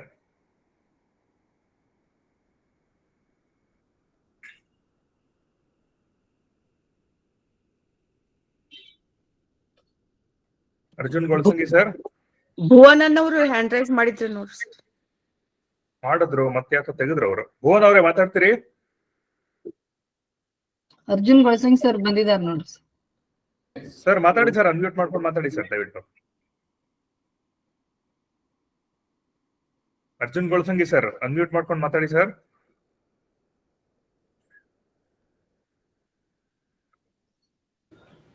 Sir hand raise ಮಾಡಿದ್ದಾರೆ, ಅನ್ಮ್ಯೂಟ್ ಮಾಡಿಲ್ಲ.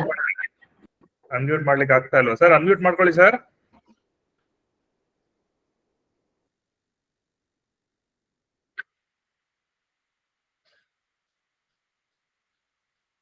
ಸರ್ ಮಾತಾಡಿ, ಅನ್ಮ್ಯೂಟ್ ಮಾಡ್ಕೊಳ್ಳಿ.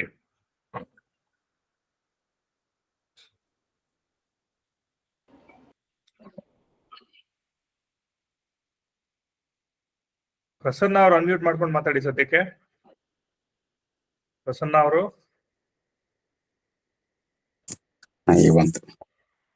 ಸರ್ ಅನ್ಮ್ಯೂಟ್ ಆಗಿದೆ. ನಮಸ್ತೆ ಶರಣಾರ್ಥಿ, ಮಾತಾಡಿ ಸರ್. ಸರ್ ಶರಣಾರ್ಥಿ. ನನಗೆ 2-3 ವಾರಗಳಲ್ಲಿ ಉಪನ್ಯಾಸ ಕೇಳಕ್ ಆಗಿರ್ಲಿಲ್ಲ ಸರ್. ಇವತ್ತು ಮನೆಯೊಳಗಿದ್ದೆ, ಕೇಳಿದೆ ಸರ್. ಮೇಡಮ್ ಅವರು ಚಲೋ ಮಾತಾಡಿದ್ರು. ಒಳ್ಳೆಯ ಕೆಲವು ಆಕಾರ ಗ್ರಂಥಗಳನ್ನ ಇಟ್ಕೊಂಡು, ಸಂಶೋಧನಾ ಪ್ರಬಂಧಗಳನ್ನ ಇಟ್ಕೊಂಡು. ಸರ್ ಕೇಳಿಸ್ತಿದ್ದಾರೆ? ಸರ್ ಕೇಳ್ತಿದ್ದೆ ಸರ್, ಮಾತಾಡಿ ಮಾತಾಡಿ ಸರ್. ಹಾ, ಒಳ್ಳೆಯ ವಿವರಣೆಗಳನ್ನ ಮೇಡಮ್ ಅವ್ರು ಕೊಟ್ರಿ. ಪಟನ್ ಸರ್ ಹೇಳಿದ ಹಾಗೇನೆ ಇತಿಹಾಸವನ್ನ, ಚರಿತ್ರೆಯನ್ನ ಪ್ರತ್ಯೇಕವಾಗಿ ನೋಡೋದು ಒಂದು ಆಗ್ಬೇಕಾಗಿತ್ತು. ಆಮೇಲೆ ಕೆಲವು ಈ ತಳ ಸಮುದಾಯಗಳ ಶರಣರ ಬಗೆಗೆ ಮಾಹಿತಿಯನ್ನ ಇನ್ನೊಂದು ಸ್ವಲ್ಪ ವಿಶ್ಲೇಷಣೆ ಮಾಡಿದ್ರೆ ಅಲ್ಲಲ್ಲಿ ಬಸವಣ್ಣವರಿಗೂ ಮತ್ತು ಅವರಿಗೂ ಇರತಕ್ಕಂಥ ಆ ಕಥಾನಕಗಳನ್ನ ಸ್ವಲ್ಪ ಜೋಡಿಸಿ ಮಾತಾಡಿದ್ರ ಇನ್ನು ಸ್ವಲ್ಪ ಚಲೋ ಆಗ್ತಿತ್ತು. ಆಮೇಲೆ ಈಗ ಲಿಂಗಾಯತ ಧರ್ಮ ಪದನೇ ಹೆಚ್ಚು ಪ್ರಸ್ತುತ ಇರುವಾಗ ತಾವು ಹೇಳಿದ ಹಾಗೇನೆ, ಪಟನ್ ಸರ್ ಹೇಳಿದ ಹಾಗೇನೆ ಈ ಪುರಾಣಗಳನ್ನ ಮತ್ತೆ ಮುರಿದು ಕಟ್ಟುವಂತ ಸಂದರ್ಭ ಈಗ ಆಗತ್ತದ ಅಂತ ಅನಿಸ್ತದ ನನಗ್ರಿ. ಆ ಕಾಲಕ್ಕೆ ಅವ್ರು ಏನೋ ಪುರಾಣಗಳನ್ನು ಬರೆದ್ರು, ಬಸವಣ್ಣವರ ವ್ಯಕ್ತಿತ್ವಕ್ಕೆ ಸಂಬಂಧಪಟ್ಟ ಹಾಗೆನೆ ಬಸವಣ್ಣವರು ಸಾರಿದ ಮತ್ತು ಒಪ್ಪಿಕೊಂಡ ನಮಗೆಲ್ಲ ವಿಶ್ಲೇಷಣೆ ಮಾಡಿರ್ತಕ್ಕಂಥ ಆ ಲಿಂಗಾಯತ ಧರ್ಮ ತತ್ವಗಳನ್ನೇ ಉಳಿಸ್ಕೊಳ್ಳುವ ರೀತಿಯೊಳಗ ನಾವು ಮತ್ತೆ ಪುರಾಣಗಳನ್ನ ಮುರಿದು ಕಟ್ಕೊಳ್ಳಬಹುದೇನೋ ಹೊಸ ಚರಿತ್ರೆಯನ್ನ ಅಂದಾಗ ಮಾತ್ರ ಸರಿಯಾಗಿ ಬಸವಣ್ಣ ಜನಸಾಮಾನ್ಯರಿಗೆ ಎಲ್ಲರಿಗೆ ಅರ್ಥವಾಗೋ ರೀತಿಯೊಳಗೆ ನಾವು ಆ ರೀತಿ ಅರ್ಥೈಸ್ಕೊಳ್ಬಹುದು. ಸ್ವಲ್ಪ ಮೇಡಮ್ ಅವರ ಆ ನಿಟ್ಟಿನತ್ತ ಇನ್ನೂ ಸ್ವಲ್ಪ ಪ್ರಯತ್ನ ಮಾಡಿದ್ರೆ ಚಲೋ ಆಗ್ತಿತ್ತು. ಒಳ್ಳೆಯ ಆಕಾರ ಸಾಮಗ್ರಿ ತಂದುಕೊಟ್ರೆ ಸರ್, ಒಳ್ಳೆಯ ಉಪನ್ಯಾಸ. ತಮ್ಮೆಲ್ಲ ವೇದಿಕೆಗೆ ಧನ್ಯವಾದಗಳು ಸರ್. ಶರಣಾರ್ಥಿ ಸರ್, ಧನ್ಯವಾದ. ಮೇಡಮ್ ಸ್ವಲ್ಪ ಸಮಯ ಅವಕಾಶ ಕಡಿಮೆ ಆಯ್ತು, ಮತ್ತೆ ಅವರು ಸ್ವಲ್ಪ ಗೊಂದಲಕ್ಕೆ ಒಳಗಾದ್ರು ಮತ್ತೆ ಸಮಯದಲ್ಲಿ. ಸೊ ಮೋಸ್ಟ್ಲಿ ಇನ್ನೊಂದೆರಡು ಉಪನ್ಯಾಸಗಳಲ್ಲಿ ಎಲ್ಲವನ್ನು ಸೇರ್ಕೊಂಡು ಮಾಡುವಂತ ಪ್ರಯತ್ನ ಮಾಡ್ಲಿ ಅಂತ ಮೇಡಮ್ ಕೇಳ್ಕೊಳ್ತಾ, ಶೈಲಜಾ ಮೇಡಮ್ ನೀವೇನಾದ್ರು ಮಾತಾಡ್ತೀರಾ? ಇಲ್ಲ ಸರ್, ಗೊಂದಲ ಇಲ್ಲ, ವಿಷಯ ಬಹಳ ಇತ್ತಲ್ಲ ಸರ್, ಹಂಗಾಗಿ ನಾನು ಪಾಯಿಂಟ್ ಮಾಡ್ತಿದ್ದೆ. ಅದನ್ನ ಬ್ರೇಕ್ ಮಾಡ್ಕೊಂಡು ಕಟ್ಕೊಂಡು ಸಣ್ಣ ಸಣ್ಣ ಮಾಡ್ಕೊಂಡು ಮಾಡೋಣ ತಗೊಳ್ಳಿ ಮುಂದಕ್ಕೆ ಒಂದೆರಡು ಉಪನ್ಯಾಸವಾಗಿ.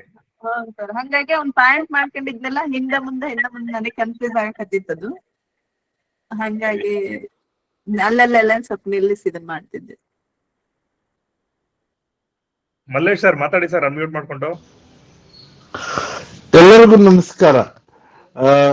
ಈಗ ಮಾತನಾಡಿದಂತ ಡಾಕ್ಟರ್ ಶೈಲಜಾ ಅವರು ಕಥಾನಕ ಮತ್ತು ತಾತ್ವಿಕ ಅನ್ನೋ ಪದಗಳನ್ನ ಕೊಟ್ಟಂತ ಅರ್ಥಗಳು ನನಗೆ ಬಹಳ ಏನೋ ಒಂದು ರೀತಿ, ನಾನೊಬ್ಬ ವಿಜ್ಞಾನದ ವಿದ್ಯಾರ್ಥಿ, ಮೇಷ್ಟ್ರು, ಈ ರೀತಿಯಾದಂತ ವಿಶ್ಲೇಷಣೆಗಳನ್ನ ನಾನು ಕೇಳಿರ್ಲಿಲ್ಲ.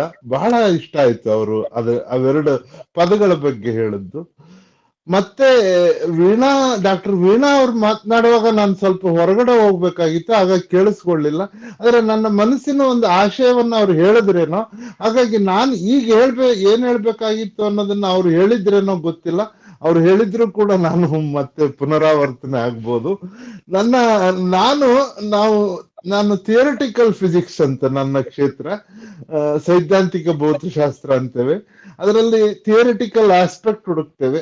ನನಗೆ ಈ ತಾತ್ವಿಕ ಅನ್ನುವಾಗ ಯಾವುದೋ ಒಂದು ವಿಷಯದ ಬಗ್ಗೆ ಅವರು ಹೇಳುವಂಗೆ ಅದರ ಕಾನ್ಸೆಪ್ಚುಯಲ್ ಆಸ್ಪೆಕ್ಟ್ ಏನಿರಬಹುದು ಅನ್ನೋದನ್ನ ಗುರುತಿಸಿರ್ಬೋದು ಅನ್ಕೊಂಡೆ. ಉದಾಹರಣೆಗೆ ಅದು ಪುರಾಣ ಆಗಿರ್ಬೋದು, ಇತಿಹಾಸ ಆಗಿರ್ಬೋದು, ವಾಸ್ತವ ಸಂಗತಿ ಆಗಿರ್ಬೋದು, ಅದರ ಹಿಂದೆ ಇರತಕ್ಕಂಥ ಆಶಯ ಏನು, ಅದರ ಆಸ್ಪೆಕ್ಟ್ ಏನು, ಬಸವಣ್ಣನನ್ನ ಗ್ರಹಿಸಿರುವಂತಹ ರೀತಿ ಹೇಗಿರಬಹುದು, ಅದರಲ್ಲಿ ನಾವು ತಗೊಳ್ಬಹುದಾದಂತ ಚಿಂತನೆಗಳು ಅಥವಾ ವಿಚಾರಗಳು ಏನಿರಬಹುದು ಅನ್ನೋದನ್ನ ಆ ಕಡೆ ಬಹುಶಃ ನಾವು ಗಮನ ಹರಿಸ್ಬೇಕು ಅನ್ಸುತ್ತೆ. ಈ ತರಹದ ಹರಿಹರ ಇಂಥವರೆಲ್ಲ ಮಾಡಿದ್ದು ಬಹುಶಃ 150 ವರ್ಷಗಳ ನಂತರ ಶರಣರಗಳ ಬಗ್ಗೆ ನಮಗೆ ಈ ತರಹ ದಾಖಲೆಗಳು, ಬರವಣಿಗೆಗಳು ಸಿಕ್ಕಿರೋದು ನಿಜ. ಕವಿಯಾಗಿ ಹರಿಹರ ತನಗನ್ಸಿದ ರೀತಿ ಬಸವಣ್ಣನನ್ನ ಚಿತ್ರಿಸಿದ್ದಾನೆ. ಆ ಚಿತ್ರಣದಲ್ಲಿ ಬಸವಣ್ಣನ ತಾತ್ವಿಕತೆ, ಆತನ ಬದುಕಿನ ತಾತ್ವಿಕತೆ ನಮಗೆ ಅರ್ಥ ಆಗುವಂಗೆ ನೋಡ್ಕೊಳ್ಳೋದು ಉತ್ತಮ ಅನ್ಸುತ್ತೆ. ಆ ನಿಟ್ಟಿನಲ್ಲಿ ಡಾಕ್ಟರ್ ಶೈಲಜಾ ಅವರು ಒಂದು ಪ್ರಾಮಾಣಿಕ ಪ್ರಯತ್ನ ಪಟ್ಟಿದ್ದಾರೆ ಅನ್ಸುತ್ತೆ. ಇದೊಂದು ನನಗೆ ಒಂದು ರೀತಿ ಹೊಸ ರೀತಿಯಾದಂತ ಉಪನ್ಯಾಸ ಅನ್ನಿಸ್ತು. ಅದಕ್ಕಾಗಿ ಎಲ್ಲರಿಗೂ ಧನ್ಯವಾದಗಳು. ನಮಸ್ಕಾರ. Thank you sir. ಧನ್ಯವಾದ ಸರ್. ಶರಣಾರ್ಥಿ.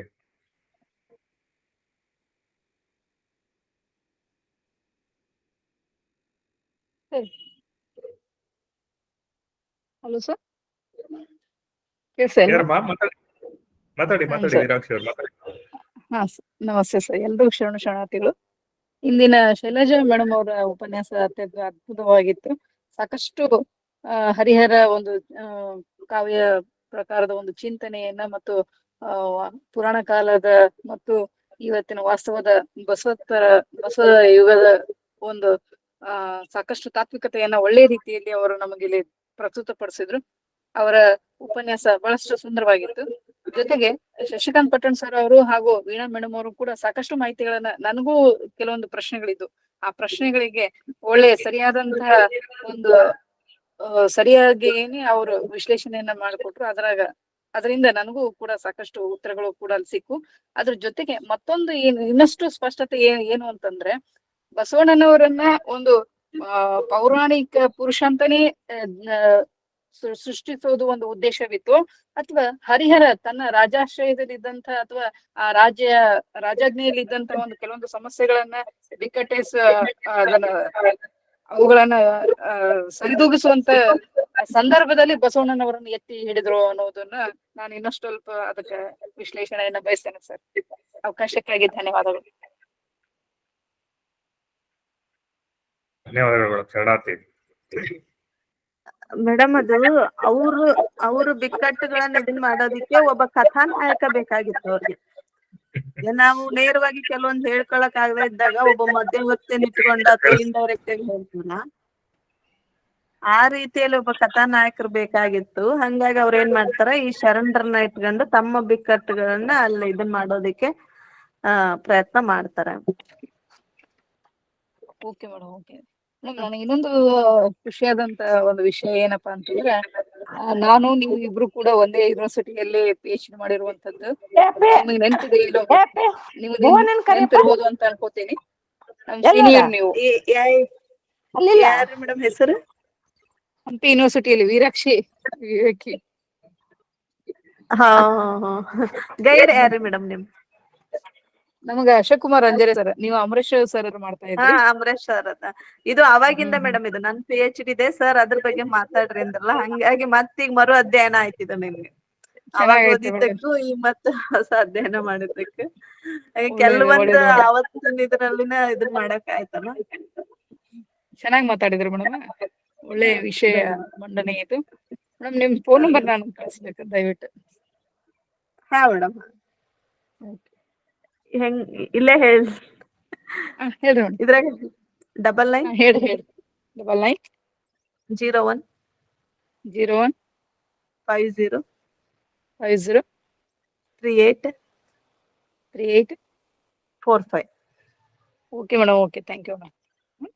ಕ್ಷಮೆ ಇರ್ಲಿ ವೇದಿಕೆಗೆ. ಕ್ಷಮೆ ಇರ್ಲಿ ಸರ್. ಎಲ್ರಿಗೂ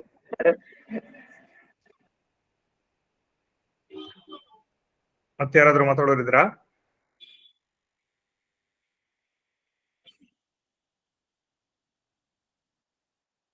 ಒಟ್ಟಾರೆ ಬಸವಣ್ಣನವರ ಬಗ್ಗೆ ನಡೆದಿರುವಂತಹ ಸಂಶೋಧನೆಗಳಾಗ್ಲಿ ಅಥವಾ ಬಸವಣ್ಣನವರನ್ನ ವೈಚಾರಿಕ ವ್ಯಕ್ತಿಯಾಗಿ ಅಥವಾ ತತ್ವಜ್ಞಾನಿಯಾಗಿ ಮತ್ತು ಧಾರ್ಮಿಕ ನಾಯಕನಾಗಿ ಕಟ್ಟಿಕೊಡುವ ನಿಟ್ಟಿನಲ್ಲಿ ಹಲವಾರು ಕವಿಗಳು, ಹಲವಾರು ಸಾಹಿತಿಗಳು ಪ್ರಯತ್ನ ಪಟ್ಟಿದ್ದಾರೆ. ಸರ್ ಹೇಳ್ದಂಗೆ ಇದು ವೈಚಾರಿಕವಾಗಿ ಬಸವಣ್ಣನ ಚಿಂತನೆ ತತ್ವ ಮುಖ್ಯ ಆಗುತ್ತೆ ಹೊರತು ಆ ಬಸವಣ್ಣನವನ್ನ ಕಟ್ಟಿಕೊಡುವಲ್ಲಿ ಉಪಯೋಗಿಸಿರುವಂತ ಆಕರಗಳು ಆ ಕವಿಗೆ ಆ ಕಾಲಘಟ್ಟಕ್ಕೆ ಸೀಮಿತವಾಗಿ ಅದರ ಪ್ರಭಾವ ಜೊತೆ ಬೀರತ್ತೆ. ಕವಿ ಅದರ ಹೊರತಾಗಿ ಕಥಾನಕವನ್ನ ಅಥವಾ ಚರಿತ್ರೆಯನ್ನ ಕಟ್ಟಿಕೊಡೋದು ಅತಿ ಕಷ್ಟವೇ ಸರಿ ಅನ್ನೋದು ಇವತ್ತಿನ ಚಿಂತನೆ ಹಲವಾರು ಸಂಶೋಧಕರ ಚಿಂತನೆಗಳಲ್ಲಿ ಹೊರಹೊಮ್ಮಿದೆ. ಹೀಗಾಗಿ ಇವತ್ತಿನ ಒಂದು ವಿಶೇಷ ಉಪನ್ಯಾಸ ಕಥಾನಕಗಳು ಮತ್ತು ತಾತ್ವಿಕ ಸ್ವರೂಪ, ಅದು ಬಸವಣ್ಣನವರನ್ನ ಚಿತ್ರಿಸುವಲ್ಲಿ ಯಾವ ರೀತಿ ಹರಿಹರನ ಮತ್ತು ಭೀಮಕವಿಯ ಮೂಲಕ ಆಗಿದೆ ಅನ್ನೋದನ್ನ ಇವತ್ತು ತಿಳ್ಕೊಳ್ಳುವಂತ ಒಂದು ಪ್ರಯತ್ನ ಮಾಡಿದ್ದೇವೆ. ಬಸವಣ್ಣನ ಬಗ್ಗೆ ತಿಳ್ಕೊಂಡಷ್ಟು ಹಲವಾರು ಇನ್ನಷ್ಟು ಪ್ರಶ್ನೆಗಳು ಹುಟ್ಟಾನೆ ಬರುತ್ತೆ. ಯಾಕೆಂದ್ರೆ ಬಸವಣ್ಣ ಈ ಸಮಾಜಕ್ಕೆ ಅಥವಾ ಜಗತ್ತಿಗೆ ಕೊಟ್ಟಿರುವಂತ ಚಿಂತನೆ ಅಷ್ಟು ಅಗಾಧವಾದದ್ದು. ಬಸವಣ್ಣ ತಪ್ಪು ಹೇಳಿರ್ಬೋದು, ಸುಳ್ಳು ಹೇಳಲಿಕ್ಕಿಲ್ಲ ಅನ್ನುವಂತ ಒಂದು ಮಾತಿದೆ. ಆ ರೀತಿ ಬಸವಣ್ಣನ ಸರಿ ದಾರಿನಲ್ಲೇ ನೋಡುವಂತ ಮನಸ್ಸು ನಮಗಾಗಿದೆ. ಬಸವಣ್ಣ ಕೂಡ ನಮ್ಮ ನಿಮ್ಮಂಗೆ ವ್ಯಕ್ತಿಯಾಗಿ ಸಮಾಜದಲ್ಲಿದ್ದು ಸಮಾಜದ ತಿದ್ದುಪಡಿಗಳನ್ನ ಮಾಡ್ತಾ ಸಮಾಜ ಉದ್ಧಾರವನ್ನು ಮಾಡುವಂತ ಸಮಾನತೆಯನ್ನು ಸಾರಿದ ಮಹಾ ತಾತ್ವಿಕ ದಾರ್ಶನಿಕ ಬಸವಣ್ಣನವರನ್ನ ಎಂದಿಗೂ ನಾವು ನೆನಪಿಸ್ಕೊಳ್ತಾ, ಬಸವಣ್ಣ ನಮ್ಮೆಲ್ಲುವಂತ ಎಲ್ರಿಗೂ ಕೊಟ್ಟಿರುವಂತ ಹಕ್ಕು, ಮಾನವೀಯತೆ ಹಕ್ಕು ಅಥವಾ ಮಾನವ ಸಂಪನ್ಮೂಲಗಳ ಬಗ್ಗೆ ಸಕಲ ಜೀವಾತ್ಮರಿಗೂ ಲೇಸನ್ನು ಬಯಸುವ ಬಸವಣ್ಣ ತಿಳಿಸ್ಕೊಟ್ಟಿರುವಂತ ತತ್ವಜ್ಞಾನವನ್ನ ತಿಳ್ಕೊಳ್ತಾ ನಾವೆಲ್ಲರೂ ಸಾಗೋಣ. ಇದೇ ನಿಟ್ಟಿನಲ್ಲಿ ವೈಚಾರಿಕ ಚಿಂತನೆಗಳನ್ನು ಅಳವಡಿಸ್ಕೊಳ್ತಾ ಪ್ರಶ್ನೆಗಳನ್ನ ನಮ್ಮನ್ನು ನಾವೇ ಕೇಳ್ಕೊಳ್ತಾ ಸಮಾಜದ ಉದ್ಧಾರಕ್ಕೆ, ಸಮಾಜಕ್ಕೆ ಒಳಿತನಾಗುವಂತ ಪ್ರಯತ್ನವನ್ನ ಮಾಡೋಣ ಅಂತ ಹೇಳ್ತಾ ಇಂದಿನ ಈ ಕಾರ್ಯಕ್ರಮದ ಕೊನೆ ಘಟ್ಟಕ್ಕೆ ಬಂದಿದ್ದೇವೆ. ಕೊನೆ ಘಟ್ಟದಲ್ಲಿ ವಚನ ಮಂಗಳವನ್ನ ನಮ್ಮವರೇ ಆದ ಸವಿತಾ ಪಾಟೀಲ್ ಅವರು ನಡೆಸ್ಕೊಡ್ಬೇಕು ಅಂತ ಕೇಳ್ಕೊಳ್ತೀನಿ. ಶರಣಾರ್ಥಿ ಮಾ. ಎಲ್ಲರಿಗೂ ಶರಣಾರ್ಥಿ.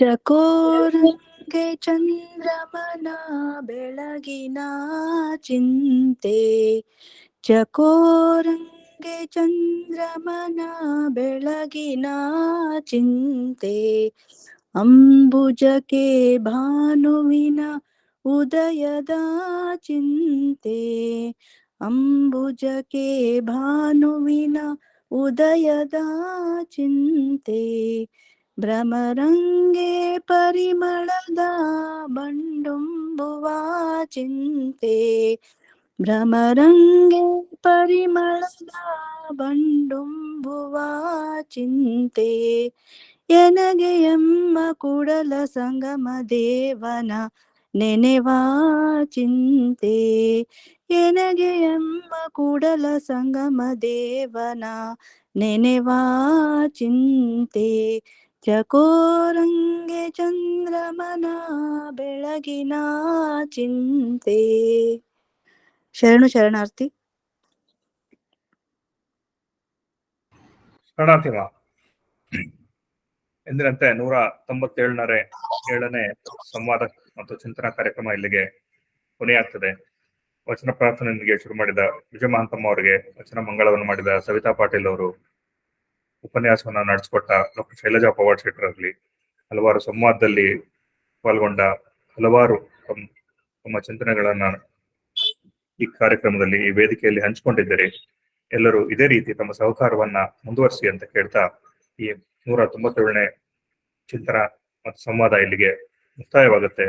ಎಂದಿನಂತೆ ಶನಿವಾರ 5 ಗಂಟೆಗೆ ಮತ್ತೆ ಭಾನುವಾರ 11:30ಕ್ಕೆ ಈ ನಮ್ಮ ನಿರಂತರ ಬಸವ ತತ್ವ ವಚನಗಳ ಬಗ್ಗೆ ಚಿಂತನೆಯಲ್ಲಿ ನಾವು ನಮ್ಮ ಸಂವಾದವನ್ನ ಚಿಂತನೆಯನ್ನ ಮುಂದುವರಿಸ್ತಾ ಹೋಗ್ತೀವಿ.